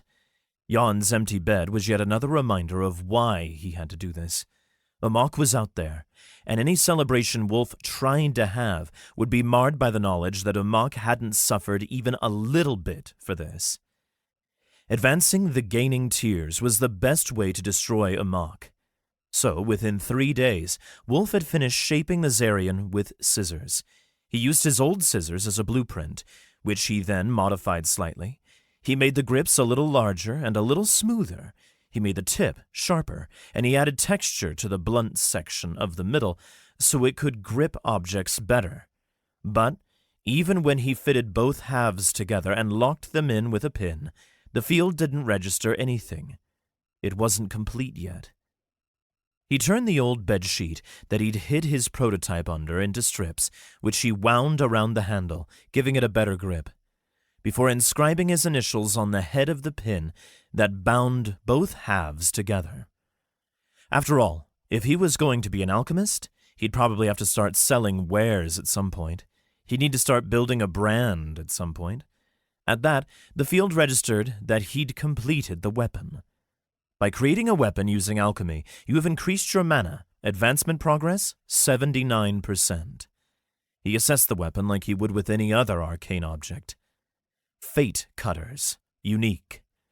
Zarian scissors crafted by an alchemist determined to change his fate.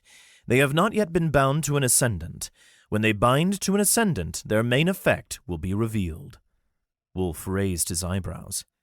Unique.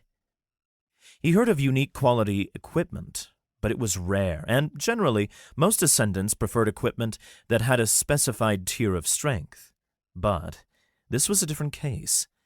Zarian wasn't like other enhanced materials, so of course it would be unique. That hidden effect? Well, that had to be Zarian's order and chaos transferring properties. He tucked them into a harness that he'd made earlier that week, which hung over his shoulder. It fit in like a great sword and hung snugly over his back, but he could draw it at a moment's notice. "One big task complete," he whispered, then turned to the golem. Well, 2, including you. As expected, the golem couldn't respond, or it didn't. They wouldn't ever respond physically to a user. But that didn't matter. He'd covered the golem in sorcerer's jade, which he'd shaped in swooping, swirling plates. They afforded greater mobility than the regular golem, which would help him when he used speed potions, but still protected his vitals. Gravel remained suspended in a frame below, forming the main body of the golem and providing its shape. That was the main purpose of the golem as a base. Without using a wild golem, you just have a stack of lifeless gravel. The helmet had no visor, only cheek protectors and a nose piece, and a swooping plume that he'd had to form with the excess clay. No visor, might have left his face exposed, but it made it much easier to drink potions, talk to his crew, and just breathe. Tomorrow, he thought. We're ready. Let's just hope Dr. Lengold got the Oronith dock clear for us. Tomorrow morning, Wulf met with Saith, Irmond, and Callie on the central butte, at the top of the same stairway where they'd met to steal Emerald Vanguard for the first time. Wulf was planning on taking the exact same Oronith. The sky was clear, though second months were always cold, and the weather seemed to have sucked some of the color out of the sky. Even though Wulf wore gloves inside his golem, his fingers still trembled. The others, despite their coats and scarves, were shivering too.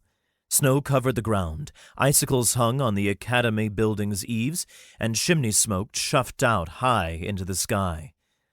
"Let's get this over with," Saith said.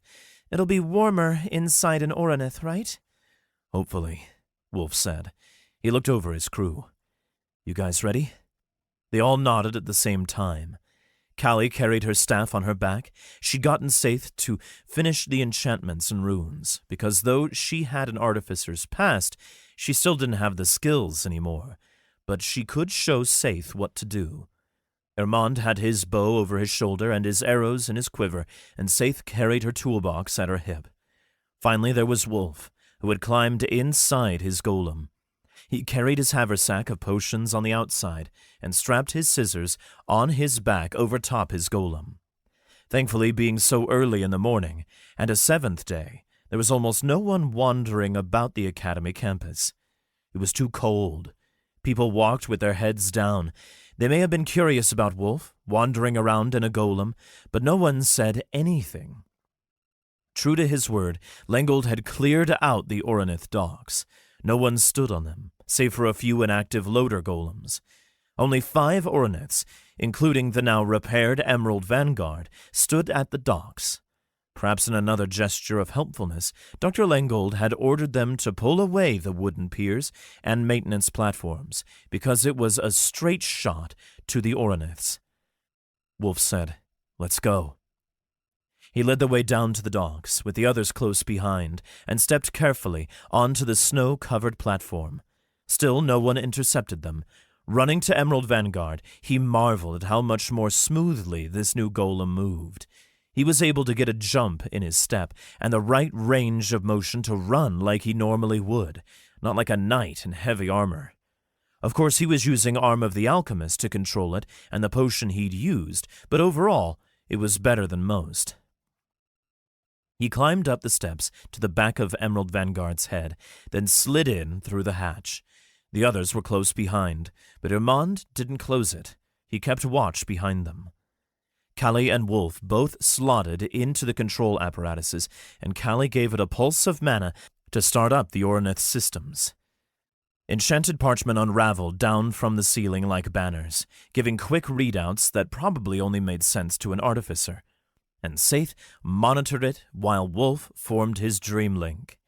As soon as Wulf's consciousness spread through the Oronith and he returned back to himself, to the present, Irmond called, Guys, I think we've got trouble."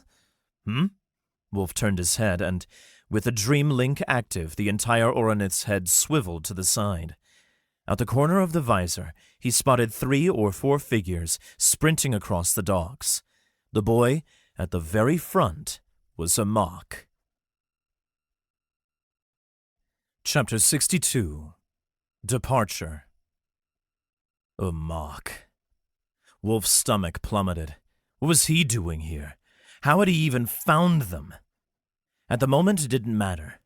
They just had to get away, and Amok didn't even have a crew. He couldn't go far, even if he could get in an Oronith. Emerald Vanguard, High Bronze Tier Oronith, has activated. Systems diagnostic complete. Main functions in good order. Arms integrity 50%. Good enough. Wulf pushed forward. He pressed against his harness and linking apparatus. His feet swung back and forth in the tracks, and he lurched forward. The Oronith moved with him, Dreamlink aligning his golem with the main mech body. They pushed away from the dock, this time with nothing in front of them and nothing holding them back. Emerald Vanguard's new arms were almost the exact same as the old, but the hammer was nowhere to be seen. It didn't matter, really. The hammer was too heavy, and it would slow them down. With each step, he pushed off faster, and a rhythm built. The Ornith thrummed beneath him, the floor pulsed, and stone groaned as he urged it to run. It began moving faster and faster, until eventually it was jogging along across the fields. "Watch out for the border grove this time," Irmond called, "or Kennet will have your head." Wulf craned Emerald Vanguard's head down, watching for the border. At the moment, he just had to get away from the academy. Then they could head south. From his vantage, the border grove was just a thin line on the ground ahead. The trees glistened with snow and frost, trembling in the last deep chill of the year, and probably because an Ornith was running toward them, sending enormous tremors through the ground. But Wulf's own body shook just as much with the impacts, and it was hard to tell. But before he could reach the border grove, Irmond shouted, Wulf! Wulf! Amok's doing something!" Wulf scrunched his eyes. "What's Amok doing?" "I don't know." A screech and a crack rolled through the air, like thunder in the distance, but mixed with the faint wind chime-like tinkle. That was the sound of Amok's spells. A beam of shadow blasted through the air toward them. It was as thick as a low copper, as Amok now was, could make an attack, which, for any low copper, wouldn't have been enough to harm an Ornith. But their Ornith was weaker than most, because Wulf was at a lower tier than most pilots, and Amok's magic was stronger than most low coppers. The beam of shadow smashed right into Emerald Vanguard's arm, bit into it, then cleaved through. Stone, gravel, and dust plumed forward, ripping through the shoulder. Pain twinged in Wulf's mind, and he clenched his teeth and shouted. It wasn't his shoulder, but the dream link made sure he felt it. Still, he was used to pain like that. He didn't break stride. If he stopped moving just because a twinge of pain rippled through his arm, he'd have died many times before his final death in his last life, in the last world. "Saith, damage report," he requested. "I'll get on it." She ran to the hatch and pushed off Irmond, then climbed out. As soon as she was outside, she activated a communication construct, which linked up with the rest of the crew. Another crack echoed through the cockpit, like a sheet of ice cracking. The arms were already weak, and "He hit a critical joint," Saith called back after a few seconds. "I'm not sure if I can fix it while we're moving." "Saith, get away from there!" Irmond shouted. "He's launching another—" Wulf winced when the communication construct screeched with interference, but he pushed through it. Saith needed a warning. Not a moment later, another beam of shadow blasted out from the dock. Wulf pushed to the side, trying to dodge it, but it still scraped past the shoulder plate and blasted off another chunk of Emerald Vanguard's arm. This time, the pain was much worse. There were more cracks, and they rang out continuously until finally the arm crumbled away. It fell in a heap off to the side, and dragging a pile of stone and debris right through the border grove. "Whoops!" Wulf gasped, if only to keep the pain at bay. His mind still thought he'd just had an arm blasted off by dark shadow magic, and that wasn't exactly comfortable. Still, he used Vanguard's legs to launch the rest of him over the grove wall. No more spells shot out. They had to be out of Amok's range by now. "Saith, are you all right?" Wulf called. "I'm alive," she panted. "Just trying to get back to the arm." "There's not much left," Wulf warned. "Yeah." Her voice was practically wincing, though Wulf couldn't see her face. "I'll patch up the rune lines, or this thing is going to start bleeding your mana dry even faster than normal, and then we'll be dead in the water." Wulf tilted his head.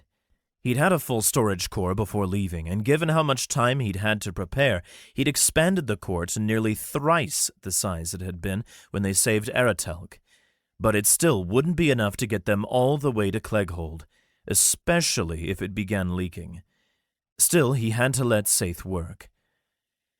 He turned to Oronith and marched around to the south, skirting the border. A few students gathered around, watching from rooftops and dorm windows, but they were too far away, and even if they wanted to do something, there wasn't much they could do. "Armand, can you get out there and keep an eye on everything around us?" Wulf asked. "Got it," Armand replied. He climbed out of the hatch and shut it behind him, then said through the communication construct, "Gotta keep you too warm in there. Some might even say steamy." "Oh, shut it," Callie snapped. "That's what I just did." "Not what she meant," Wulf replied. "You know, I still can't get over the fact that you guys are old enough to be my grandparents," Saith said. "How are the repairs going?" Wulf asked. "Not great. You lost an arm." With his right arm now completely free from the pull of the Oronith, he reached up and rubbed his forehead. The golem barely resisted his movement with his right arm. This wasn't good, and he knew it. Even if he'd had enough mana to get them to Clegghold, which was completely unrealistic, he'd have to take many, many breaks. Emerald Vanguard was in no condition to fight off a horde of colossal fiends. "Yeah, Chief," Saith said. "I can seal up those rune lines and pipes and cords, but I'm no mountain giant healer. That's up to people who are better at managing monsters and spirits." "It's dying?" Wulf asked. "Yeah, the inner core of the Oronith is dying. Don't worry, it doesn't feel pain anymore, and it doesn't even think, but if it dies, no amount of mana is going to keep us moving."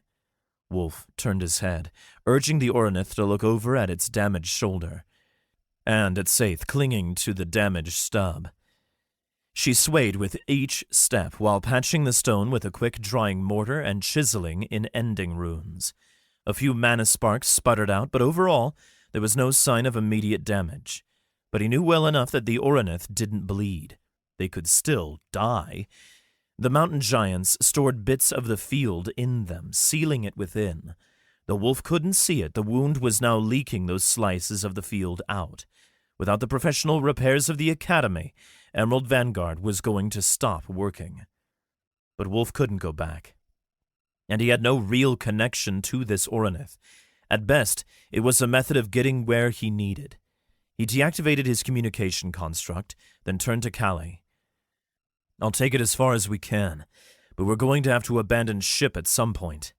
Damn Tamok. Throwing problems into all Wulf's plans, and now, actively and effectively, working for the demons. When payback came, nothing was going to feel better. Amok's life was going to be ruined, and it'd be the best feeling yet. "Are you going to have to fight the fiends without an Oronith?" Callie asked.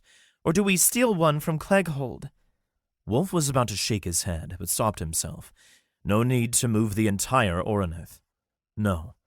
In both cases, we don't make much of a difference. We might be better fighters than Clegghold's defenders, but we're weaker ascendants still. And on foot, we'll get squashed by a fiend at our level.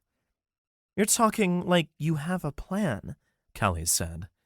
"Spill it." "You know the Slumbering Peak?" Wulf asked. "Where Clegghold gets all their minerals from?" "Yeah?" "Turns out, it's called the Slumbering Peak for a reason, even if people nowadays have forgotten why. In our past lives, everyone was attempting to get Silent Wraith running and under control, but no one could. But now, the dwarves should have just stumbled upon it last year." Callie shut her eyes. "If no one could get it active in 40 years, what makes you think you could?" "Because we have to." Wulf kept looking forward. "We're ready, we're determined. A legendary Oronith from the first invasion would be an excellent addition to Clegghold's defenses." "All right, I agree with Armand. You're crazy." "Yeah, but it's our only shot. It's sleeping. We, you, and me, with what we know, might just be able to give it the jolt it needs to wake up." "Sadly, you're right." Wulf turned his construct back on and spoke to the whole crew. "We have a plan. We're going to walk Vanguard as far as we can, get as far from the Academy as we can, and then we're ditching it. We'll head to Clegghold on foot. There should be time if we go fast. And then, once we're there, we're going to activate Silent Wraith." As expected, Wulf was met with groans. Irmand sputtered, then said, I want to think you're joking, but knowing you, you'll, actually find a way to do it. Ugh. By the field. I'm in. Chapter 63 Sluggish Behemoth. By noon, Saith had finished patching the mana leaks, but it wouldn't matter. Wulf had spent a quarter of his mana, and for once, that wasn't going to limit how far they could go. The Oronith was already growing sluggish, and the Dream Link was failing. He had to stop jogging, not only to preserve his own energy, but because Vanguard just wasn't moving fast enough to put a hop in his step. It was still taking long strides across the rolling hills and fields south of the Academy, but he couldn't get the same hop in his step necessary to get them jogging again. They traversed the empty rolling hills and ranches. Irmond reported back to the cockpit every once in a while, holding a standard-issued ranger's map of the Confederacy, which he used to navigate by. By the end of the day, if you hold a south-southeast course, these hills will flatten into the Great Plains. We travel a few weeks after that, and we'll hit the Calcum Range. Clegghold is nestled in the very middle of the range, around an enormous mountain lake. At least that's what the map's telling me. I can't say for sure. They would be crossing barely an eighth of the Confederacy's land, but it still felt like a longer distance than Wulf had ever traveled, and once they put the Academy behind them and passed Eretelk, there was almost nothing. This was ranch land. A few villages, a few farmhouses, and a few herds of cattle crossing the land below.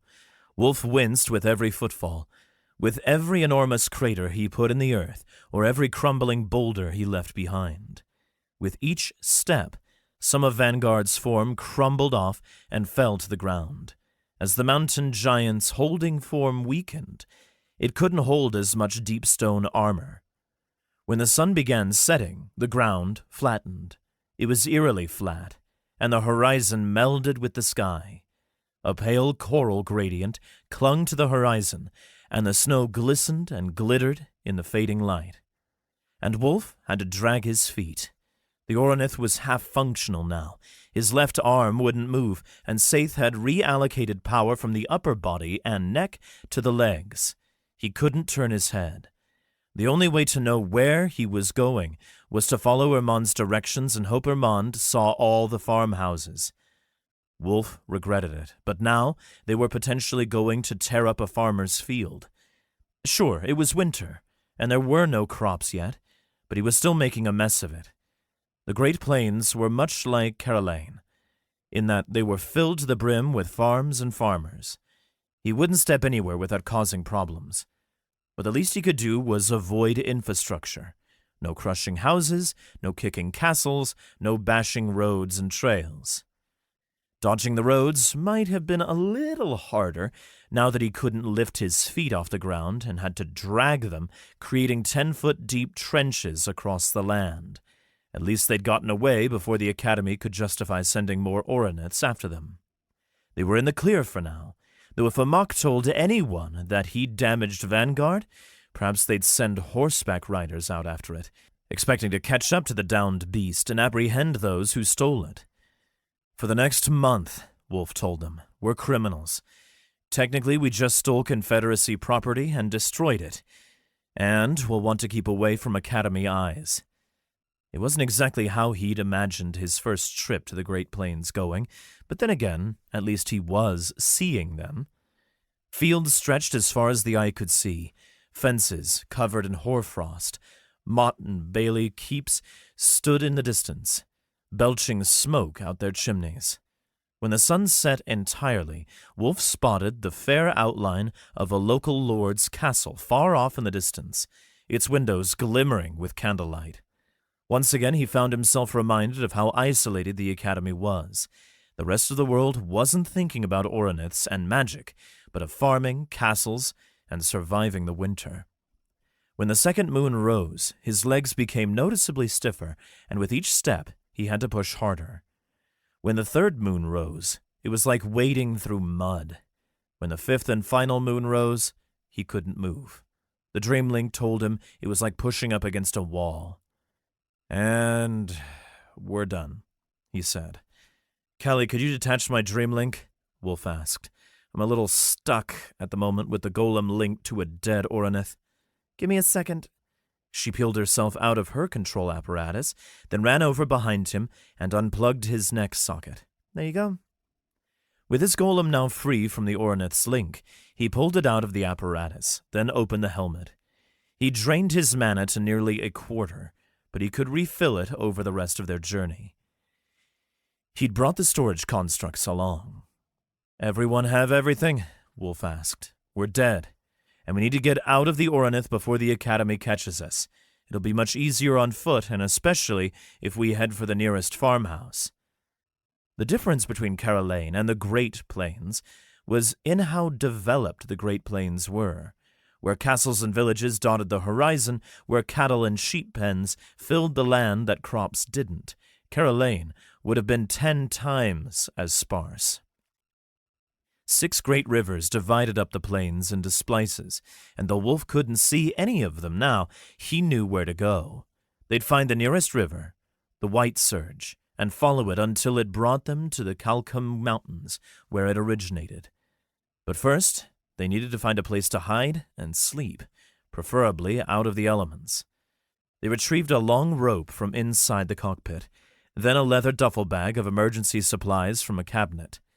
They draped the rope down the back of the Oronith until it hit that ground.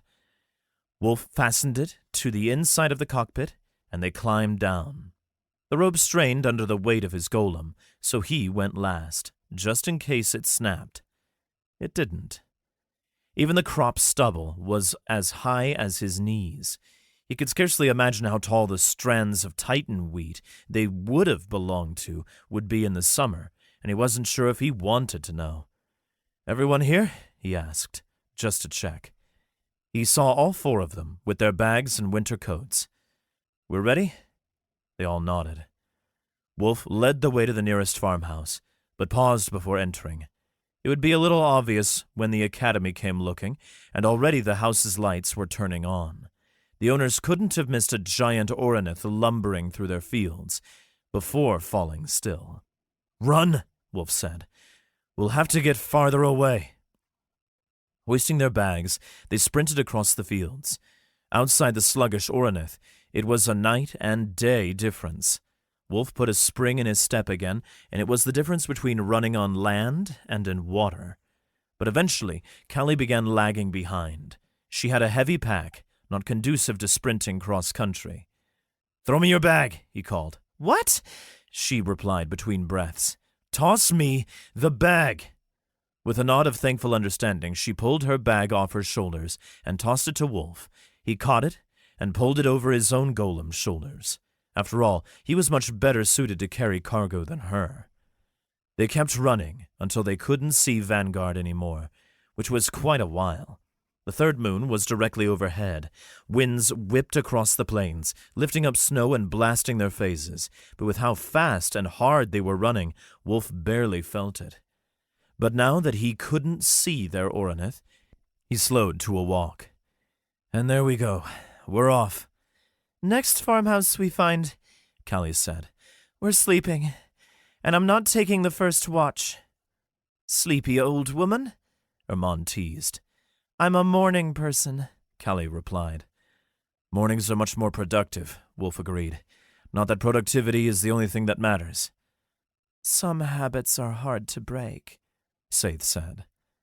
The next farmhouse they found was completely dark. No lights in the windows, nothing. A dog paced back and forth in front of the door, and another slept, but neither seemed to notice the 4 approaching the barn. Slowly, so the door didn't creak, Wulf pushed it open, then marched inside and flopped down on the hay. It was dry inside, at least, and though wind still seeped through the gaps in the walls, it was warmer than outside. Besides, the mounds upon mounds of hay along the walls would make excellent insulation. I guess that means you forfeit the tournament, Hermon said. Both of you? Wulf sighed. Yeah, I'm going to end up missing a few fights. But this, ultimately, is necessary. Besides, check your bracers. I'm sure we would have gotten a mark or two from that. After climbing out of his golem and deactivating it, He took his own advice and checked his bracer. Endurance. You have run a great distance, fleeing from those who would hinder your helpful deeds. The maximum benefits per tier granted by Bastion have increased by 1/4. Sure enough, the others had similarly simple marks, but it was a good start. Hopefully by the end of this all, they'd have earned plenty of marks, and maybe even a grand mark. All right, Saith said. I'll keep first watch, and I'll wake Armand when it's his turn. Good luck sleeping after the excitement of the day, but, I expect Wulf will have no trouble with it. Wulf took the last watch, and as soon as the sun rose, he activated his golem with a half-finished potion and woke the others. They rose sleepily and hungrily. Along the route, there would be plenty of inns and taverns, but that was in the future, not now. They'd have to go hungry until they reached the first town. We need to get moving, Wulf said, climbing into his golem. We don't know when or if the Academy will hunt us down, and we don't want to get caught by a bunch of angry farmers. They ran out of the barn and sealed it behind them. The dogs immediately began barking.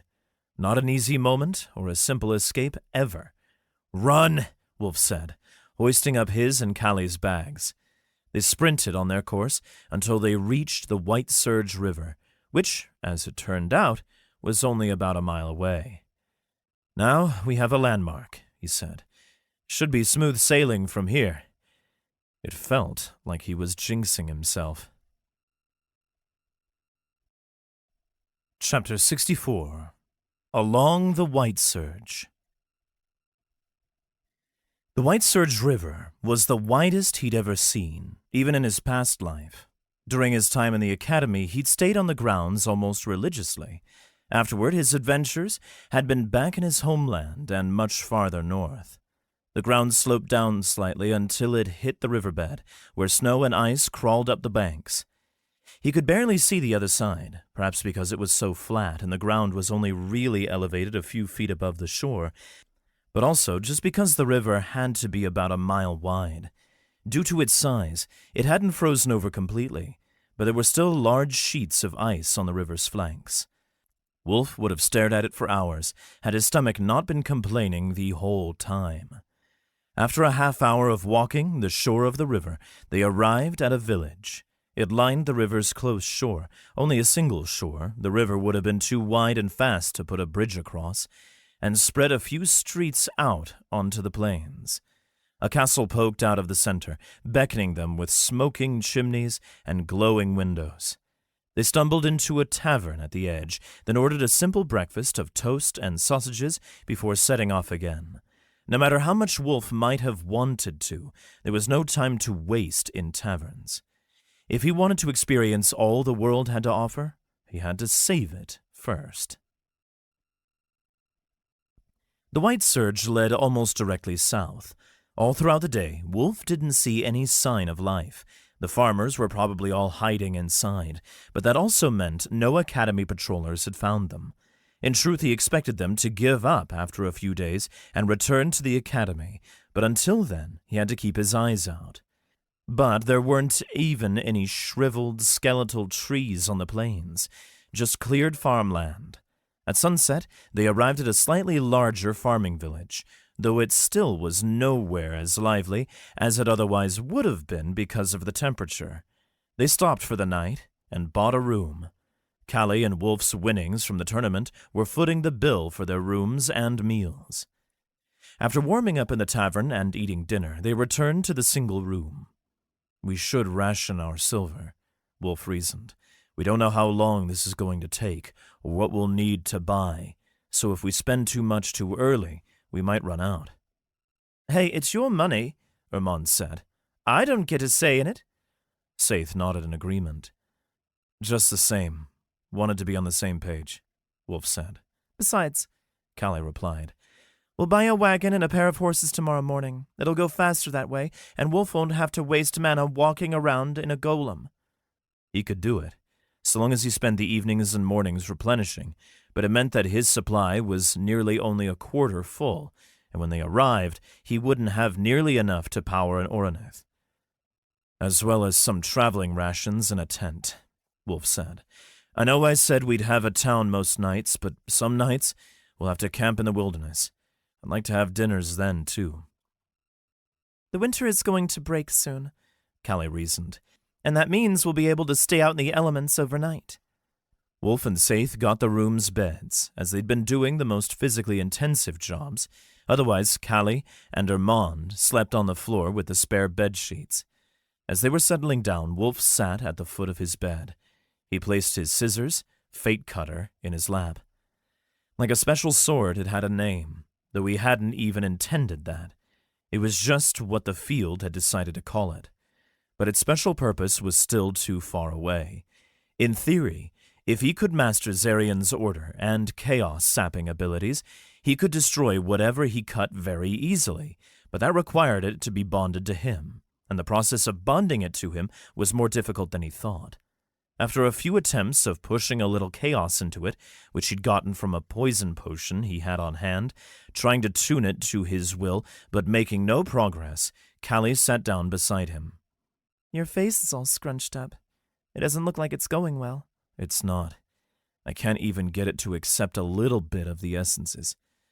He held up his hand, showing the others the chaos that he'd extracted from the potion. They all crowded around. That's hurting my eyes, Saith said. You mean, that's what you use to transmute objects? She leaned over and blinked a few times, then reached out as if about to touch it, but pulled back at the last moment. I'm sure there are other ways, Wulf said, but this is the way I can do it. So, what are you trying to do? Armand asked. Well, I need to attune these scissors. Once I get them attuned to my will, I can basically use them to store and conduct base essences by drawing them in and out of my opponents or their armor and equipment. It doesn't just have to be poisonous. He shook his head. I don't know that for sure either. The field just says these scissors have a hidden effect. Callie snorted. Why is it hidden? Until I bond with it properly. He explained what his textbooks had said about bonding with a lump of Zarian. They bonded to it by trying to use it, didn't they? Callie asked. But your scissors aren't just a lump of stone. You shaped them. Wulf considered for a moment. Then he had to use them like scissors? In Threnia, in the Pangean villages, the pilots were often rewarded with enchanted weapons for doing good deeds, but they had to bond to the weapon first. You can't just bond to an enchanted weapon by holding it and pushing mana into it. She narrowed her eyes. Did you ever have enchanted weapons before? My hammer was technically a construct, Wulf said, which I fueled with brute force, just pushing mana right into it. And there's your problem, Callie said. I would have done the same, Saith grumbled. Damn, this whole bonding thing. Artificing isn't about bonding. I don't know how you were ever an artificer in your past life, Grandma, but hitting things really hard with a hammer tends to work wonders. This grandma thing better not stick, Callie muttered. We'll try not to let it. Armand gave a playful smirk. All right, but there's still one big problem, Wulf said. I don't know how to use scissors. Like, not as a weapon, and certainly not when they're so big. But he considered what Ms. Wernal had said. Weavers' guilds. Armand, can I see your map? It has important guild headquarters locations on it, right? A few, yeah. Why? Armand pulled his map out of his bag. Can I see it? Armand laid out the map at the foot of Wulf's bed, and Wulf leaned over to look down at it. His eyes scanned back and forth across the stained parchment, hunting for any sign of a weaver's guild. There were a few small Fletcher branches marked, a farmer's guild, a couple horseshoe guilds, but... There! Wulf exclaimed, when, nearly at the end of his hope, he came across the White Surge Weavers' Guild. It was a couple weeks away still, but it was along their journey. If we stopped there, they might have manuals for weapons like this. At least, Ms. Winarl thought so. And if you learn how to use it, it might help you bond with it? Saith asked. Well, that's if Callie's theory is right. I'd bet it is. I don't know. Last life, I wasn't much for the wishy-washy magic theory stuff. I was more of a hit things really hard kind of guy. He rolled his lips inward. Before the others could say anything, he added, "All right, yes, I still like hitting things hard. But alchemy's neat, too." Being in an inn, Wulf figured no one needed to keep watch, but just in case, he placed their bags in front of the door, so if someone tried to barge in, it'd make noise and alert them.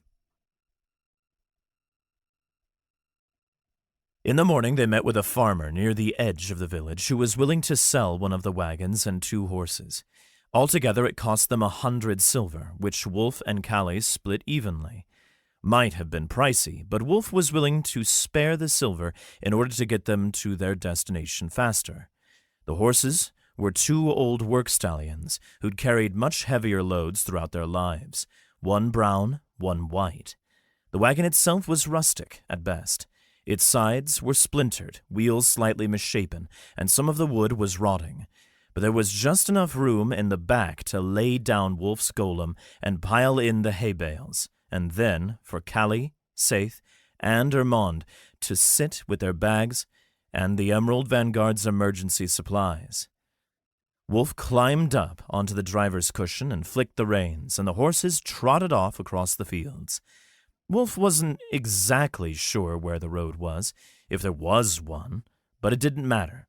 The ground was cold and hard enough that the wagon wheels didn't get stuck in the mud, and the frozen crop stubble bent beneath the horses' hooves. Once they were out of the village, Ermond asked, "So, the Silent Wraith, You've set your sights pretty high, wow! The reports are saying it'll be a silver tier Oronith. It needs silver tier pilots as a minimum." Wulf chuckled. Needs is a strong word.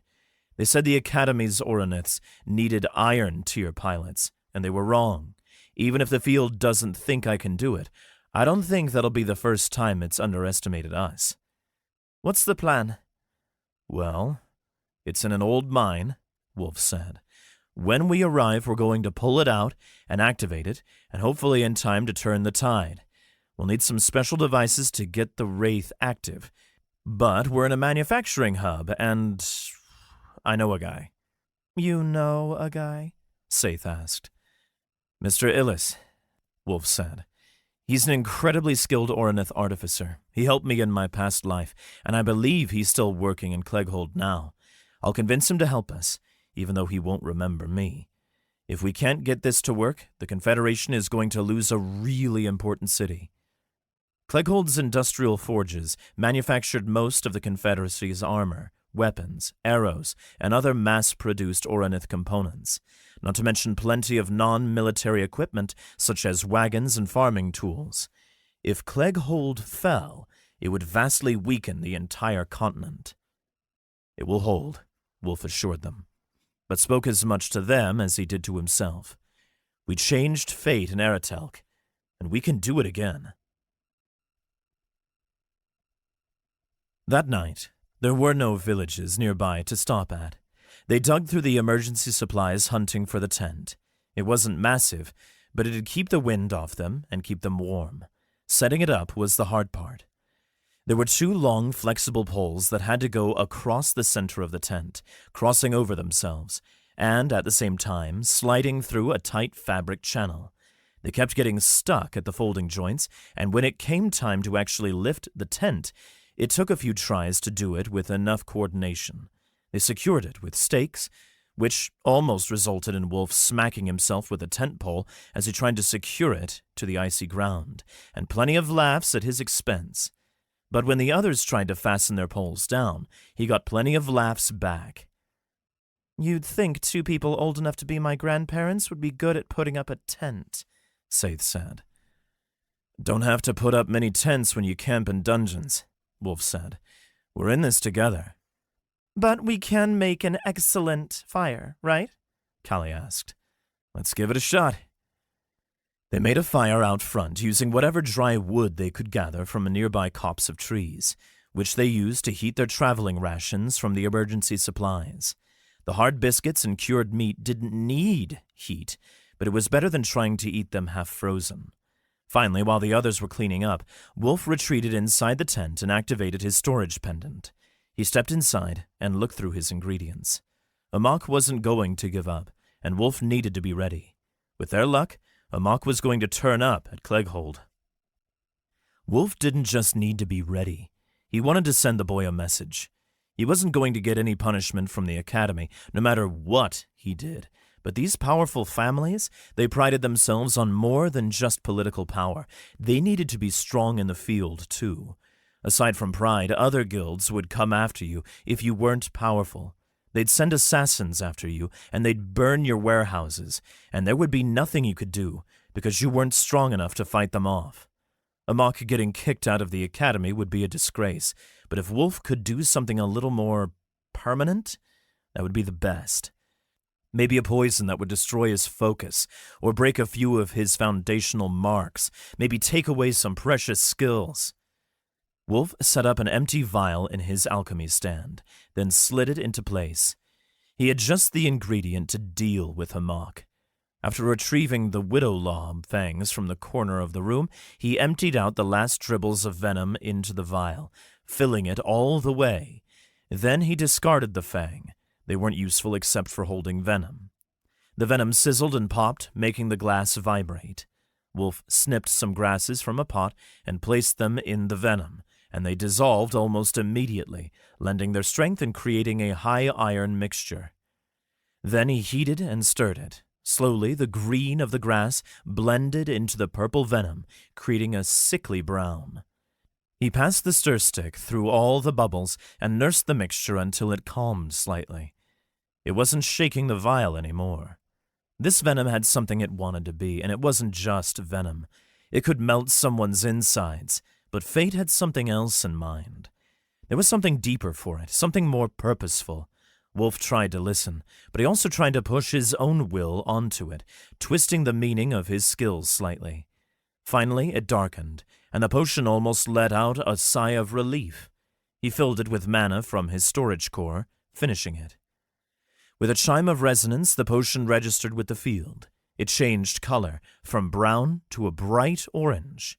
His mind told him it was toxic, and his stomach begged him not to drink it. He assessed it. Soul-rending potion, high silver quality. Increases user's perception, but at a cost. After 10 seconds, the potion inflicts a soul poison that will shatter the mana channels and core of anyone with insufficient resistance, rendering them incapable of interacting with the field. Wulf sighed. That was probably for the best. When he was thinking of a permanent solution, part of him was hoping for something that annihilated Amok's mind or killed him over the course of a few weeks. But this would work just fine. More than fine. Amok would get removed from the family, not for his wrongdoings, but because he lost his connection to the field. He wouldn't just be weak, he'd have no magic at all. It would be the best form of revenge. Snuffing the burn box, Wulf tucked the potion into an inner pocket of his coat, then walked back outside. The others were settling down to sleep, and he offered to take the first watch. "Are you all right, Wulf?" Armand asked. "Feeling a lot more optimistic about our odds now," Wulf said. "I think this might just work out.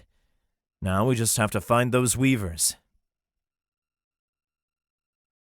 Chapter 65. Weavers. The White Surge Weavers Guild wasn't as easy to find as Wulf had thought. Though they arrived at the place marked on the map, he saw nothing but the shores of the river. Over the weeks of walking, the ground had gotten slightly more hilly, and the elevation rose, in preparation for the mountains now peeking over the southern horizon.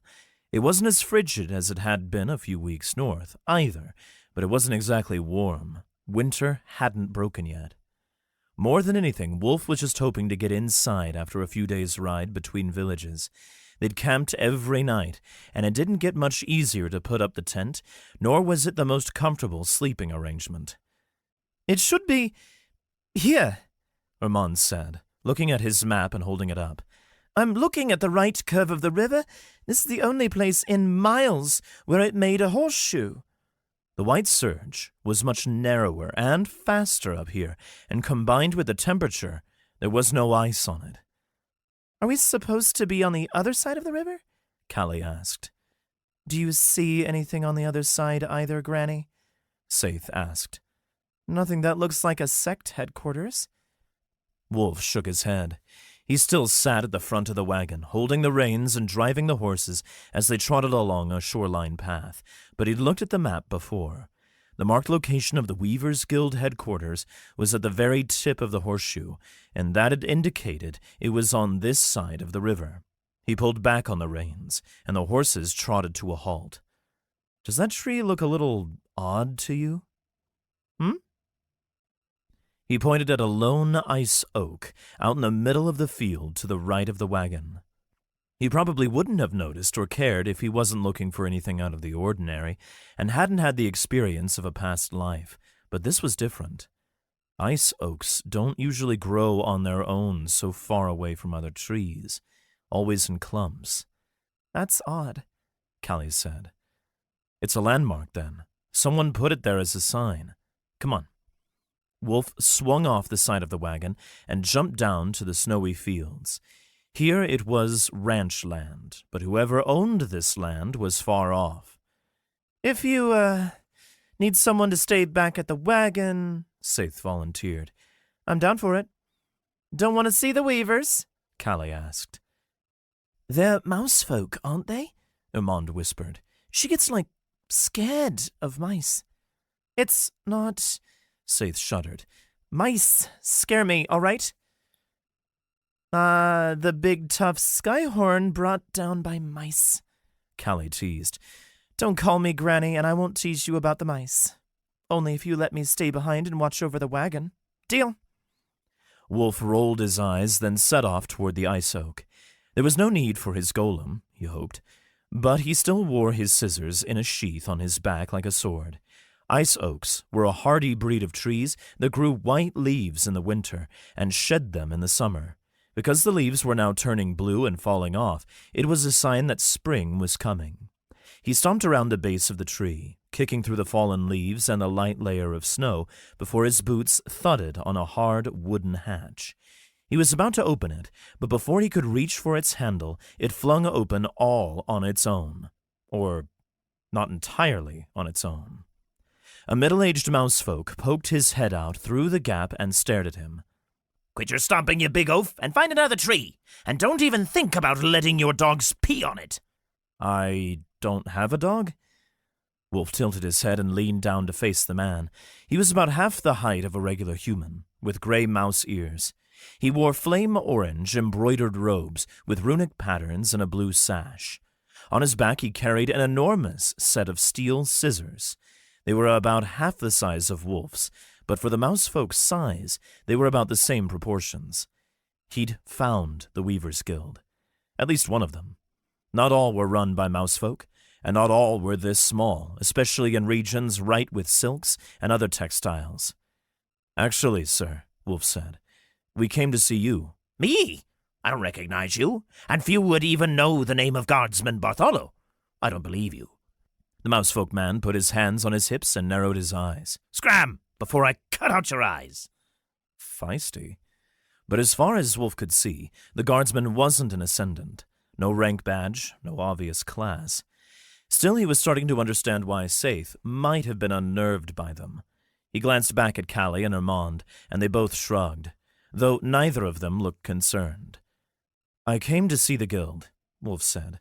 I came to offer my services in exchange for something, and I'd like to see someone who can make deals with me. I can't just let you... Bartholomew sputtered. Ah, sure you can. Wulf reached out and pushed the trapdoor open all the way, then reached for the ladder down into the depths, but Bartholo drew his scissors from his back. Wrong move, Wulf said, as Bartholo drew his weapon. Wulf ripped open his haversack and drew out a wisp of a harmless seeing potion with arm of the alchemist. He directed a whip of pale gray liquid to deflect the scissors, then struck Bartholo in the chest and flung him down the ladder before using the potion to attach him to a cold metal pole that ran up to the trap door. It was still cold enough to freeze liquid to the touch, and it kept Bartholo trapped near the bottom of the ladder. Wulf said, "Come on," then descended the ladder. It wasn't as dirty of a hole as he'd been expecting. Wood lined the walls, and candles flickered in sconces, lighting it dimly. "You won't get away with this, ruffians!" Bartholo exclaimed, pulling against the potion. The wolf had released the potion from his control. Bartholo was still stuck. "I'm not here to hurt any of you," Wulf said. "Just wanted to make a deal." At the bottom of the ladder, they arrived in a long hallway with a low ceiling that forced him to hunch over. At least there were no hanging chandeliers. He turned his back to Bartholo and set off down the hall, with Callie and Armand close behind. "Hello?" he called. "Anyone else here? Anyone else reasonable?" At the end of the hallway, they arrived at an intersection with 5 other hallways leading deep into the ground. At the end of a few, Wulf spotted broad rooms filled with mousefolk sewing all sorts of clothes. He even noticed a few academy uniforms.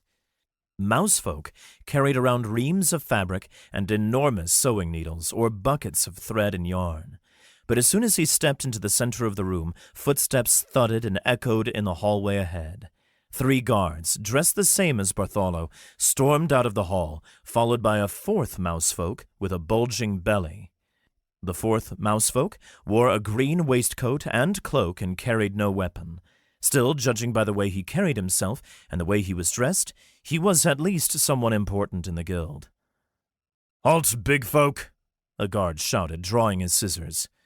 "They're ascendants," another whispered. "What is your purpose here?" the mousefolk in the waistcoat asked. "Who are you?" Wulf asked. "We're looking to speak with someone who can negotiate a little." He considered for a moment, trying to force his way in, find a library or wherever this guild kept their books, but he didn't know where in this winding underground maze to go, or if they even had what he wanted. "I am the head of the White Surge Weavers," the mousefolk proclaimed. "Sir Till of White Surge. Now make your negotiations or leave, and beware! If you waste my time, we will hurt you." Wulf cleared his throat. "So, here's the thing. I've got these scissors." He motioned to his scissors on his back. "I'm looking for a guild combat manual. You wouldn't happen to have any combat manuals for scissors, would you?" "In exchange, we can provide you potions?" Armand offered. Wulf glanced over his shoulder. He hadn't been planning on giving away their hand yet, but then again it didn't hurt. He wasn't trying to be antagonistic. "In fact, we do have some combat manuals from the Centralis Weavers Guild. Big folk they are. Not terribly useful to us." Sir Till crossed his arms. "Still, I can't go giving them away. My art is commerce, and to give anything, especially a book, is a great shame upon our guild." Wulf kept a straight face. "Cool. You want potions?" "No." "Are you going to make me guess?" "I want you to kill the river drogger." Wulf raised his eyebrows. "You folk are ascendants, aren't you?" Sir Till asked. "It comes around every evening sniffing for us. We've had to cancel all our nightly above-ground festivities because of its hunting. Killed 2 guardsmen, it did. And there's nothing we can do about it. It's too strong." "So we kill this river drogger, and you'll give him the book?" Callie asked. "That's correct," Sir Till exclaimed. "Then it's a deal," Wulf nodded. "We'll handle your infestation as long as it comes around tonight." It had to be tonight. He wouldn't delay their journey any longer. "And you'll give us a few combat manuals from the Centralis Weavers branch." Chapter 66. Draugr. "What's a drogger, then?" Armand asked. They sat in the back of the wagon. It sat in the same spot as it had when they'd arrived. Though, now that the sun was dipping, the horses were getting a little antsy. They plodded at the dirt and whinnied. Night couldn't come soon enough. Wulf just needed to get this over with, so he could get out and finally start learning to bond with his scissors. And when he thought about it that way, it just sounded all the more insane. Still, he occupied his time by preparing his golem. He'd kept a tincture ready, so that when he needed to dilute it, pour it over the golem's head and activate the beast, he could.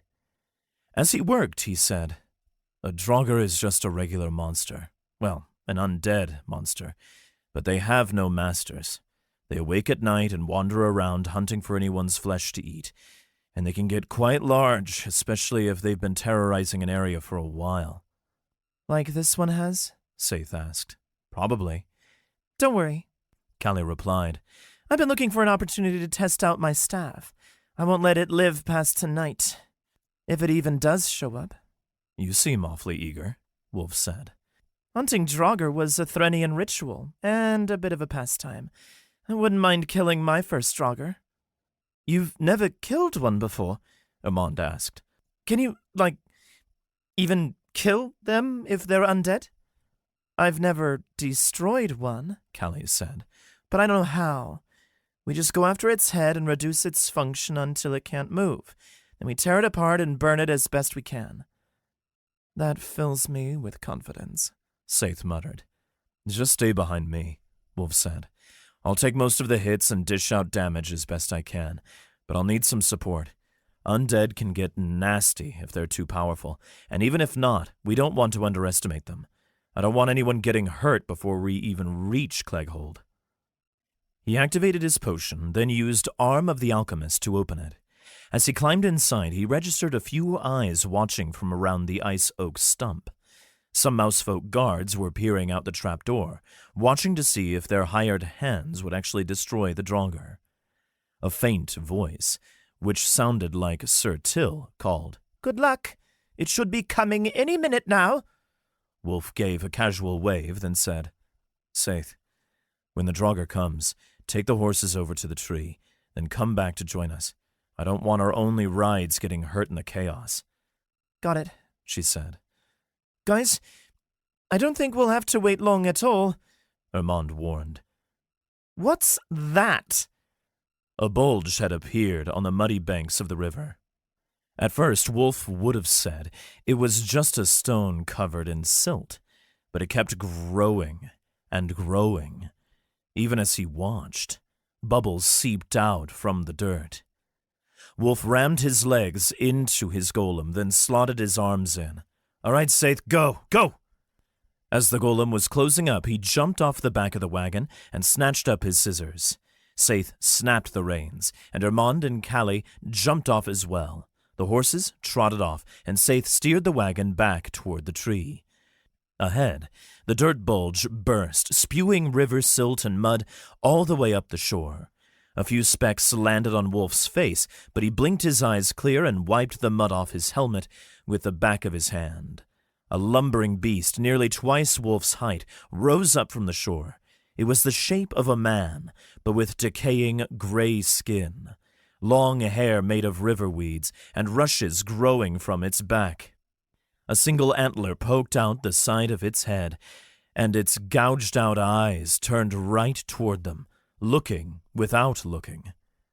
Mud sloughed off its body as it lumbered up the shore. And the smell! If Wulf hadn't been used to nausea by now, he probably would have lost his supper, but it was exactly how he imagined rotting seaweed would stink. He had never smelled rotten seaweed, but the odor was briny, faintly salty, and deathly. The Draugr craned its head back and let out a deep bellow, then charged forward. It moved surprisingly fast for a beast of its size, and behind it, it carried a riverboat's anchor on a chain, probably a weapon.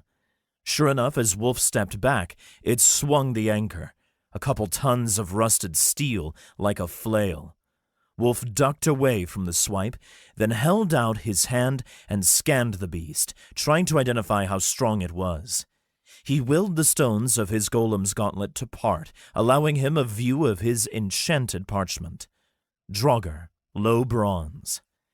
The last monster he'd fought was the Widow Lob, and it was only a tier weaker than this, and back then he'd only been a middle coal. Besides, now he had his team with him. All right, Wulf said. I'll keep it busy. Callie, Armand, see how much damage you can do before Saith gets back. You think she'll be mad if we kill it without her? Probably until she smells it, Armand exclaimed. Still, he drew an arrow and nocked it in his bow. Wulf darted to the side as the Draugr dragged its anchor back. It bellowed again, making the stench worse, then reeled its anchor in. Wulf aimed for its legs. Even in his golem, he couldn't comfortably reach its vitals, or where a human vitals would have been. Whether it had those or not anymore, only the field knew. Opening his scissors, he darted around the beast's back and cut through its thighs. It spun, trying to turn and hit him, but when it slammed its anchor down again, it had missed entirely. Still, he hadn't cut deep either. Callie, standing higher up on the bank of the river, slammed her staff down. She called out a spell in the ancient mage language, and lines in her staff lit up orange. Sparks puffed out the top, and a runic circle appeared beneath her. As if buoyed by a wind current, or more likely gravity beneath her feet had just turned off, she hovered up above the ground. Another runic circle appeared beneath the Draugr, and an invisible wedge of force blasted down on it. The rushes on its back parted, as if something was trying to cleave them apart. Wulf targeted its already weakened leg, then snapping his scissors back together, swung them like a hammer and swept the Draugr's injured leg from beneath it. It fell to a knee, but its already damaged leg splayed out backward, now perfectly vulnerable to the meddling of Callie's magic. In an instant, the leg snapped. There was no blood, just putrid mud in its veins. The Draugr let out another howl, but it was as good as beaten. Now that it was at their level, Wulf flipped his scissors over and bashed the Draugr in the forehead with the handles, sending it sprawling backward in a heap. The enhanced wedge of gravity kept it down, but there was nothing to split it open. "Armand," Wulf called, "keep its arms busy. Make it protect its head. I'm going to put a hole in its chest, so Callie can rip it in two." "Got it!" Armand fired an arrow at the side of the Draugr's head. He activated a skill, and the arrow blasted off his bowstring with such speed and intensity that it split the air and let out a boom. It kicked up a trail of loose snow, then pierced straight through the side of the Draugr's head. Sure enough, that didn't stop the beast one bit. It didn't have anything in its head to function, but still, it raised its arms to protect itself. And at that moment, Wulf rushed forward. He slammed his scissors down point first and wedged them into its chest. Then he kept moving, and just in time, Callie created another gravitational wedge above the Draugr, and the impact split it in two, starting at the wound Wulf had created. It was like cutting a tomato, much easier to slice in half if you made a small incision first. The monster's legs and arms still flailed, but it wasn't going anywhere. When Callie's runic circle faded, Wulf approached, splitting his scissors apart. He hopped up onto the upper half of the Draugr's chest and, like he was about to trim a branch off a tree, positioned both blades on either side of its neck. In a single crushing squish, he clenched the blades shut and cleaved through the undead's neck. Its head rolled to the side, and slowly, its body fell still. It still twitched a little, though all in all, they'd incapacitated it. But the scissors, they buzzed in Wulf's hands. The Zarian trembled slightly. He'd just killed a beast with scissors, using the blades how a scissor's blades were supposed to be, and that had to count for something. The material trembled beneath his hands, and it might have just been his mind, but when he tried to close them again, they didn't feel nearly as resistant and sticky. Sure enough, the field agreed. It had to count for something. His bracer trembled, and a message scrawled across the enchanted paper. Repurposing.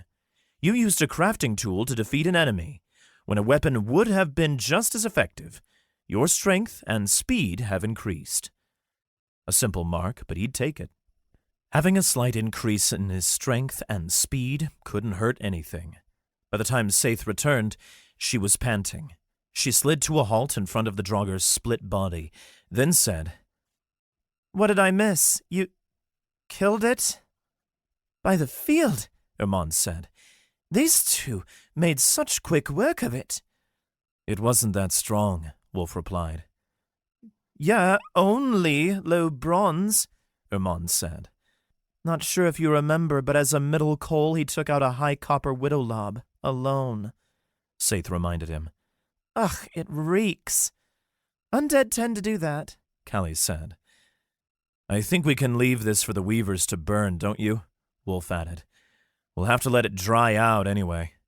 Wulf flicked the mud off his scissors, then marched back to the weaver's trapdoor, where Sir Till was looking out the opening at them. Evening, Till, Wulf said. The Draugr is no more, so long as you burn its corpse in a few days. Otherwise it might twitch itself back to the water and wake up. Sir Till's eyes widened. That quickly? Indeed. We're good at what we do. Now, our deal? I'm a mouse of my word. He reached into a pouch inside his waistcoat and produced a leather-bound book with scissors engraved on the cover, but waited for a few seconds. Though, get your Skyhorn friend to carry it until you wash off. No need to ruin a good big folk book now. That'd be such a waste. Wulf nodded. Thank you. They still had a week before they arrived in Clegghold, and that meant there was plenty of time to try learning it. Chapter 67. I'm Ready. They traveled through the night until they arrived at a village called Near Clegg. Not a creative name, but it made an excellent signpost for travelers, and most importantly, there was a bathhouse. Of course, they'd cleaned off in the river, but there was still some lingering muck, and Wulf just felt dirty. After cleaning off and eating breakfast, they set off once more. There was little time to waste in the village, and no one seemed terribly interested in talking, especially considering how close their next confrontation was, and what they were about to do. Once they were off, Wulf found a trail that had been kept clean of snow and was mostly paved. It was wide enough for 2 wagons across, and they passed a few other travelers, but it wasn't busy enough that he couldn't spend a little time viewing his newly acquainted book. The Centralis Weavers Guild was a guild of respectable size, located on the distant continent of Centralis, where the larger, more populous cities and centers were. According to the book, their guards were all ascendants, trained to wield scissors, the symbol of their guild. Since the guards were most likely to be pilots of small golems, the combat styles would work for him. At the start, it described the basics of wielding scissors, and, sure enough, the weapons he owned were a type that the manual acknowledged. Heavy scissors, it called them, being slightly larger and broader than some of the dueling scissors they gave to their guards. He flipped to a later page, where it began the basic forms and footwork of heavy scissors. He couldn't practice yet, but he could review it. At midday, though, when they stopped to eat, he began practicing. Though he worked without his golem, he just practiced footwork while the others watched, moving in square patterns, then in arcs, simulating circling opponents. A lot of it he'd picked up on naturally in his last life, but there were minor changes, like turning slightly as you open the scissors, giving yourself a better angle to cut an opponent with them. You missed a step, Callie said. She was currently holding the book and drilling him on the steps, or making sure he was doing it right, at least. Oops, Wulf muttered, fixing that. He added a step to the current arc he'd been practicing. As he practiced, a warm breeze swept across the land. In a matter of minutes, it turned to a howling wind, but it was still warm. As he practiced, Wulf pulled off his coat. It'd take lots of practice and review, and he didn't expect to master anything in a week, though he could keep working. He'd learned good ways to develop habits and skills in his past life, if nothing else, and he could apply those strategies to his younger self. For one thing, he knew there was no substitute for continuous practice and immersion, so as the wagon continued rolling along, he dove back into the book and read as much as he could. Wulf? Callie asked, late into the afternoon. The sun wasn't dipping as low so soon, so it was probably later in the day than they all assumed. Yeah? He asked, looking up from his book. Do you think we can change anything? Do you think we can actually alter fate? Why do you ask? He closed the book and looked back. Even though it was late in the day, the warmth was persisting. A cloud arch hovered in the sky, but this type of abrupt weather change was normal for the Confederacy, and it very well could have been the end of winter. It's not because I got caught up in my books, was it? Wulf asked. Didn't Really mean to do that. But I promise once I get my feet under me with my combat training, I won't forget the other parts of my life either. I'm determined not to let my life end alone, not this time. Callie sighed. Well, yeah. I was thinking that, but other things too. I know what I said about Eratelk, but thinking about Jan, what if everything is destined to end up the same one way or another? Wulf shrugged. The field doesn't control destiny, as far as I'm aware. It controls magic, and magic is a tool to alter your destiny. But it's just a tool, and a tool doesn't control your destiny. He winced. The world can be a cruel place, and there are cruel, evil people. I wasn't strong enough to save Jan, but we can become strong enough to save the rest of the world. I don't know if we can beat the demons this time, or how hard we'll have to work to do it, but I'm willing to. You're sending mixed messages, Ermand said. Well, consider this. Just because I work hard lots of time doesn't mean my life has to be devoted to working hard. It can be about other things, too, like... All right, are you guys going home for summer? I didn't plan on it, Callie said. Neither did I, Iman said. Saith shrugged. I doubt any of my siblings will be home, and dorms stay open, so... yeah. All right. So then when classes are over, Wulf said, we can use that spare time that we'd have spent in lectures or doing homework and hang out, relax. What if we did this again, but took a trip to the sea or something? Maybe I'll have enough silver. I think you're glazing over the part where we're probably going to get expelled for this, Ermand said. Most likely. Wulf sighed. I suppose. But regardless, we'll have lots of time when we're not working hard on our ascendants. Working hard doesn't mean working constantly. And besides, Callie said, learn this the hard way, but constantly working isn't going to get you the best results. If you don't take breaks, you'll wear yourself thinner and thinner, and whatever you're doing will suffer for it. You might not take in as much mana, might not get the marks you want, or just lose the will to keep going. That too, Wulf muttered. He almost wondered if, last life, he'd have had the capacity to be stronger than he was, but he forced himself to keep working too hard and too long on the same tasks and burnt himself out. But either way, he knew what he had to do, and he wasn't burnt out yet. He could rest in the summer, but not now. In the evening, when the mountains were much closer, they stopped beside the corpse of a fiend. It had made it pretty far because Wulf couldn't see any sign of an enormous sphere that would have descended in. Definitely not in the one that had hid Eratelk.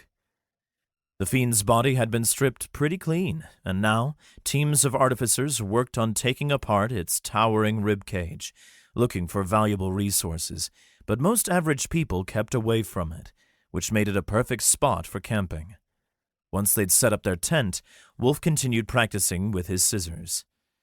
Need a sparring partner? Callie asked.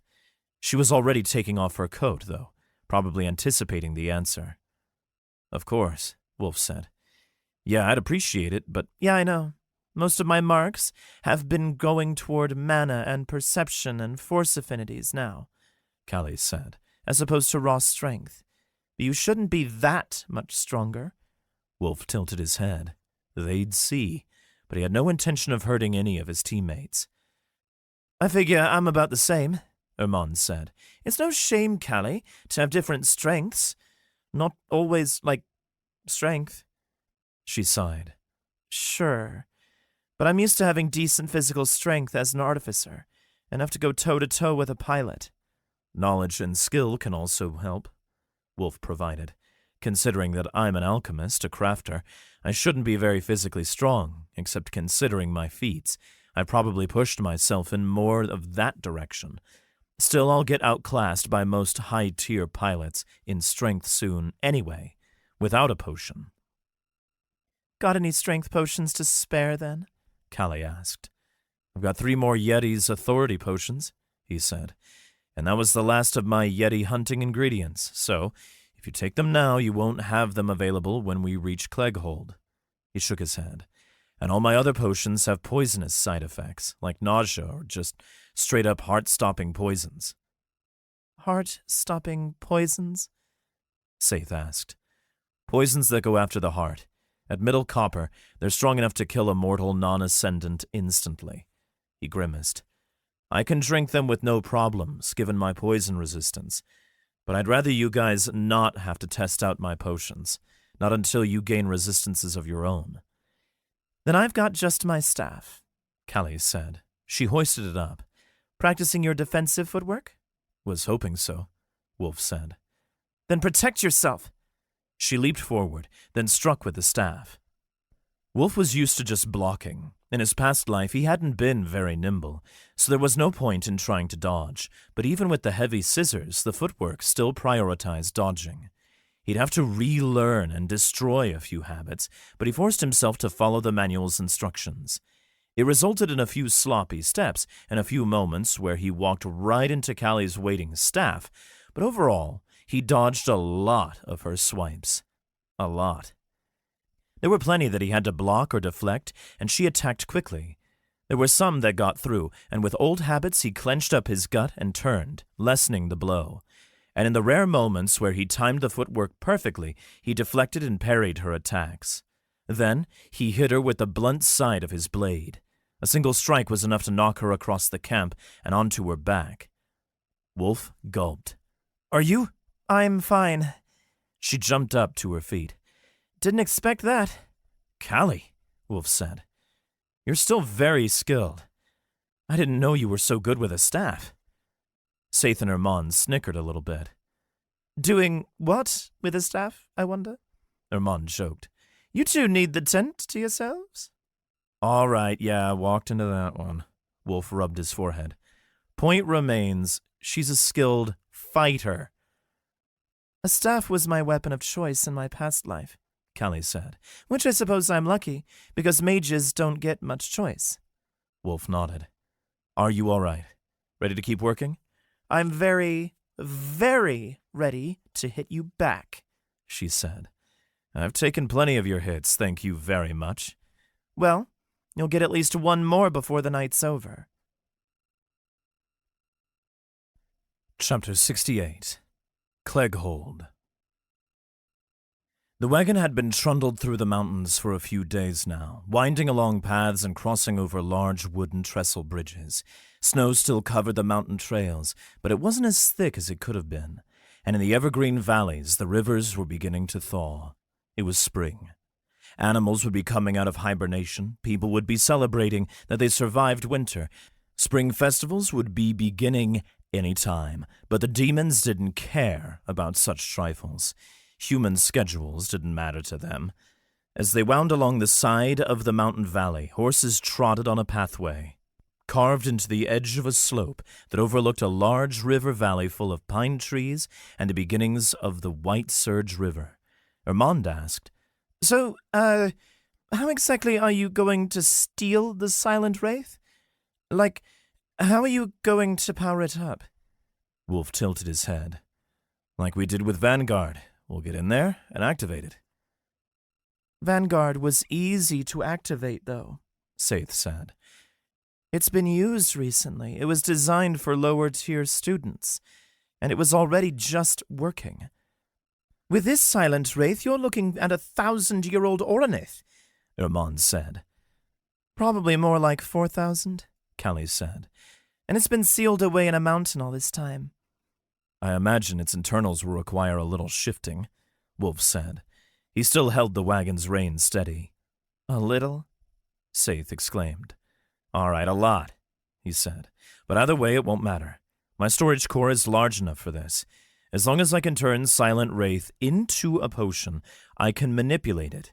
I can shift around components and allow access to different parts. I can move them and join mana conduction lines. If we can't get it running, no one can. What about its mana pools? Saith asked. They'll be empty after all this time, and instead of trying to circulate mana through the Oronith, you'll have to fill its pools first, which are massive. He shrugged. I should have a solution. If they work anything like the storage constructs, which I'm pretty sure they do, I can manipulate the field. You kinda scare me sometimes, Irmand said. But there is one thing we're going to need, Wulf said. I was thinking we'd pick it up when we reached Clegghold. I imagine that it'd be easy to find and acquire, but we shouldn't delay. You can't just say that and not tell us what it is, Irmand said. I could, Wulf paused for effect, but I won't. That'd be mean. He looked back and shot them a small smile. I need a deep stone pacifier. Saith tilted her head. There should be a few prototypes being worked on in Clegghold, he said. Simply put, deep stone is naturally volatile. If we try to start up the Silent Wraith, the deep stone that makes up its main form, which has 1,000 years of pent-up volatility, is just going to explode. We'll use the pacifier and slowly release it as we're starting the Wraith, and it'll allow the deep stone to adjust to its new environment. He sighed. And be more receptive to my potions. How are we going to get it? Callie asked. Well, there should be a warehouse on the west end, Wulf said, I believe. It stores stone aspect materials, and there should be a few experimental artificers there, as were most warehouses of this era, best I recall. They were working on all sorts of inventions. Callie sighed. So you're just going to steal valuable experimental equipment from guild artificers? They're probably affiliated to a guild, right? Correct on the guild part, but we're not going to steal anything. Wulf patted his haversack. We're going to trade for it. Clegghold had no walls, but a ceremonial gate beckoned travelers into the north end of the city. It stood on the valley floor, looming 10 stories above the road. Columns flanked the brick trail, each as thick as an Oronith's leg, and a flat slab of stone crossed over top, marked with ancient runes. They said something, but Wulf couldn't read it. Besides, he was more interested in the Oroniths looming on either side of the gate. They were made solely out of deep stone, not like Scarlet Glory or the Fist of Belar, and each one carried an enormous shield and spear. If Wulf hadn't known better, he'd have assumed they were simply decorative statues, but every so often they swayed in the wind. Out of curiosity, he assessed them with the field. Right spear of Clegghold, middle iron tier, Oronith. Left spear of Clegghold, middle iron tier, Oronith. Not much better than Vanguard would have been. He pursed his lips, somewhat intrigued, but soon the wagon passed through the gate beneath them. They descended to the valley floor earlier that day, and now it was midday. The sun didn't exactly loom overhead. It was still second month, after all, and the sun was low on the horizon, but it was still bright enough in the valley. The mountain walls peeled away, expanding from a valley into an enormous crater. Towers filled the west side of the city, their glass windows glistening and carved marble facades glowing in the sun. The roofs were shingled or thatched, and bridges spanned between them. Raised roads allowed wagons to traverse high above the warehouses of the western half, and thrust wings circled above, carrying letters and parcels. Wulf's mouth was probably hanging open, but thankfully he was facing forward. None of the others would see.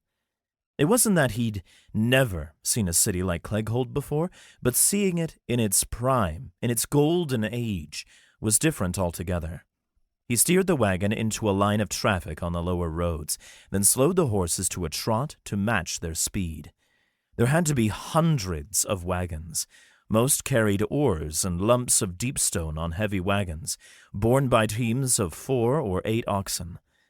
There were a few carriages with dark windows and closed tops, giving the passengers privacy, and a few wagons carrying piles of raw spices.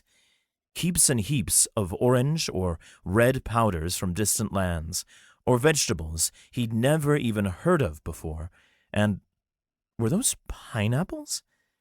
He couldn't say he'd ever tried a pineapple. Stay focused. You can explore the city later. At the center of Clegghold was a mountain lake. Its waters glistened turquoise, and a promenade ran around its sharp, man-made edges. Wulf steered the wagon down a thoroughfare, aiming for the lake at the center, which acted as an enormous roundabout. And in the very center of the lake stood 3 more Oroniths, watching over the city. The three of them held swords, and though Wulf was too far away to assess them with the field, they looked about the same length as the outer guards. They weren't special. They probably hadn't been in enough fights to earn a reputation and become special, but they'd still do their job. Even approaching the city, without entering the downtown area on the west side, the buildings were about 5 stories tall, and they rose up on all sides, sometimes even leaning over the street. Street performers, vendors, cooks, and other minor artisan ascendants peddled their wares on the street, approaching the wagons or carriages, but no one approached Wulf's wagon. "We look that poor?" Ermond asked. "I suppose if father caught me traveling like this, there'd be hells to pay." Wulf rolled his eyes. "We've been traveling for a month, and I'm sure the wagon and horses still have some residual Draugr stink." Even if it had been a week since then, that stench had been all-penetrating and foul. But then again, they were entering a massive city. It had probably 200,000 inhabitants, and though there was a sewer system for the humans, there was nothing to be done about horse droppings roasting in the spring sun. People had probably gone nose-blind to it. "Let's just find this warehouse of yours," Callie said. "We're late, and we've arrived just in time. Wulf, if I've kept track of the date right, the demons should be coming in the evening. As soon as the sun sets, the spheres start falling." He hung his head. Admittedly, he hadn't kept perfect track of the time. They'd planned to arrive early, but then again, a mock had come and caused problems for them. It had slowed them down. "Damn it," he breathed, then looked up at the mountains. Beyond the east side of the city was the slumbering peak, the tallest, loneliest of the mountains. Most of the others seemed to be leaning away from it, whereas the slumbering peak's tip bent forward and loomed over Clegghold, like it had fallen asleep standing up, and its head had lolled forward. "That doesn't give us much time to get the wraith started." "Then you'd better get this deepstone pacifier quickly," Callie said. "I plan to. I've already got the potions ready to trade." Wulf navigated the wagon through the warehouse district. He stayed on ground level, taking the more precise roads, where cargo wagons transported goods between workhouses and their eventual storage locations, or shipped them out of the city where they'd continue east to the ports, or spread out all through the Confederacy. He pulled his wagon to a halt in front of the Deepstone Mining Guild's construct warehouse, then leaped over the side. If he timed it right, they should be just in time. He ran around the side of the warehouse and aimed for an alleyway between its barren stone walls and another large stone warehouse, then hunted for the scent of pipe smoke. Mr. Illis, a head artificer at the guild, should be heading outside for a daily smoke. Sure enough, halfway down the alley, a man in a white coat leaned against the wall, striking a flint and trying to light his pipe. "Mr. Illis," Wulf called. He motioned for the others to step back and return to the wagon. "Sir." "Hmm?" The artificer looked up from his pipe, then turned to Wulf. "Do I know you, boy?" No." Wulf cleared his throat. "But you will know of me. You did know of me. In the future, I suppose." Mr. Illis was Lisa's father, and though he hadn't yet met Lisa in this life, he had learned a little about her father and gotten to know him. "Sorry, sir," Wulf said. "I just heard of you and one of your projects from an, friend, but it's an emergency, and I could really use some help right now." Chapter 69. Mr. Illis. Mr. Illis tucked his pipe away, then faced Wulf. He was a short man, almost as short as a dwarf, despite being human. His long gray-brown hair tumbled down his back, unrestrained by anything, but he had no beard. And when he looked at Wulf, his eyes shone with intensity and dedication, which he'd apply to any task. In the future, that happened to be helping Wulf outfit Fiendhammer and make hasty repairs to it, but he wouldn't know any of that. At the moment, there was just a young boy in a dirty academy coat asking for help. Wulf hated to do this, but he knew Mr. Illis wouldn't be able to resist. He'd feel compelled to help protect the city, and Wulf could exploit that. "Sorry, sir, but it's really important," Wulf added, a fake pant to his voice, as if he'd run all the way here. "I heard you developed a functional deepstone pacification construct, and to save the city, we need it. Mr. Illis blinked. He held up his pipe, half in shock, then tapped it. You're an academy boy, aren't you? I'm Wulf Rothan, sir. Ah. I read about you in the papers. The boy who saved Eretelk. Though I'll admit, I haven't seen good old Emerald Vanguard march into the city. Wulf shook his head. It got damaged, and we had to leave it behind. He sighed. You see, we're technically on a mission from Dr. Langold. He has intelligence from a source he wouldn't tell me that there's going to be a demon attack here, today, specifically in the evening, in about 4 hours. Mr. Illis reached up and rubbed his forehead. Ah, Langold. He and I go way back, you know. We studied together in our youth, when we were boys like you. Yes, Wulf thought. I did know. You told everyone who'd listen. After a short pause, Mr. Illis said, Why wouldn't he send a proper team? We couldn't spare the numbers, and he didn't want to cause a panic, Wulf lied. Always the peacekeeper. Mr. Illis trailed off, then mused softly. I got myself a guild job, and he ended up in the academy. Seems he's doing more important work than I.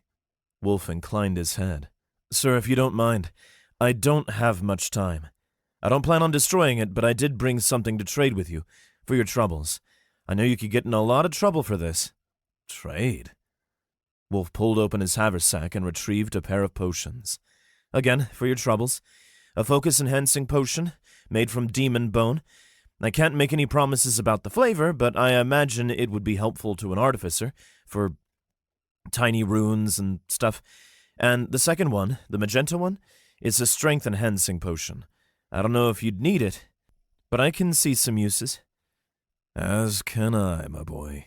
Mr. Illis stroked his chin. All right, you've piqued my interest.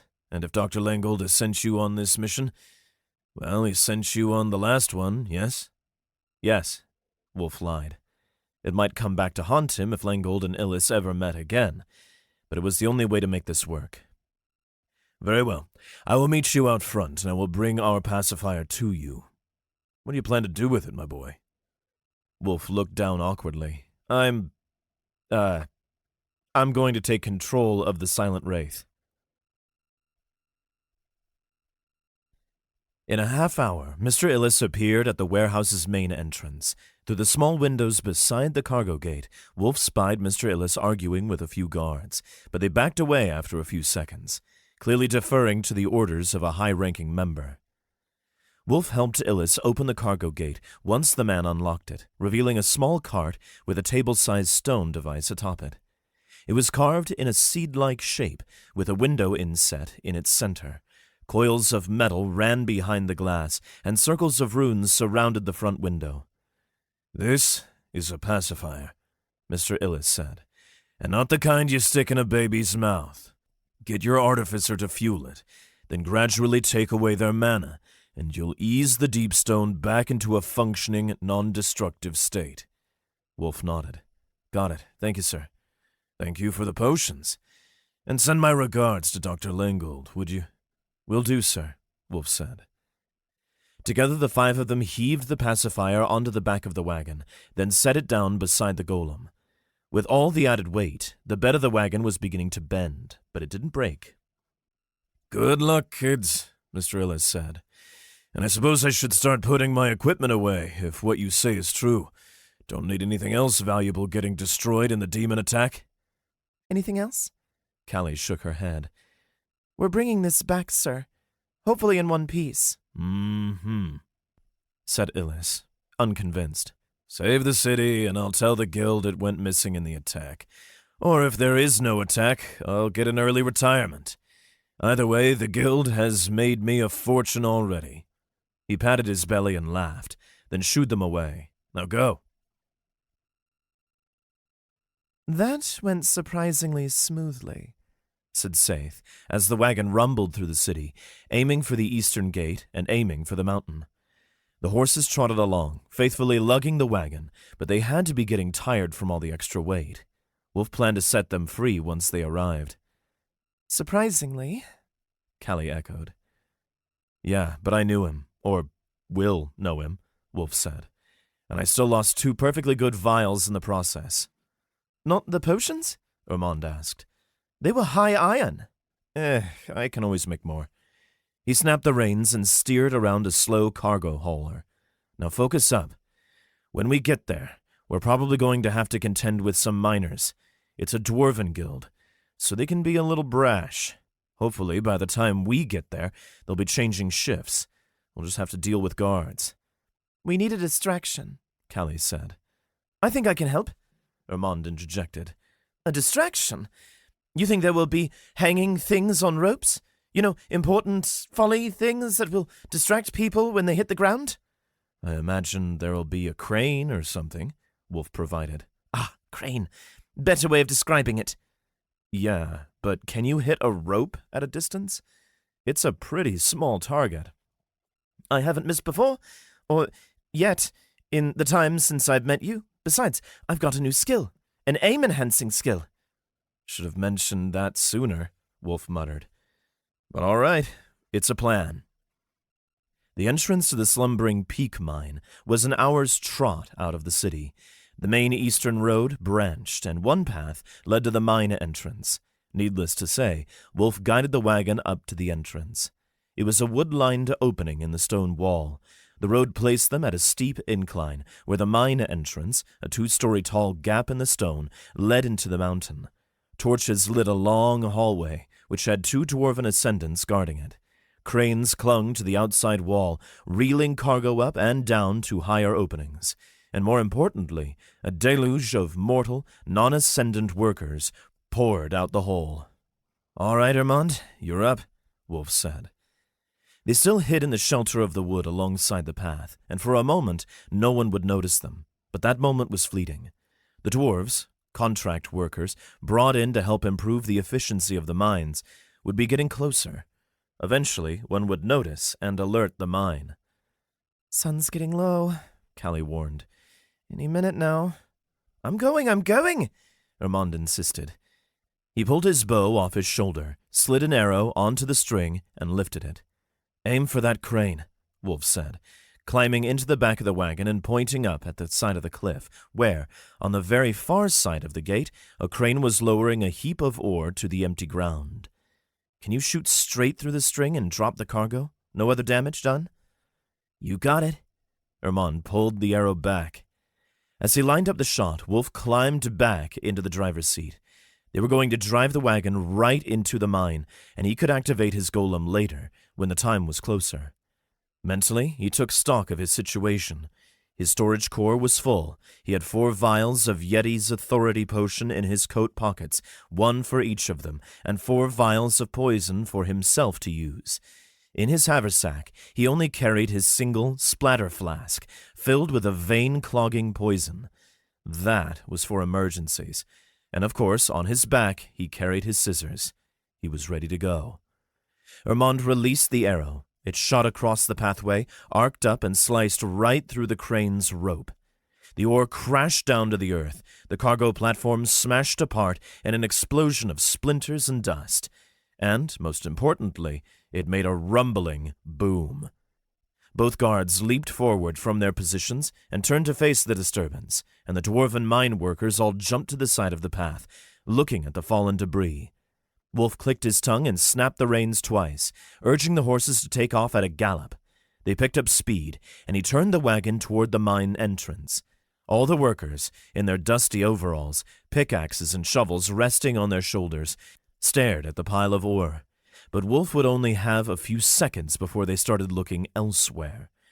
The moment he drove the wagon through the mine entrance, the workers began gasping and looking around. A few looked up, and there were a couple more gasps. Wulf narrowed his eyes. They couldn't have been looking at him. He pulled back on the reins, tugging the wagon to a halt. A deep, penetrating, sonic boom split the sky, and even from Wulf's narrow vantage point of the mine entrance, he could see a streak of light blazing across the sky. Smoke trailed it, and he could practically smell the brimstone, even if it was probably a trick of the mind. The demons had arrived. The descending sphere smashed through a mountain on the opposite edge of the city before crashing a few miles out in a plume of dirt and smoke and fire. What are you waiting for? Callie exclaimed. Wulf snapped the reins. We don't have much time at all. Let's make this count. Chapter 70. Caverns of the Slumbering Peak. The wagon rumbled down the mine entrance tunnel, traveling straight and without gaining or losing altitude. It was a completely flat approach, which was good for the horses and good for their speed. The wheels ground along the flat floor, and the clacking of pebbles rumbled through the hallway. Wulf nearly choked on the dust the horses' hooves were kicking up. Shortly the tunnel turned, curving slightly and delving down, before opening up into a broad cavern. It was a tall, vertical cavern, though still wide enough to fit a small village at its base. Overall it was a cylinder, with torches and lanterns all along the walls, still blazing brightly between the shift changes. There was one good thing about the demons arriving. Watching the sphere descend would distract everyone and give them a little more time alone in the cavern. They'd need it. In the very center of the cavern was an ancient Oronith made of a smooth, gray, deep stone variant. Like the others, it was about 30 stories tall, but it had a different form. Instead of plate and mail armor, it was carved with the suggestion of light armor and a thief's tattered garb. Overlapping belts, wrapped layers of fabric, its face had a smaller visor than most, with a carved face wrap covering where its mouth and nose would be, and a stone cowl protecting its sides. A fabric cloak, actual fabric, draped down its back, but it was tattered with age and fraying at the ends. It carried 2 short swords with obsidian blades, with some sort of black wood for handles. Each had a single cutting edge and a slight curve. It was almost like Wulf's scissors had been sliced in half and separated into their different components.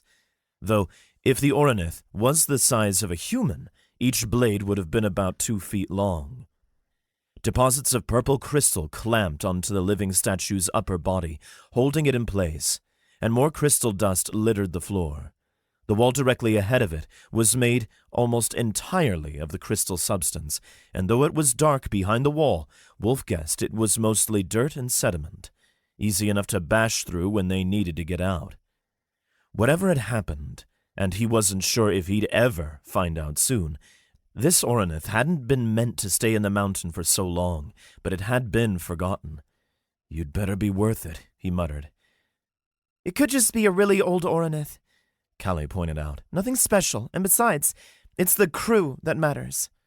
It's rated for a higher crew, but it's gotta be stronger, at least by a little bit. But now wasn't the time for doubts. Wulf pulled the horses to a slow trot, then steered the wagon to the side as the hallway changed directions abruptly. The wagon tilted and nearly flipped, and for a moment its back wheel hung off the edge of the ledge. A walkway spiraled around the edge of the cavern, leading hundreds of feet up and down. "All right, Armand," he said. "I'm going to get you to activate the pacifier. Keep this nith from exploding on us. Slowly drain it." Did that Ilis guy say something about having the artificer do this part? Armand asked. "He did, but I'm ignoring that." Wulf shook his head. "You can fuel a construct still, right? You know how?" Artificers often used a water aspect, once they earned one, that is, for its enhanced ability and desire to flow, making it perfect for fueling runes. In rare cases, high-end constructs or complex functions usually needed an artificer's mana built into it, and sometimes it could require a unique aspect, but this could function without that. I can, Armand said. But why me? "Because we need Saith elsewhere." Wulf turned to her and plucked a communication construct out of the wagon's back and tossed it to her. She pulled it over her head. "I'm helping warm up and repair the Oronith?" she asked. "Precisely," Wulf said. "I'll plug in and start filling up the mana pools, and once I have control of the Oronith, with Arm of the Alchemist, I'll be able to shift things around and help you activate it." She nodded. "There's just one problem then," Callie said. "If you're going to shift things around, you need to treat this whole thing like one of your little golems. You need to turn it into a potion. Where are you going to get enough potion to actually do that? I was worried about that too, Wulf said. But look up. There's an extra neck of the cavern above us, and I think there's a vat of emergency coolant water there. In case the Oronith overheated, some docks kept enormous cauldrons of water on standby in case they needed to douse the Oronith's cockpit and give the crew time to escape with their lives. It wouldn't save the Oronith, but it'd save a team of valuable pilots and mages. Do you have enough herbs to turn it into a potion? Callie asked. Wulf reached into his shirt and pulled up his storage pendant. I've got a few herbs that need trimming in here, and a couple cauldrons of demon blood and flesh, which should be enough to get us a rudimentary potion. He passed Callie and Herman a communication construct of their own before pulling his own over his head and activating it with a push of mana. Then he activated his storage pendant, reached inside, and retrieved a tincture he'd prepared earlier in the week. He poured it over his golem's head. Once he activated the golem, he opened it and slid inside before sealing the panels over his chest. He stood up and hopped off the back of the wagon, then, with his scissors, cut the horses free. They trotted off the way the wagon had entered. Hopefully they'd find shelter in someplace safe, considering everything that was about to happen. Hermond was the only one who stayed in the wagon, sitting beside the deep stone pacifier with a hand on it. Let's hope this thing has enough range to work. Otherwise, we're in trouble. Or you'll be in trouble. I'll be fine. Except for a bunch of raining stones and debris, Wulf reminded him. It should have enough range. This thing looks strong enough to de-resonate all the deep stone in the entire mountain. Now let's go. Slinging his scissors back over his shoulder, he set off down the walkway. He didn't exactly enjoy the idea of spiraling all the way up to the cockpit. But if there was no other choice...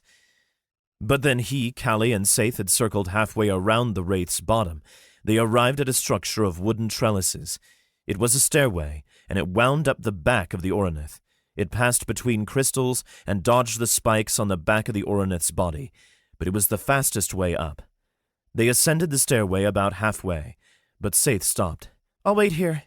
You guys go activate the Nith from the top. I'll need to be here anyway to activate the main conduction channel. Wulf nodded, then continued on.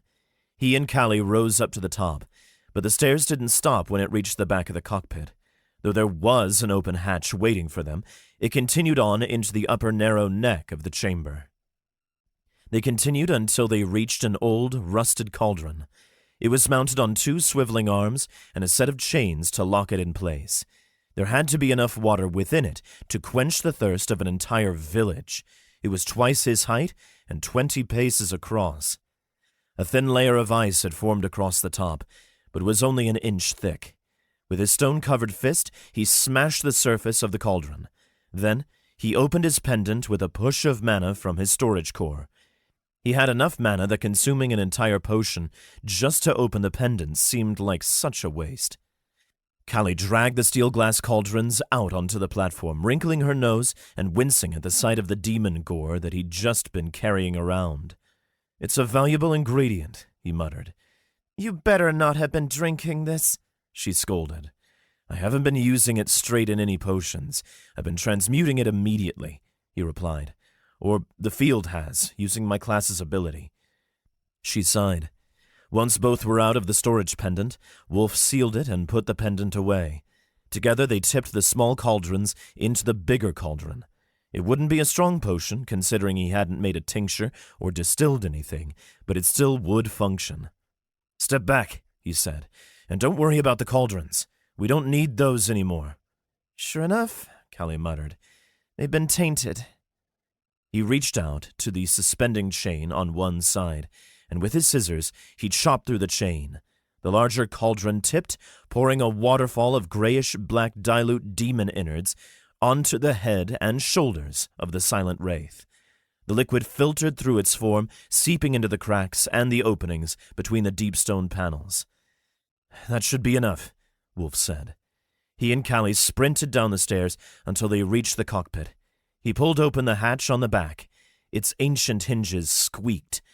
Had they been normal metal, they probably would have been rusted in place. But best he could tell, they were quiver steel, and it didn't corrode like other metals. The inside of the cockpit was much like Emerald Vanguard, though the visor was slightly more narrow, and there were a few more sheets of enchanted parchment hanging from the ceiling. They all gave blank readouts and were molding at the edges. A core sat at the back of the room, about 5 feet wide, but made of pitch-black obsidian. He could barely see the etched rune lines, and they were smaller and more intricate than any Oronith he'd seen before. Wulf knelt down. He opened up his golem's chest enough that he could retrieve 2 vials of poison from his coat pocket, then downed them in a single gulp. His body strained against them, and his marks churned, trying to fight it. Eventually they overcame the poisons. His heart kept beating, and his veins didn't clog with arcane poisons. An aura sprang up around him. He pressed his hand against the floor. Half-finished demon blood potion was dripping from the ceiling and seeping through the cracks in the floor, covering the Oronith and surrounding its components. This was the closest he'd get with the time they had, and hopefully enough of the potion had seeped through the Oronith's major systems. He pushed the aura outward, then infused the potion with it, finishing it. A weak, low-cold poison potion sprang up around them, reaching down through the Oronith's chest and body, then to its legs. He took control of it with Arm of the Alchemist. "All right, Saith," Wulf said through the communication construct. "What do we need to get this guy up and running?" Wulf shut his eyes and extended his awareness. It wasn't exactly the same, but he could still feel where the potion was, where it touched, and what it was controlling. He singled out panels and moved them out and away, but with a significant expenditure of mana. Saith instructed him exactly where and how to move the Oronith's panels, allowing her to access the internal mechanisms, rune lines, conducting mechanisms, and more. Half of this I haven't seen before. It'll take me days to make sense of all these functions, Saith said after a few minutes. "Can you get the main systems online? We don't have that kind of time, and I can't spare too much mana for this phase. We still have a fight to win, and I still need enough to activate this guy." "I can get the main systems up and running, I think," she replied. "I'll go as fast as I can, though I might need a hand. I'll help her out," Callie replied. "I can help a little, at least." "Please," Wulf said. They were running out of time. The demons would be leaving their sphere and marching toward Clegghold as they spoke. If they spent too much longer getting the Silent Wraith running, it'd be too late for the city.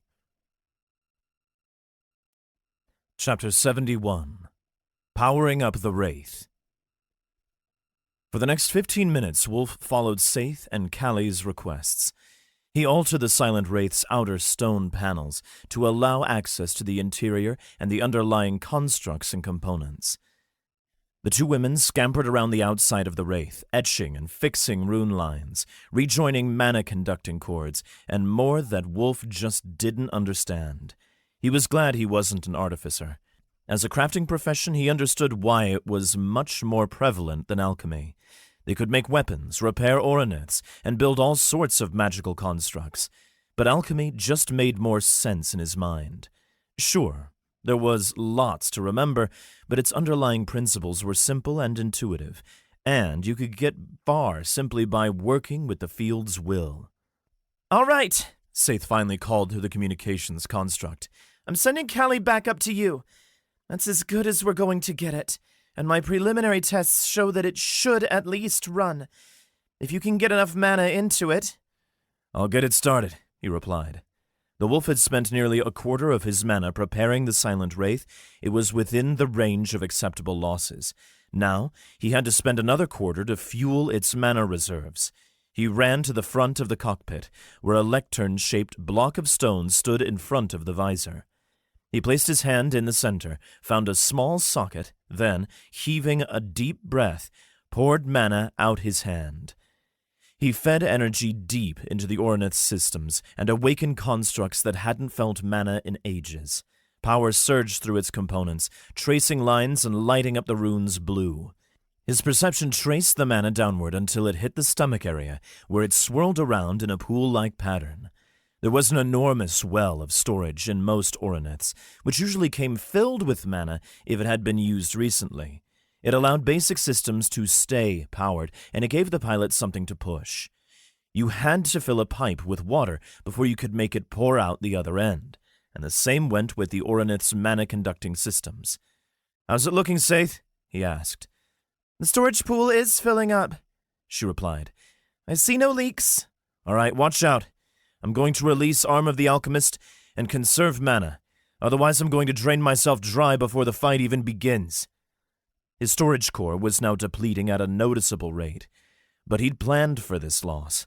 By the time the well of mana at the Oronith's gut filled up, he had just under half the mana in his storage core left. He knew it was full, because mana began leaking into the other components of the Oronith and circling around. Panels shifted automatically, returning to their positions. It was as if the Oronith's underlying mountain giant took a gasping breath, then sighed. Its shoulders lowered, its fingers relaxed. It might not have been awake, but it wasn't frozen anymore. It felt more like a hibernation, like a coma than anything. But he was the pilot. He ran back to the Golem holding apparatus. Thank the field the harnesses hadn't changed much over the years, because he wasn't exactly looking forward to giving himself another implant. Wulf slotted the connection needle into the back of his head, then pressed the socket tight to the holding apparatus. Immediately, a bolt of lightning shot through his body. His back arched. Mana flowed in reverse, roaring through the Oronith and searing its veins. It tried to push back into his body. He screamed, and Saith and Callie and Irmon probably said something back through the communication constructs, but he didn't hear. He had to get that mana under control. It was ripping him apart. Beams of mana seared out through him, burning him on the inside and leaving blistering red marks where they left his body. He clenched his teeth and envisioned the mana acting as he wanted, trying to cram it into his core and force it back into the Oronith. It needed to go the other way, fuel the statue, not him. But it was like floating underwater, trying to catch a bubble of air with your hand and trying to contain it. The mana just didn't listen, and it seeped through his fingers. But mana was simply an extension of the field, a method of visualizing power. The field itself understood desire, striving, and trying to meet your ultimate goal. In other words, the field was backfiring and pushing right back into him. It would tear apart his fabric of existence. He couldn't let that happen. There was so much to do still. His friends might be safe for now, and Callie might look after them. But who would be there for them when the world kept crumbling? Neither of them could do this alone, and he didn't want to make her do this alone. And what about all the sights to see? How could he just die? No regrets? No. I do have regrets, he whispered. That's why I'm here, to fix the failures of my past. I need to be more than just a warrior. But right now, they need me to be a warrior, a pilot, a demon slayer. He clenched his teeth. This time, though, he knew exactly what he was fighting for. His mana stopped. The flow into his body reversed. His scream became a determined yell, and he pushed the mana back. It flowed smoothly from his core, then surged directly through the dream socket. A line of mana linked between his golem's core and the silent wraith's core. His consciousness raced down through the wraith, outlining its form in his mind and synchronizing his golem with the larger Oronith. He understood where its limits ended, where its feet stood, where the flowing stone panels of its false garb now swayed in an invisible wind. There were patches that were dark in his perception. His shoulder and neck were stiff, and he couldn't unclench his fingers or let go of the swords. But the legs were bursting with power. Stone muscles twitched, joints sparked, and runes glowed magenta beneath the armor as the Dreamlink strained to keep him together. Wulf, can you hear me? Callie called. Are you all right? Irmon demanded. I'm fine, Wulf called, drawing his attention back to the cockpit, but keeping the rest of the Oronith in his periphery. Irmon, I've got it under control, and the deep stone is warmed up. I need you to shut off the pacifier and get back to the cockpit. Got it, Irmon replied. Callie, I need you up here soon. Not sure how your mana sockets are going to line up. Wulf looked over at the control apparatus beside him. On my way, she replied. And Saith, get yourself to safety, Wulf replied. I'm going to smash through that wall ahead of us. The sheet of crystal on the far side of the chamber had better be breakable and brittle, and the mud and silt on the other side of it a thin layer. If he dropped the mountain on them, it'd end pathetically quickly. But the original builders of the Silent Wraith wouldn't have trapped it in a mountain like this with no way out, would they? I'll be clinging on beneath your neck, Saith said. If you keep your head down, it should protect me. Got it, Wulf acknowledged. The sheets of enchanted parchment in the cockpit, like the other components of the Oronith, should have rotted with age. Now the cockpit still did smell of old, dusty stone and mildew, and he was pretty sure something fungal was growing above his head, in the mess of cords and tubes, but he couldn't say what.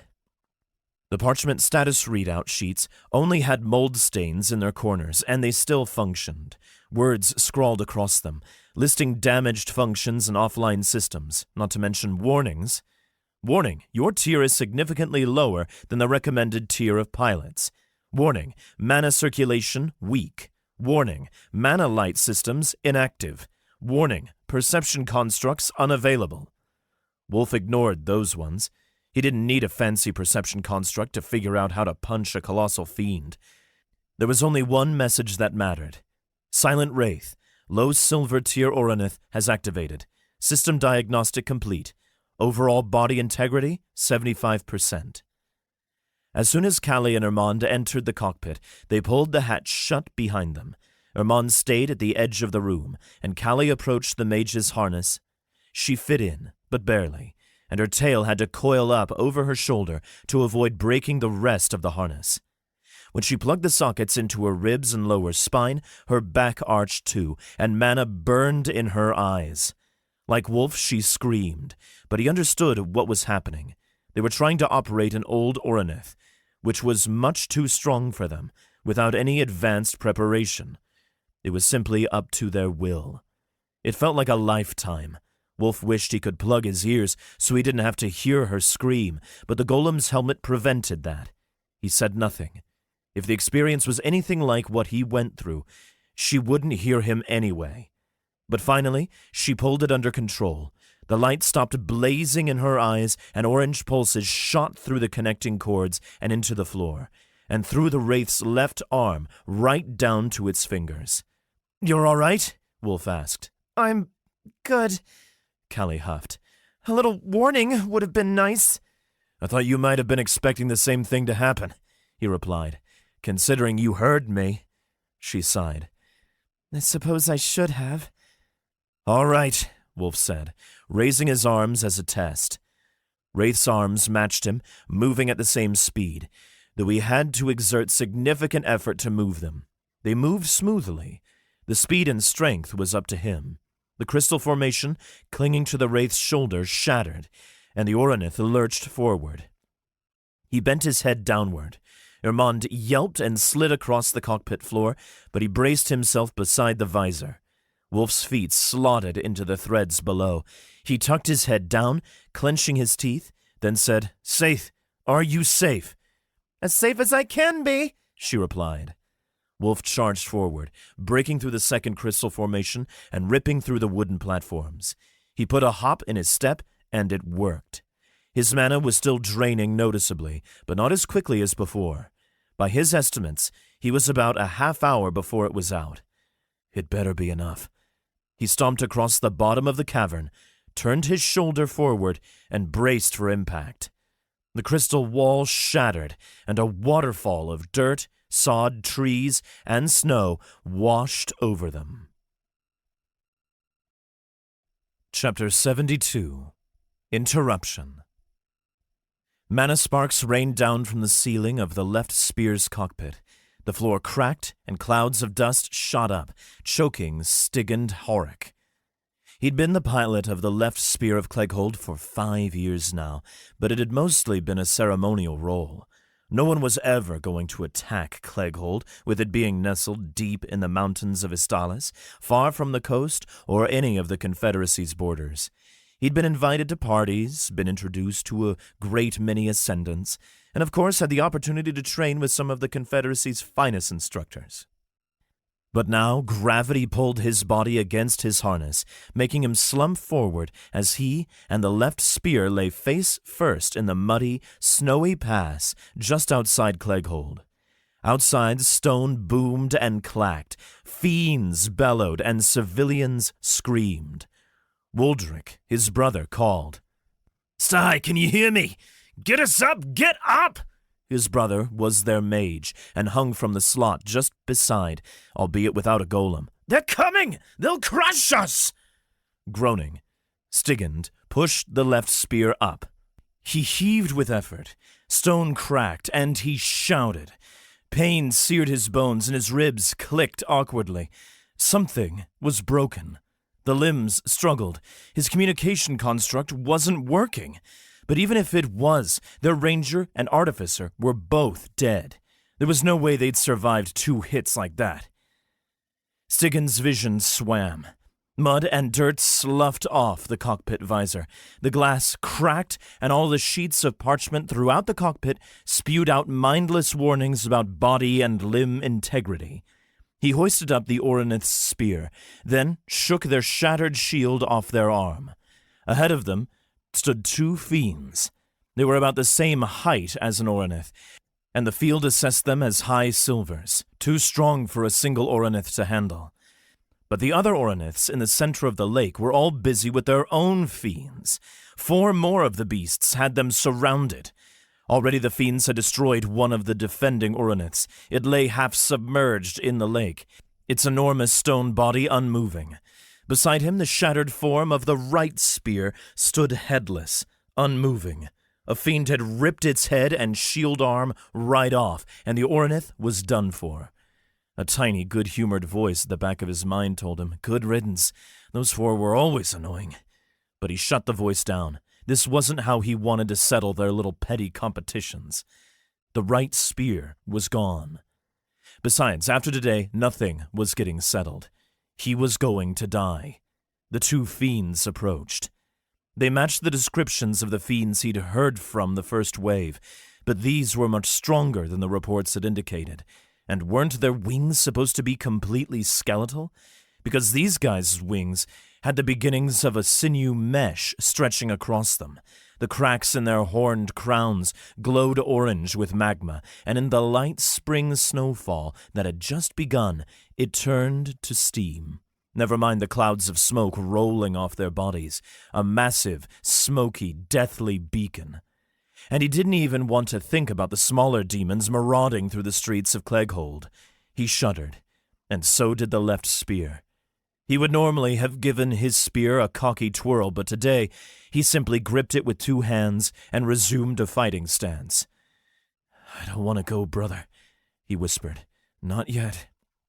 "Me neither. But do you want to back down?" "I can't." "Neither can I." No one was coming. They were doomed. But maybe they could die with just a little bit of dignity. Both fiends charged together, bounding forward. One wielded nothing but claws, but the other had a burning chain whip. Its links glowed orange and steamed as the fiend flailed it around. With each circle, it cleaved up a section of dirt and cast debris into the air. Stigand held out his spear, awaiting an impact, perhaps something that would spell their doom, but nothing came. A great boom resounded through the canyon, and a dark shape blurred in front of the visor. Streaks of magenta Dreamlink mana blurred past, the signature color of a Dreamlink strained to its very maximum. The first fiend hollered, then reeled to the side, struck by an enormous impact. It spun and landed on all 4s. The other fiend stopped and turned, assessing the new threat. Stigand blinked. A new Orinith stood in front of him, its panels glistening with melted snow and mud in the dim night light. The left spear's mana lights shone brightly across those sloping, robe-shaped panels and glinted off the obsidian helmet plume and daggers. "The silent wraith," Wuldrick breathed. He'd tried to activate the wraith a few times since it had been discovered, and even on a dare, a competition between the right spear and the left, but neither crews had been able to do it. For a moment, a surge of jealousy poured through him, but he caught himself. Yes! He yelled. Kick their asses, whoever they are! Send them back to hell! Wulf hadn't stopped to think about whether it was a good idea to charge right into battle, but there was no time to back out now. He'd sprinted across the city, jumping over buildings and stepping on the broadest streets, aiming right for the closest pair of fiends. In total, there were 6, and all were high silver equivalents. That had to be because of their size. No matter. He'd do what he could. The Wraith held its short swords with a reverse grip. Wulf had to admit he hadn't exactly studied closely the part of the Weaver's manual that discussed what to do with the scissors in a separated form. Most of the Weaver's scissors could split apart, allowing the user to use them as swords. Thankfully, he had studied it a little bit. Wraith was holding them in a correct position, a reverse grip. All right, explain that, Callie exclaimed. Why'd you punch him when you had fancy obsidian swords? Habit, Wulf called back. I'll stick them in the gut next time. You'd better. Callie, gravity now! Ermond shouted through their communication construct. The 2 fiends, now both closer to the silent wraith than the left spear, turned to face him. They stood in the mountain pass just outside Clegghold's gate. There was nothing but a road, and Wulf could fight as he pleased without worrying about demolishing a city. The fiend with the chain swung it. Wulf raised his swords to intercept, but the chain wrapped around them, tightening around the translucent blades. One cracked, but didn't crumble. Wulf ripped the daggers free. Sparks erupted out. Callie triggered a spell skill, driving both fiends to the ground, and Wulf spun around, then drove both daggers into the back of the claw-wielding fiend. It screeched, pinned down by Callie's ability and now bleeding out. He ripped the swords out and plunged them down again, piercing its carapace and shattering its wings. The beast fell still, but the other chain-wielding fiend was pushing up against the pressure of Callie's spell. I can't hold it for long, Callie shouted. It's too strong! Wulf had an opportunity to take out one fiend now, though. Just one more plunge of the swords, and it had stopped moving. Wulf, Saith warned. You're putting incredible stress on its old joints.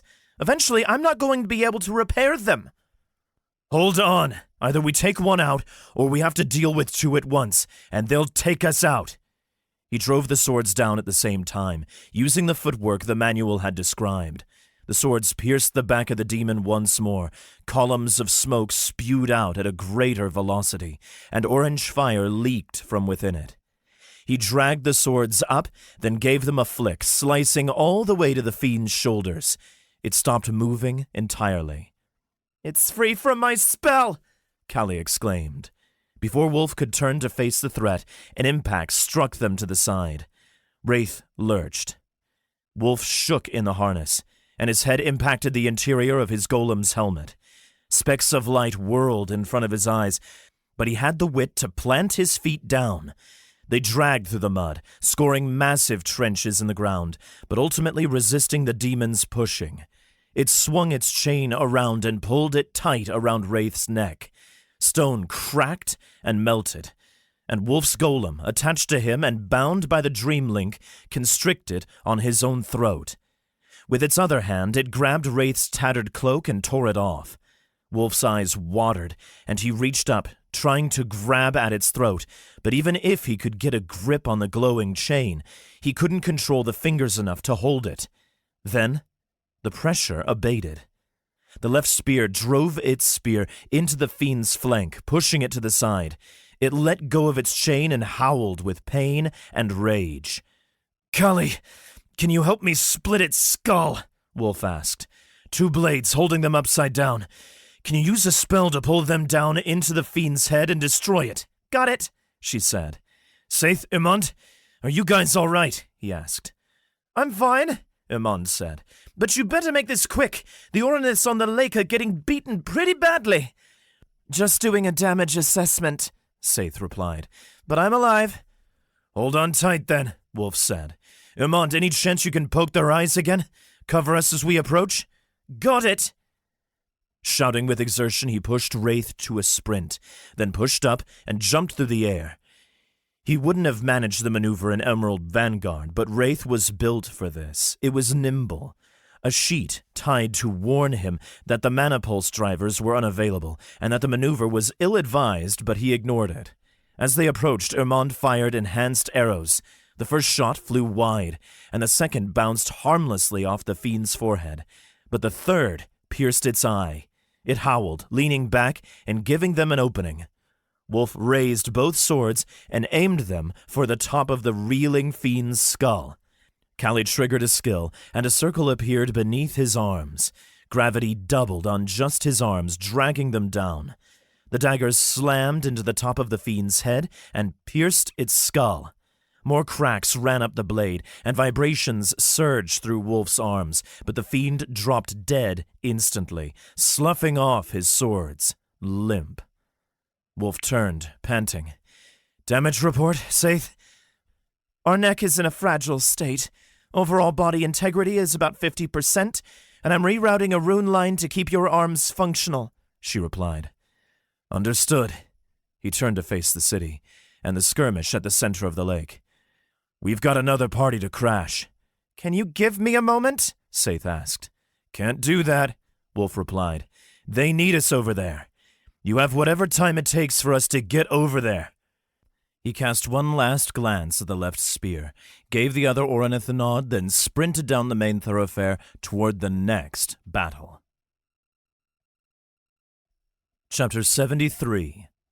Rivalry.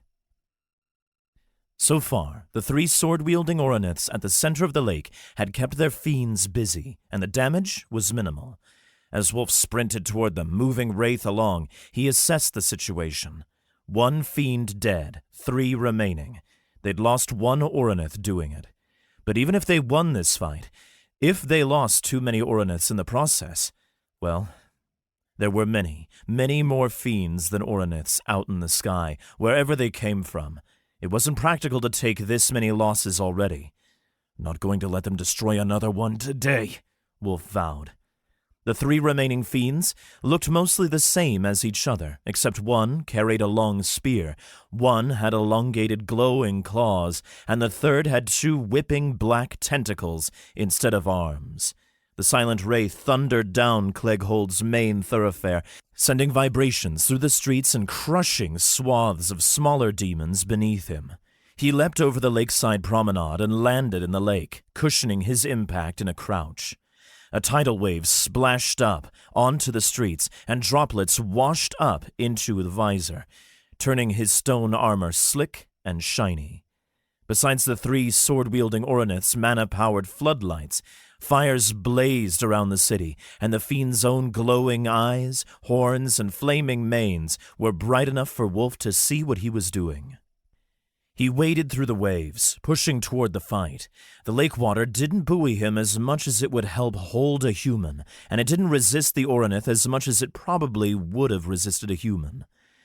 Aside from his speed enhancements transferring to the Wraith, which the field manipulated reality in order to let him simply move faster, and that meant manipulating and parting the water somewhat, the Oronith was just much bigger and stronger than a human.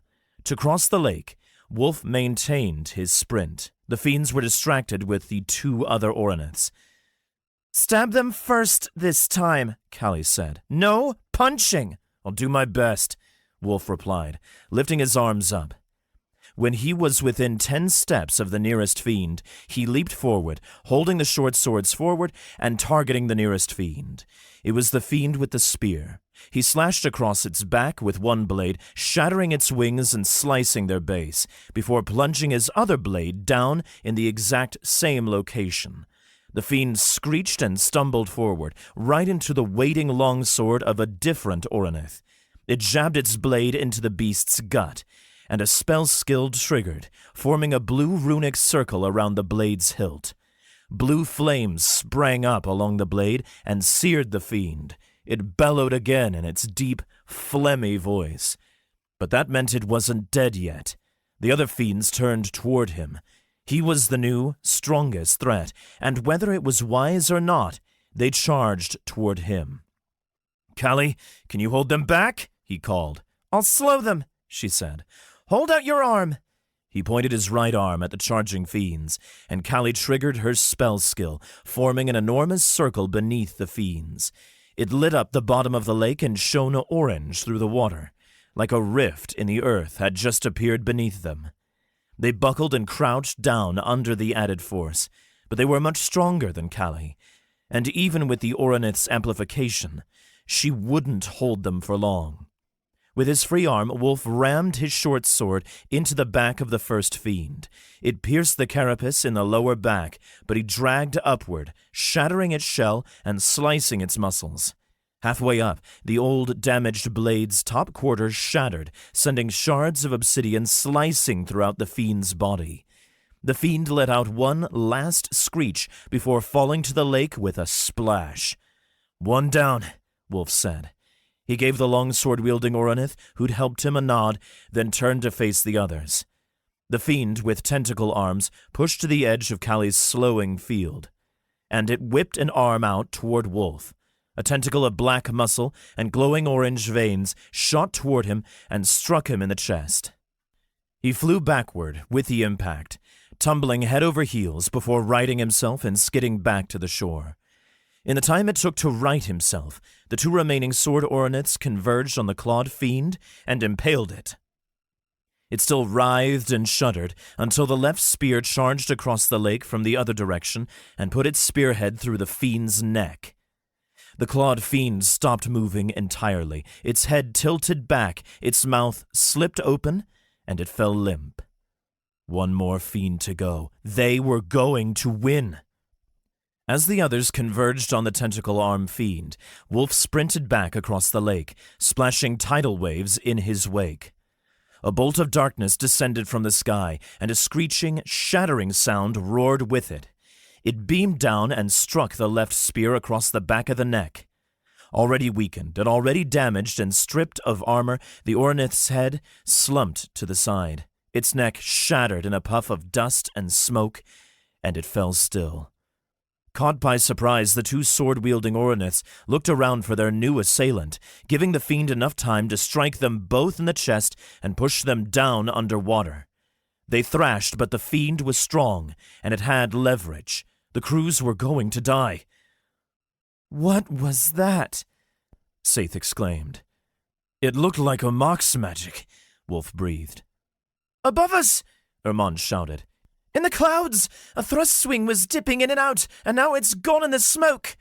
Wulf narrowed his eyes. Who else could that be but a mock? A mage with shadowy spell skills?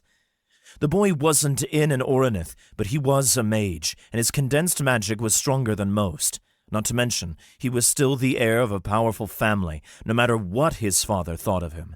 He had resources that others just didn't. Even then, an Orichalcum tier mage would struggle against a gold Oronith. "What's he doing?" Callie snapped. "Siding with the demons?" "He's causing as much havoc as he can to make us look bad," Wulf grumbled. "And with how his magic appears, how dark it is, no one's going to see or know better, especially if we all get killed." But Wulf couldn't let the other Oroniths get destroyed by the demons. That was his top priority. He could deal with Amok later, and he would make Amok pay dearly for this. His soul-rending potion was itching in his haversack, begging to be used. He sprinted across the lake, holding his cracked blade out to the side. The fiend's tentacles were preoccupied. When he was 5 paces away, poised to slash through the fiend's shoulder, a second beam of shadow raced down from the sky, barely visible in the night. It was more like a physical column, only visible where it blocked the lights and fires. It smashed into his blade. The cracked, old obsidian shattered, leaving him only with a sharp hilt. But he'd already committed to an attack. He jabbed the hilt and the sharp remains into the fiend's shoulder, but he couldn't cleave through. The fiend leaned back and hollered, trying to throw him off. He wrapped his arm around its neck, holding it tight and locking it in place, then jabbed the broken hilt into the top of the fiend's head. It was unwrapping its limbs from around the other Oroniths. Any moment it'd reach up and grab him, and it'd be over. "Callie, a little help speeding up my arm? I'm going to crack its skull." It won't kill it, she warned. I need you to hit it with a gravity wedge afterward, he replied. Tear it in two. Got it. He held his arm back, then pulled the struggling fiend closer with his other arm. Shouting with exertion and pulling against his smaller golem, he slammed his fist down into the top of the fiend's head. Silent Wraith's forearm smashed one of the fiend's horns, and the sharp hilt of the sword pierced into the top of its skull. Callie increased the gravity beneath his arm, pulling it down faster. The skull cracked. "Now!" Wulf called. "The full skull!" "Wulf, the thrust wing is swooping again," Armand warned. "I'll try to hold him off with arrows." "Protect your neck," Saith called. "He'll be going for your neck next." Wulf considered covering his neck with his hand, but he stopped. Amok was still no full-fledged mage, and if he wanted to deal a crushing blow to Silent Wraith, he'd have to swoop closer. He had a chance to knock Amok out of the sky, and he was taking it. Wulf pushed the tentacle fiend away, and Callie bludgeoned it with invisible force, shattering its skull and threatening to rip it in half. It released the pinned Oroniths and reached up, trying to protect its head, but it was too late. In an explosion of smoke, fire, and black blood, Callie's wedge tore it in two. Meanwhile, Wulf swept his arm backward and swiveled, panting with exertion and forcing himself to turn. A tsunami of waves washed over the Oronith's lower body, and he slapped his arm through them. He didn't register any impact.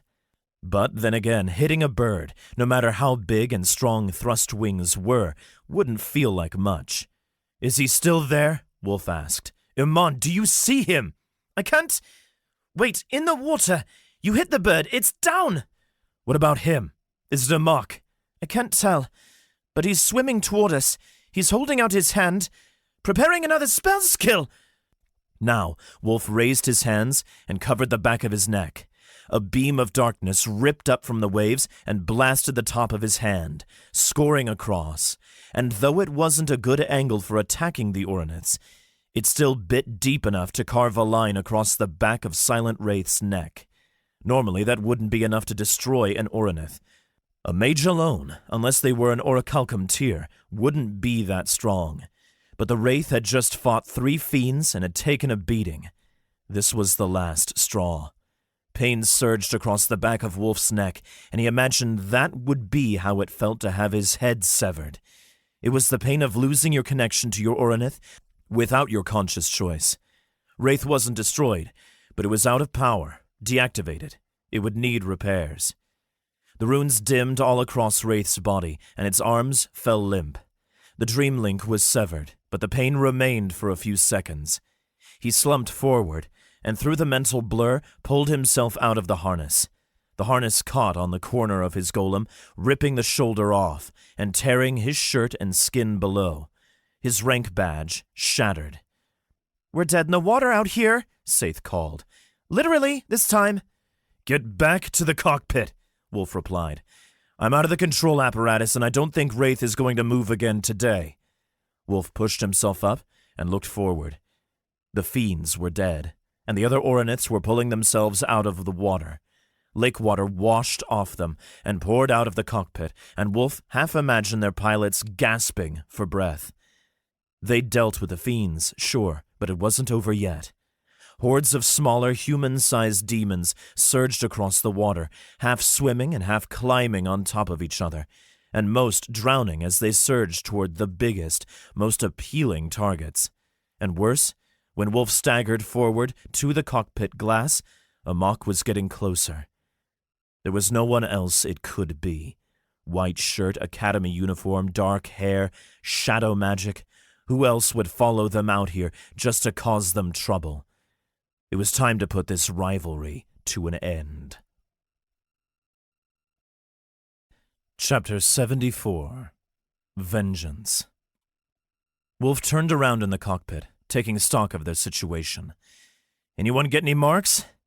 "We're still in battle according to the field," Callie said. "It must have registered Amok as a contender in our little squabble with the fiends." Wulf scowled. The boy was literally throwing in his lot with the demons just because of a petty squabble. He rolled his shoulder. It stung where the harness had caught him, but it still worked, and he could still move the rest of his golem. He pulled his scissors off his back. I'll deal with Amok if you guys can keep the demons off me. By now, Saith and Armand had dropped in through the cockpit's back hatch, and they ran to the cockpit glass, standing beside Wulf. We'll get the little demons.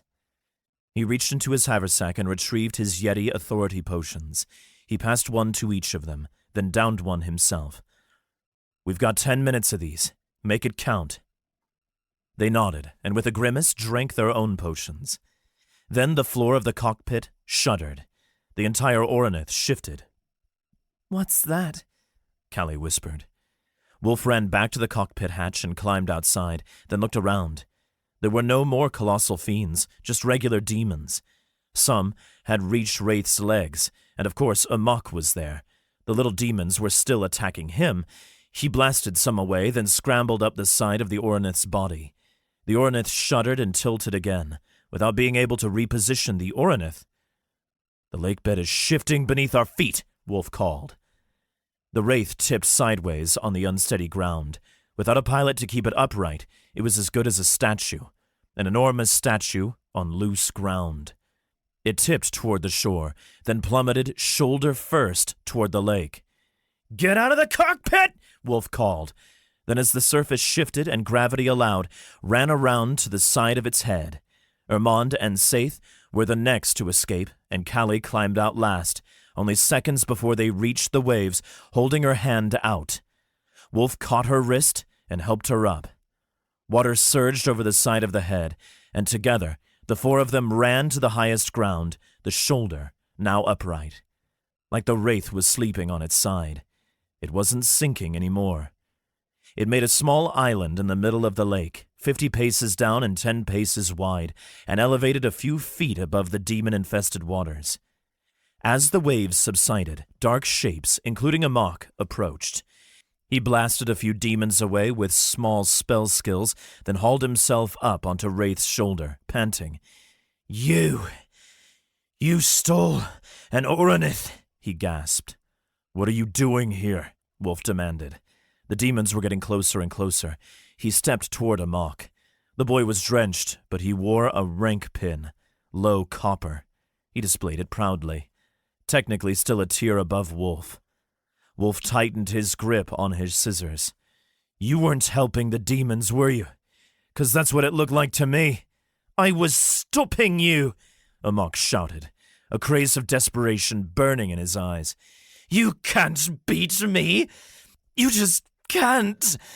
It shouldn't be possible for a lowly dog like you. But if I have to drop out, at least you'll get expelled too. You stole an Oronith, and you failed here. You failed. I clearly didn't fail. Wulf crossed his arms. As you can see, the fiends are dead, and we saved 3 Oroniths. He tilted his head down at Wraith.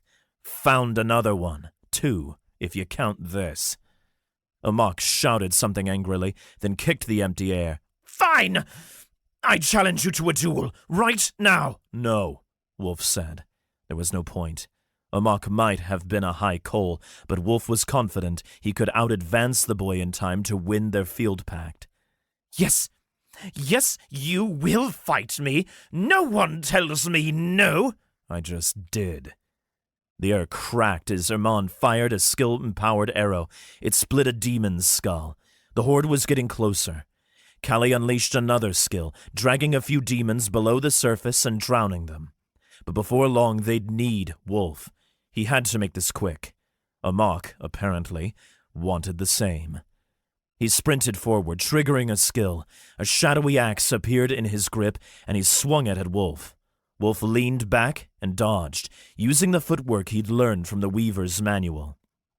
Amok unleashed a deluge of blows, but Wulf dodged and blocked them all. He deflected with the scissors, or caught the axe head between the blades. Amok had more practice with the axe than Wulf did with scissors, and he was a tier higher, but he was also half drowned and desperate. With each swipe he shouted and cursed. It was quite the tantrum, but even a drowning rat could get lucky. When a stray demon gripped Wulf's ankle, he stumbled. Saith used her wrist blades to destroy the demon, but Wulf was on the back foot, and Amok slammed his axe into the weakened golem's chest. Silent Wraith sputtered, and Wulf's connection with Arm of the Alchemist faded. The skill ended, and Wulf pushed out of the golem, stumbling forward. His mana was an eighth full at best. Wulf immediately triggered Arm of the Alchemist again and drew out his 2 poison potions to deflect Amok's next attacks. The boy cleaved right through them. Wulf parried the blows with a desperate swing of his scissors, but Amok kept slashing and hacking. Finally, a slice bit into Wulf's bare shoulder. Had it not been for his strength enhancements, he'd have lost his arm. But as it was, the axe still bit in a few inches. He yelled in pain. Reaching out, he punched Amok, sending the boy sprawling back across the platform. Amok kept hold of his axe, and it ripped free. Wulf stumbled back to his feet. He couldn't wait any longer to advance a tier. Sure, expanding his storage core was important, but Amok had forced his hand, and Wulf needed an opening to use the soul-rending potion. Kneeling down, he slotted his fingers into a runic pattern in the gaps between 2 of Wraith's shoulder panels. Normally, extracting the mana out of an in-use Oronith would be impossible, and Wulf wouldn't get back all of what he had fed into its main mana pool. But Wraith had no pilot, and the connection had been so abruptly severed. Not to mention, the mana wouldn't vent properly through the regular channels because of the damaged neck and the incomplete mana loops. In other words, he could draw the mana right out of it and back into himself. He'd become the vent. He shut his eyes and drew on the mana like he was pulling it from a storage construct. But he'd built up such high amounts of mana over many weeks, all to fuel an Oronith early, and tugging it all back into his body at once would be almost too much to handle. And this time, he wasn't putting it away in his storage core. He shut his eyes, clenched his teeth, and waited for the blasting pain of intaking way too much mana. But considering all he'd done in the past few hours, it wasn't even remotely as bad as the sensation of getting your head chopped off. Mana surged in, and he removed all the mental barriers that he used to direct it into his storage core. His eyes burst open, shining blue for a moment before dimming. His enchanted parchment fluttered, and words poured across it. Your mana has increased. Advancement progress 249.8%. Your core has adopted an aspect. You have a skill upgrade available. Wulf didn't need the sheet to tell him his core was gaining an aspect. In accordance with the field, his main core, the relatively small orb of blue light, shifted in his mental perception. It became a ball of turquoise, then changed again to an orb of swirling, bubbling green, a neon toxic green, a poison aspect. He pushed himself back up and faced Amok. 249%. What are the chances I'm a middle copper now? He didn't have time to worry about upgrading a skill. Amok was still standing there across the shoulder, looking at him in shock. He grinned, then said, I think you'll find that I'm stronger than you. Care to back down? Amok sputtered. How? You shouldn't have enough mana to fuel an Oronith in the first place, let alone the constitution to reabsorb the mana. That should have broken you. Wulf snorted. Perhaps I'm just better at magic than you. Or maybe, just maybe, you're not as good at magic as you think. He crossed his arms, despite his shoulders' painful, screaming protests. I'm a middle copper, and you're a low copper. I faced much, much worse than you, and it didn't break me. Give up. Not to a dog like you, Amok shouted. It's a trick. It's a mistake of some kind. He raised his axe and charged forward. Wulf sidestepped, using the footwork he drilled perfectly into his mind, and adjusted his grip on the scissors, holding them perfectly. Instead of cutting Amok, he clamped the haft of Amok's axe between the blades of his scissors and held it in place. Amok strained, and the boy had enough marks to make holding him back tricky, but Wulf released one hand and snatched the splatter potion from his haversack, then sloshed it over the surrounding hordes of demons. They hissed and scrambled, and the field recognized tens of potion effects activating at once. Wulf's own strength surged. He returned his hands to his scissors, gripped them tight, holding his hands exactly where the manual suggested, placing his feet exactly where they should be. The Zarian resonated. It chimed with purpose, then sent vibrations through his bones like it had just attached to his skeleton. It wanted to obey his command. It wanted to listen to his orders. He wanted to work with it.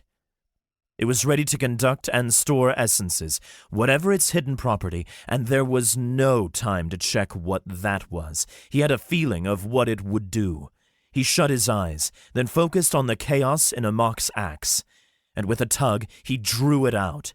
The Zarian rippled, barely phased, barely reaching even a fraction of its storage capacity. The axe trembled, then exploded in Amok's hands. It would have sent the boy flying back across the platform had it not been for Wulf's grabbing his hair and holding him steady. Then he threw Amok face first into the ground, slamming his nose into the stone. Amok gasped and writhed. He sniveled, shouted, and cried, all in an incoherent mess. "That's for Yon!" Wulf snapped. "You've lost everything. I should kill you right now." He pointed his scissors at the pathetic boy's spine. Master Arno had always said that to spare the guilty was to condemn the innocent. Amok would deserve everything coming to him. But Amok wasn't going anywhere, and Wulf had something better in mind. But I won't. He reached into his coat and withdrew the vial with the soul-rending potion, then dumped it into his splatter potion flask and swirled it around. It barely filled the bottom third of the flask, but it would be enough. Hopefully the field recognized it as a splatter potion now. Then, unceremoniously, Wulf dumped it over Amok's head. What was that?" Amok sputtered. "Just making sure you don't hurt me or my friends again. You're going to drop out, and your magic is gone. Unless somehow you have high silver levels of poison resistance, and then you'll have to face your father for all of this." The wrath of Lord Amok would be a more satisfying annihilation than anything Wulf could come up with. "You'll have to live with this. You'll have to go back to your father and explain that a field pact with a commoner forced you out of the academy. Find a way to explain that. You'll never even be on the crew of an Oronith. That your magic is gone. That the heir to his guild is a non-ascendant. You just ruined your life, and that's better than any merciful death I could give you." "The term isn't over," Amok exclaimed. "You have a month and a half, and with exams, do you really think you can overtake me?" Wulf shook his head. "You're done, and you know it." Amok collapsed, letting himself fall face first on the slick stone of the wraith's shoulder. He sputtered and sobbed incoherently, and Wulf turned away. Then a moment later, Amok screamed out in pain. His eyelids snapped open, and the entire eye turned pitch black. It lasted a few seconds before reverting to its normal white. The potion was taking effect. Wulf pushed the boy's shouts and screams to the back of his mind. He still had actual demons to clean up. Chapter 75. The Return. The demons, coated in Wulf's potion, didn't last much longer. After a few minutes, they cleared away the hordes approaching the fallen Oronith. The crews of Clegghold's Oroniths descended to lend a hand, and then, when it was all over, they carried the 5 of them back to shore. Wulf kept an eye on Amok the whole time, but the boy did nothing. He seemed resigned to his fate. When they returned to shore, it seemed their diversion had lured out a great number of the small demons to the lake. Clegghold's non-ascendant guards and footmen marched through the streets, using their momentum to crush the demon hordes, and cavalry charged up and down the roads, cleaning up the stragglers. All in all, a victory. Some buildings had been trampled, and the colossal fiends had stormed a path through the city. There would be some fires to put out, but it was nowhere near the total destruction that Clegghold had faced last time. Finally, a pair of guardsmen found them. and when they identified Amok, they dragged him away. He probably wouldn't face any punishment for sabotaging the defenses of the city, but it didn't matter. Wulf had his revenge, and Amok had someone else to answer to now. Wulf heaved a sigh of relief. He and the others stood around for a few hours, watching the moons rise and pass overhead, walking the lakeside promenade.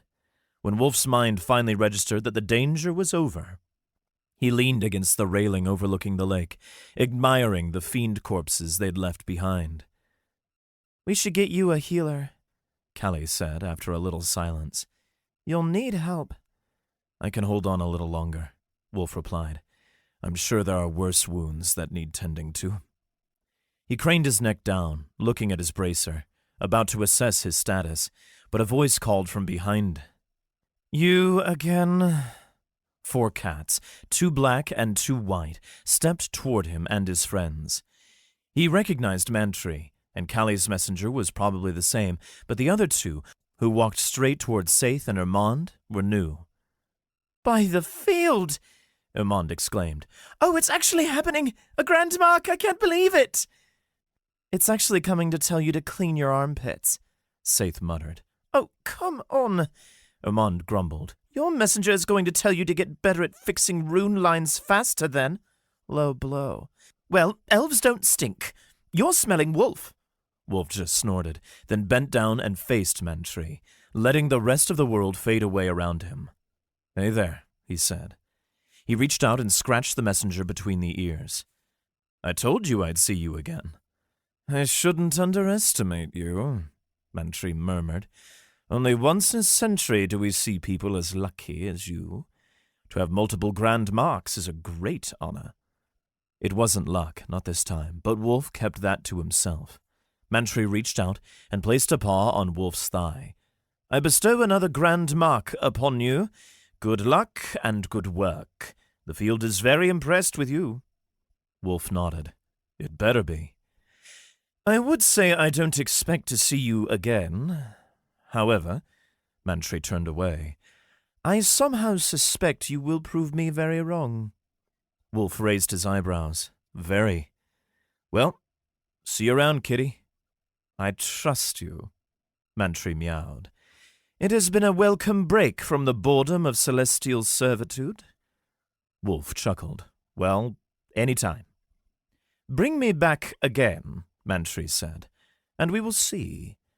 Or maybe I'll have to make an unplanned excursion." He glanced over at Callie, then at Armand and Saith. When he looked back down, the cats were gone. Out of curiosity, he immediately raised his wrist and concentrated on the mark, trying to assess it. Grand Mark achieved. Wraith Master. By earning a Grand Mark, all your previous regular marks have been condensed into one. Poisonous Foundations. Grand Mark. Wraith Master. You have tamed the legendary Silent Wraith at great cost to your mana and health. Your abilities can now draw chaos out of all objects. By drawing chaos from poisonous objects, the draw rate and efficiency doubles. By drawing chaos from living spirits and other creatures, the draw rate triples. Wulf nodded. All he could think to say was, "Nice." It was definitely the 19-year-old mind talking, but he wasn't done. There was still much to assess. He held up his bracer and willed the mark's description to disappear, leaving only the prior alert that he could upgrade his abilities. It read, "Skill upgrade available. By your will. Arm of the Alchemist. Bastion. Chaotic Alteration. Deadline. Disruption." The field never told you what the upgrades did before you picked it, but it would always be beneficial. He just needed to decide what ability would be best for him going into the future. He stared at it for a few seconds, but the answer was pretty clear. His most used ability was Arm of the Alchemist. Mentally, he selected that, and the field adjusted for a few seconds, tingling along his arm and reaching down to his core. After a few seconds, the sheet adjusted. Skill upgraded. Arm of the Alchemist. Arm of the Alchemist. You can spend your personal mana to manipulate any potion. Control of the potion can take any form you see fit, though you cannot transmute its form or change its state. Under this ability, poisonous potions become splatter potions. Your ability to smoothly control the potion scales with the quality of the potion. Cohesion of the potion scales with your tier. Wulf nodded. The changes were subtle. The potions not having to be made by his hand was mildly helpful, but better yet, him being able to turn potions into splatter potions would be incredibly useful, and he'd be immune to it if he touched them, considering his resistance to poisons. Lastly, he held up the scissors and assessed them. Fate cutters, unique. Zerian scissors, crafted by an alchemist determined to change his fate. With an assertion of will, they can amplify the user's transmutation skills and store all chaotic and orderly essences drawn from materials up to 1,000 units of either. The storage limit increases with each living creature whose fate is permanently altered by these scissors. They will only function for the bonded maker. That's impressive, Wulf said, staring right at the scissors. He slid them back into the sheath on his back, moving carefully and handling them gingerly. Now, Wulf, are you satisfied? Callie asked. You're really bleeding, and we'd better get you some help. He gave a half-hearted nod, then said, Yeah, all right. Let's call it a day. For a week they remained in Clegghold. Wulf spent a few days in a tent on the main thoroughfare, with healers watching over him until they finally dismissed him and sent him to an unused apartment, where he was permitted to relax. But 2 low iron ascendants waited outside the apartment's door, making sure he, Callie, Saith, and Irmond didn't escape. They had received orders from Dr. Langold. He never got a chance to explore the city like he'd hoped. The best he could do was watch from the window of the apartment as the city made repairs without him. As they waited, he made a habit of sprinkling some of Dr. Arno's ashes out the window. Not all of them, of course, but he figured he'd start making good on his promise. At the end of the week, Dr. Langold arrived in person. Yes, thank you for watching over them, Langold told the guards as he stepped inside the cramped apartment. They saved my life, one of the guards said, leaning in through the door. Oh, they did? That's wonderful to hear, Stigand, Langold replied. Glad to hear a former student is staying safe. Now, if you will, I'd appreciate a little privacy. He shut the door quickly and marched across the room. Wulf sat on a couch in the flat central living room, nursing his injured shoulder. Hey, Headmaster. He gave a little wave. Are the others here? Langold asked. Callie emerged from a room on one side of the apartment, and Saith and Irmond poked their heads out of the bedroom. Sit down, Langold instructed. They did.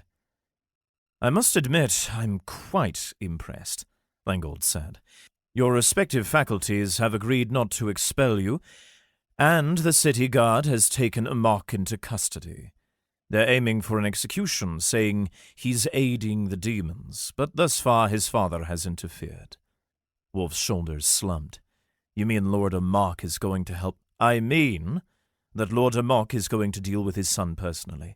It doesn't seem like he knows that his son has lost his connection to the field. But when he does find out, everything will be over for Amok. By all accounts, you've won. Wulf didn't think he'd ever seen Dr. Langold so happy before. As well, Dr. Azanthius has made another crossing with a few of his professors, Dr. Langold continued.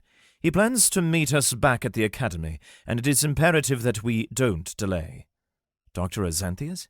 Wulf asked. Yes, he has a few messages he would like to deliver to you for. Langold chuckled. I have no clue what they could be. Wulf glanced at Callie. No clue. She laughed softly. Will you return with me? Langold asked. If I say so, you will be released from custody here, and Silent Wraith will be removed from the lake and brought along with us. Of course, sir, Wulf said. I'm more than happy to return with you. By the time they made it back to the Istalis Academy, it was the very beginning of 4th month. Most of the snow had melted, save for a few patches in the shade, and green grass was sprouting in all the cracks. Best of all, the border wall had been completely repaired. As soon as they returned to the academy, though, they made straight for Dr. Lengold's office.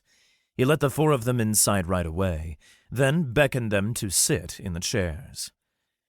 "It seems your little deal with Amok has paid off," Dr. Lengold said.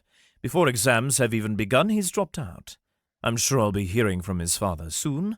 However, my hands are tied. I can do nothing about a dropout." Lengold offered Wulf a smile. "Congratulations." Wulf nodded. "Now, I will welcome our guest, Dr. Azanthius," he said, loud enough that his voice could be heard through the door. The door creaked open and Dr. Azanthius walked in. He didn't shut it the whole way. "Dr. Lengold told me of your continued demon-slaying success," he said. "Congratulations are in order, I suppose." "Thank you, sir," Wulf said, and Callie, Ermond, and Saith followed up with similar expressions of gratitude. "And seeing your success in claiming the Silent Wraith, the Centralis Academy has decided to make an offer to you. This summer, you may cross the ocean on a sea liner, and you may spend your next semester at the Centralis Academy if you choose. Being the most prestigious school in the world, you would receive a wealth of supplies and have access to some of the best instructors in the world, not to mention access to our dungeon.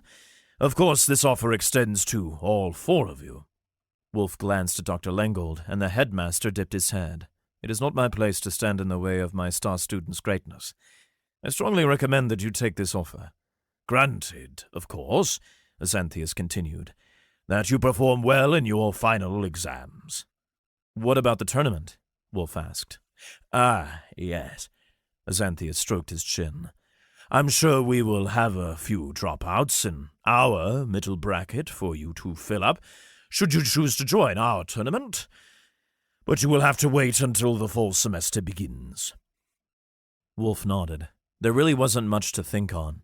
He got both of his wishes, to see the wider world, and a chance to greatly increase his strength. "I'm in," he said quickly. The others didn't hesitate either. "Very well. I will have the appropriate forms sent to your dormitories for you to sign and submit to us." Azanthius dipped his head. "I have brought along a few of our instructors from the Centralis Academy as well to help inspect the Silent Wraith. However, I figured they may like an introduction." At that, the door swung open, and 5 more ascendants, in the white robes of the Centralis Academy, marched in. They were unremarkable, save for the woman at the back. She was tall, with long, braided blonde hair and an athletic physique. On her back she carried a heavy stone hammer.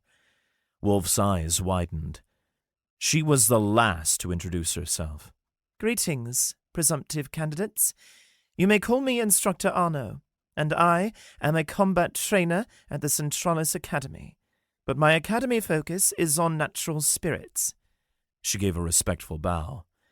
"It looks like you're well on your way to becoming wonderful ascendants."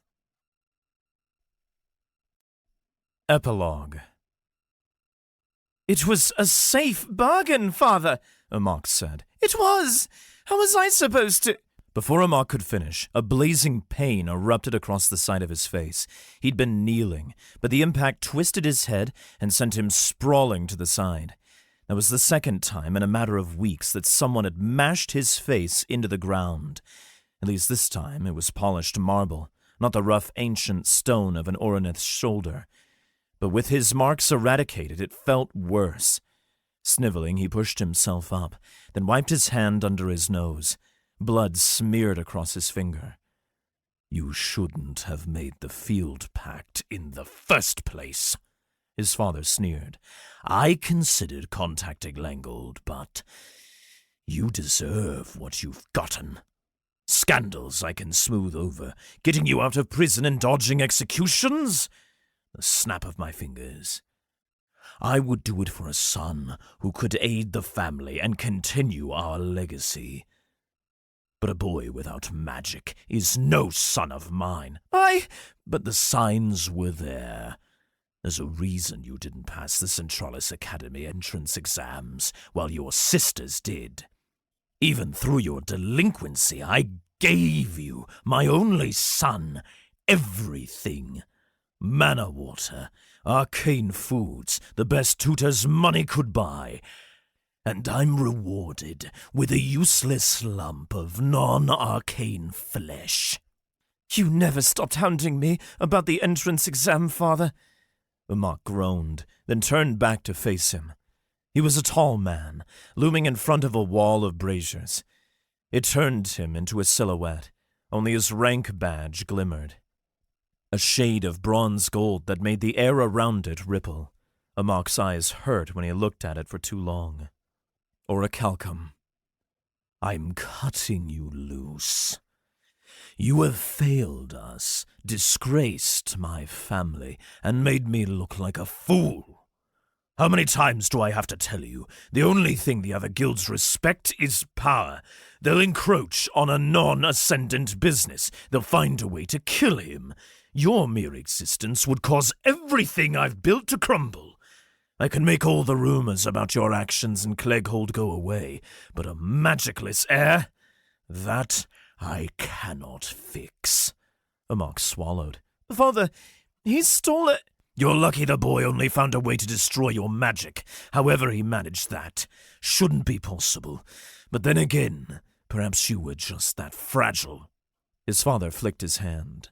Leave, and don't show your face here again, or I will kill you. Amok didn't need to be told twice, not by his father. He scrambled to his feet, then sprinted out the hall. The guards, ceremonial non-ascendants, stepped aside to let Amok pass. Once outside, Amok turned and pressed his back to the wall outside. He heaved a deep breath, trying to slow his pounding heart, but he couldn't. He'd screwed up. There were no two ways about it, and he deserved all this, he knew. He shouldn't be crying, or even begging his dad for anything, but he just didn't know where to go next. It was over.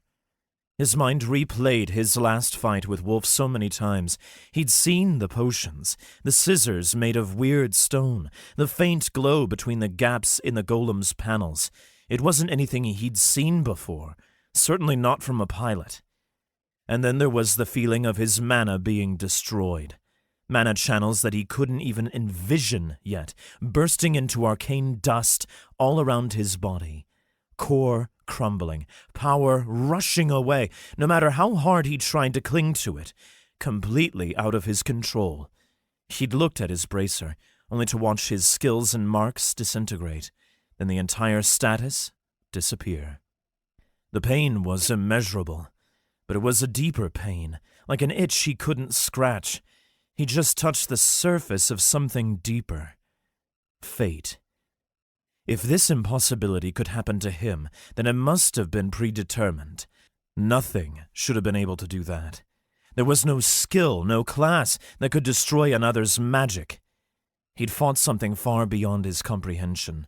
It defeated him, after only a brief hesitation, and after all he'd done, spared him? By all rights, it should have killed him. Perhaps it was merciful. It was an alchemist. But not just any alchemist. Most were low-tier, scrounging through the mud, desperate for any payment whatsoever. It was the worst of any crafting class. Or it was supposed to be. In the texts Amok had read, had been forced to read as part of his tutored youth, the first-hand accounts of Pan had seemed ridiculous. Such power contained within a fleshy cage, but vast and boundless nonetheless. They said he could pluck the cords. The very field had trembled around Pan, unable to comprehend his existence, like something else had been placed in his body. It was ridiculous. But Amok understood now. He'd stood before a great alchemist, a successor to Pan, and survived. This being could alter the world as it saw fit. It could change matter as it saw fit, transmute deposits of arcane resources, the likes of which the world had never seen before, turn a man into stone with a flick of its hand, or turn the empty air into a feast for a king, or take away a man's ability to touch the field. Amok shut his eyes and bowed his head. Suddenly all his trifles felt meaningless. He'd seen unfathomable potential, and there was no recovering from that. His early steps, his ascension, had been meaningless. He wasn't striving toward the same things as he did when he advanced his first few tiers, when he awakened his abilities. He'd have to remake himself. He'd been one of the few people to exist in the presence of a greater being, if only for a few seconds. There was a new great alchemist, a god in the making, walking among them. End of Volume 1. To be continued.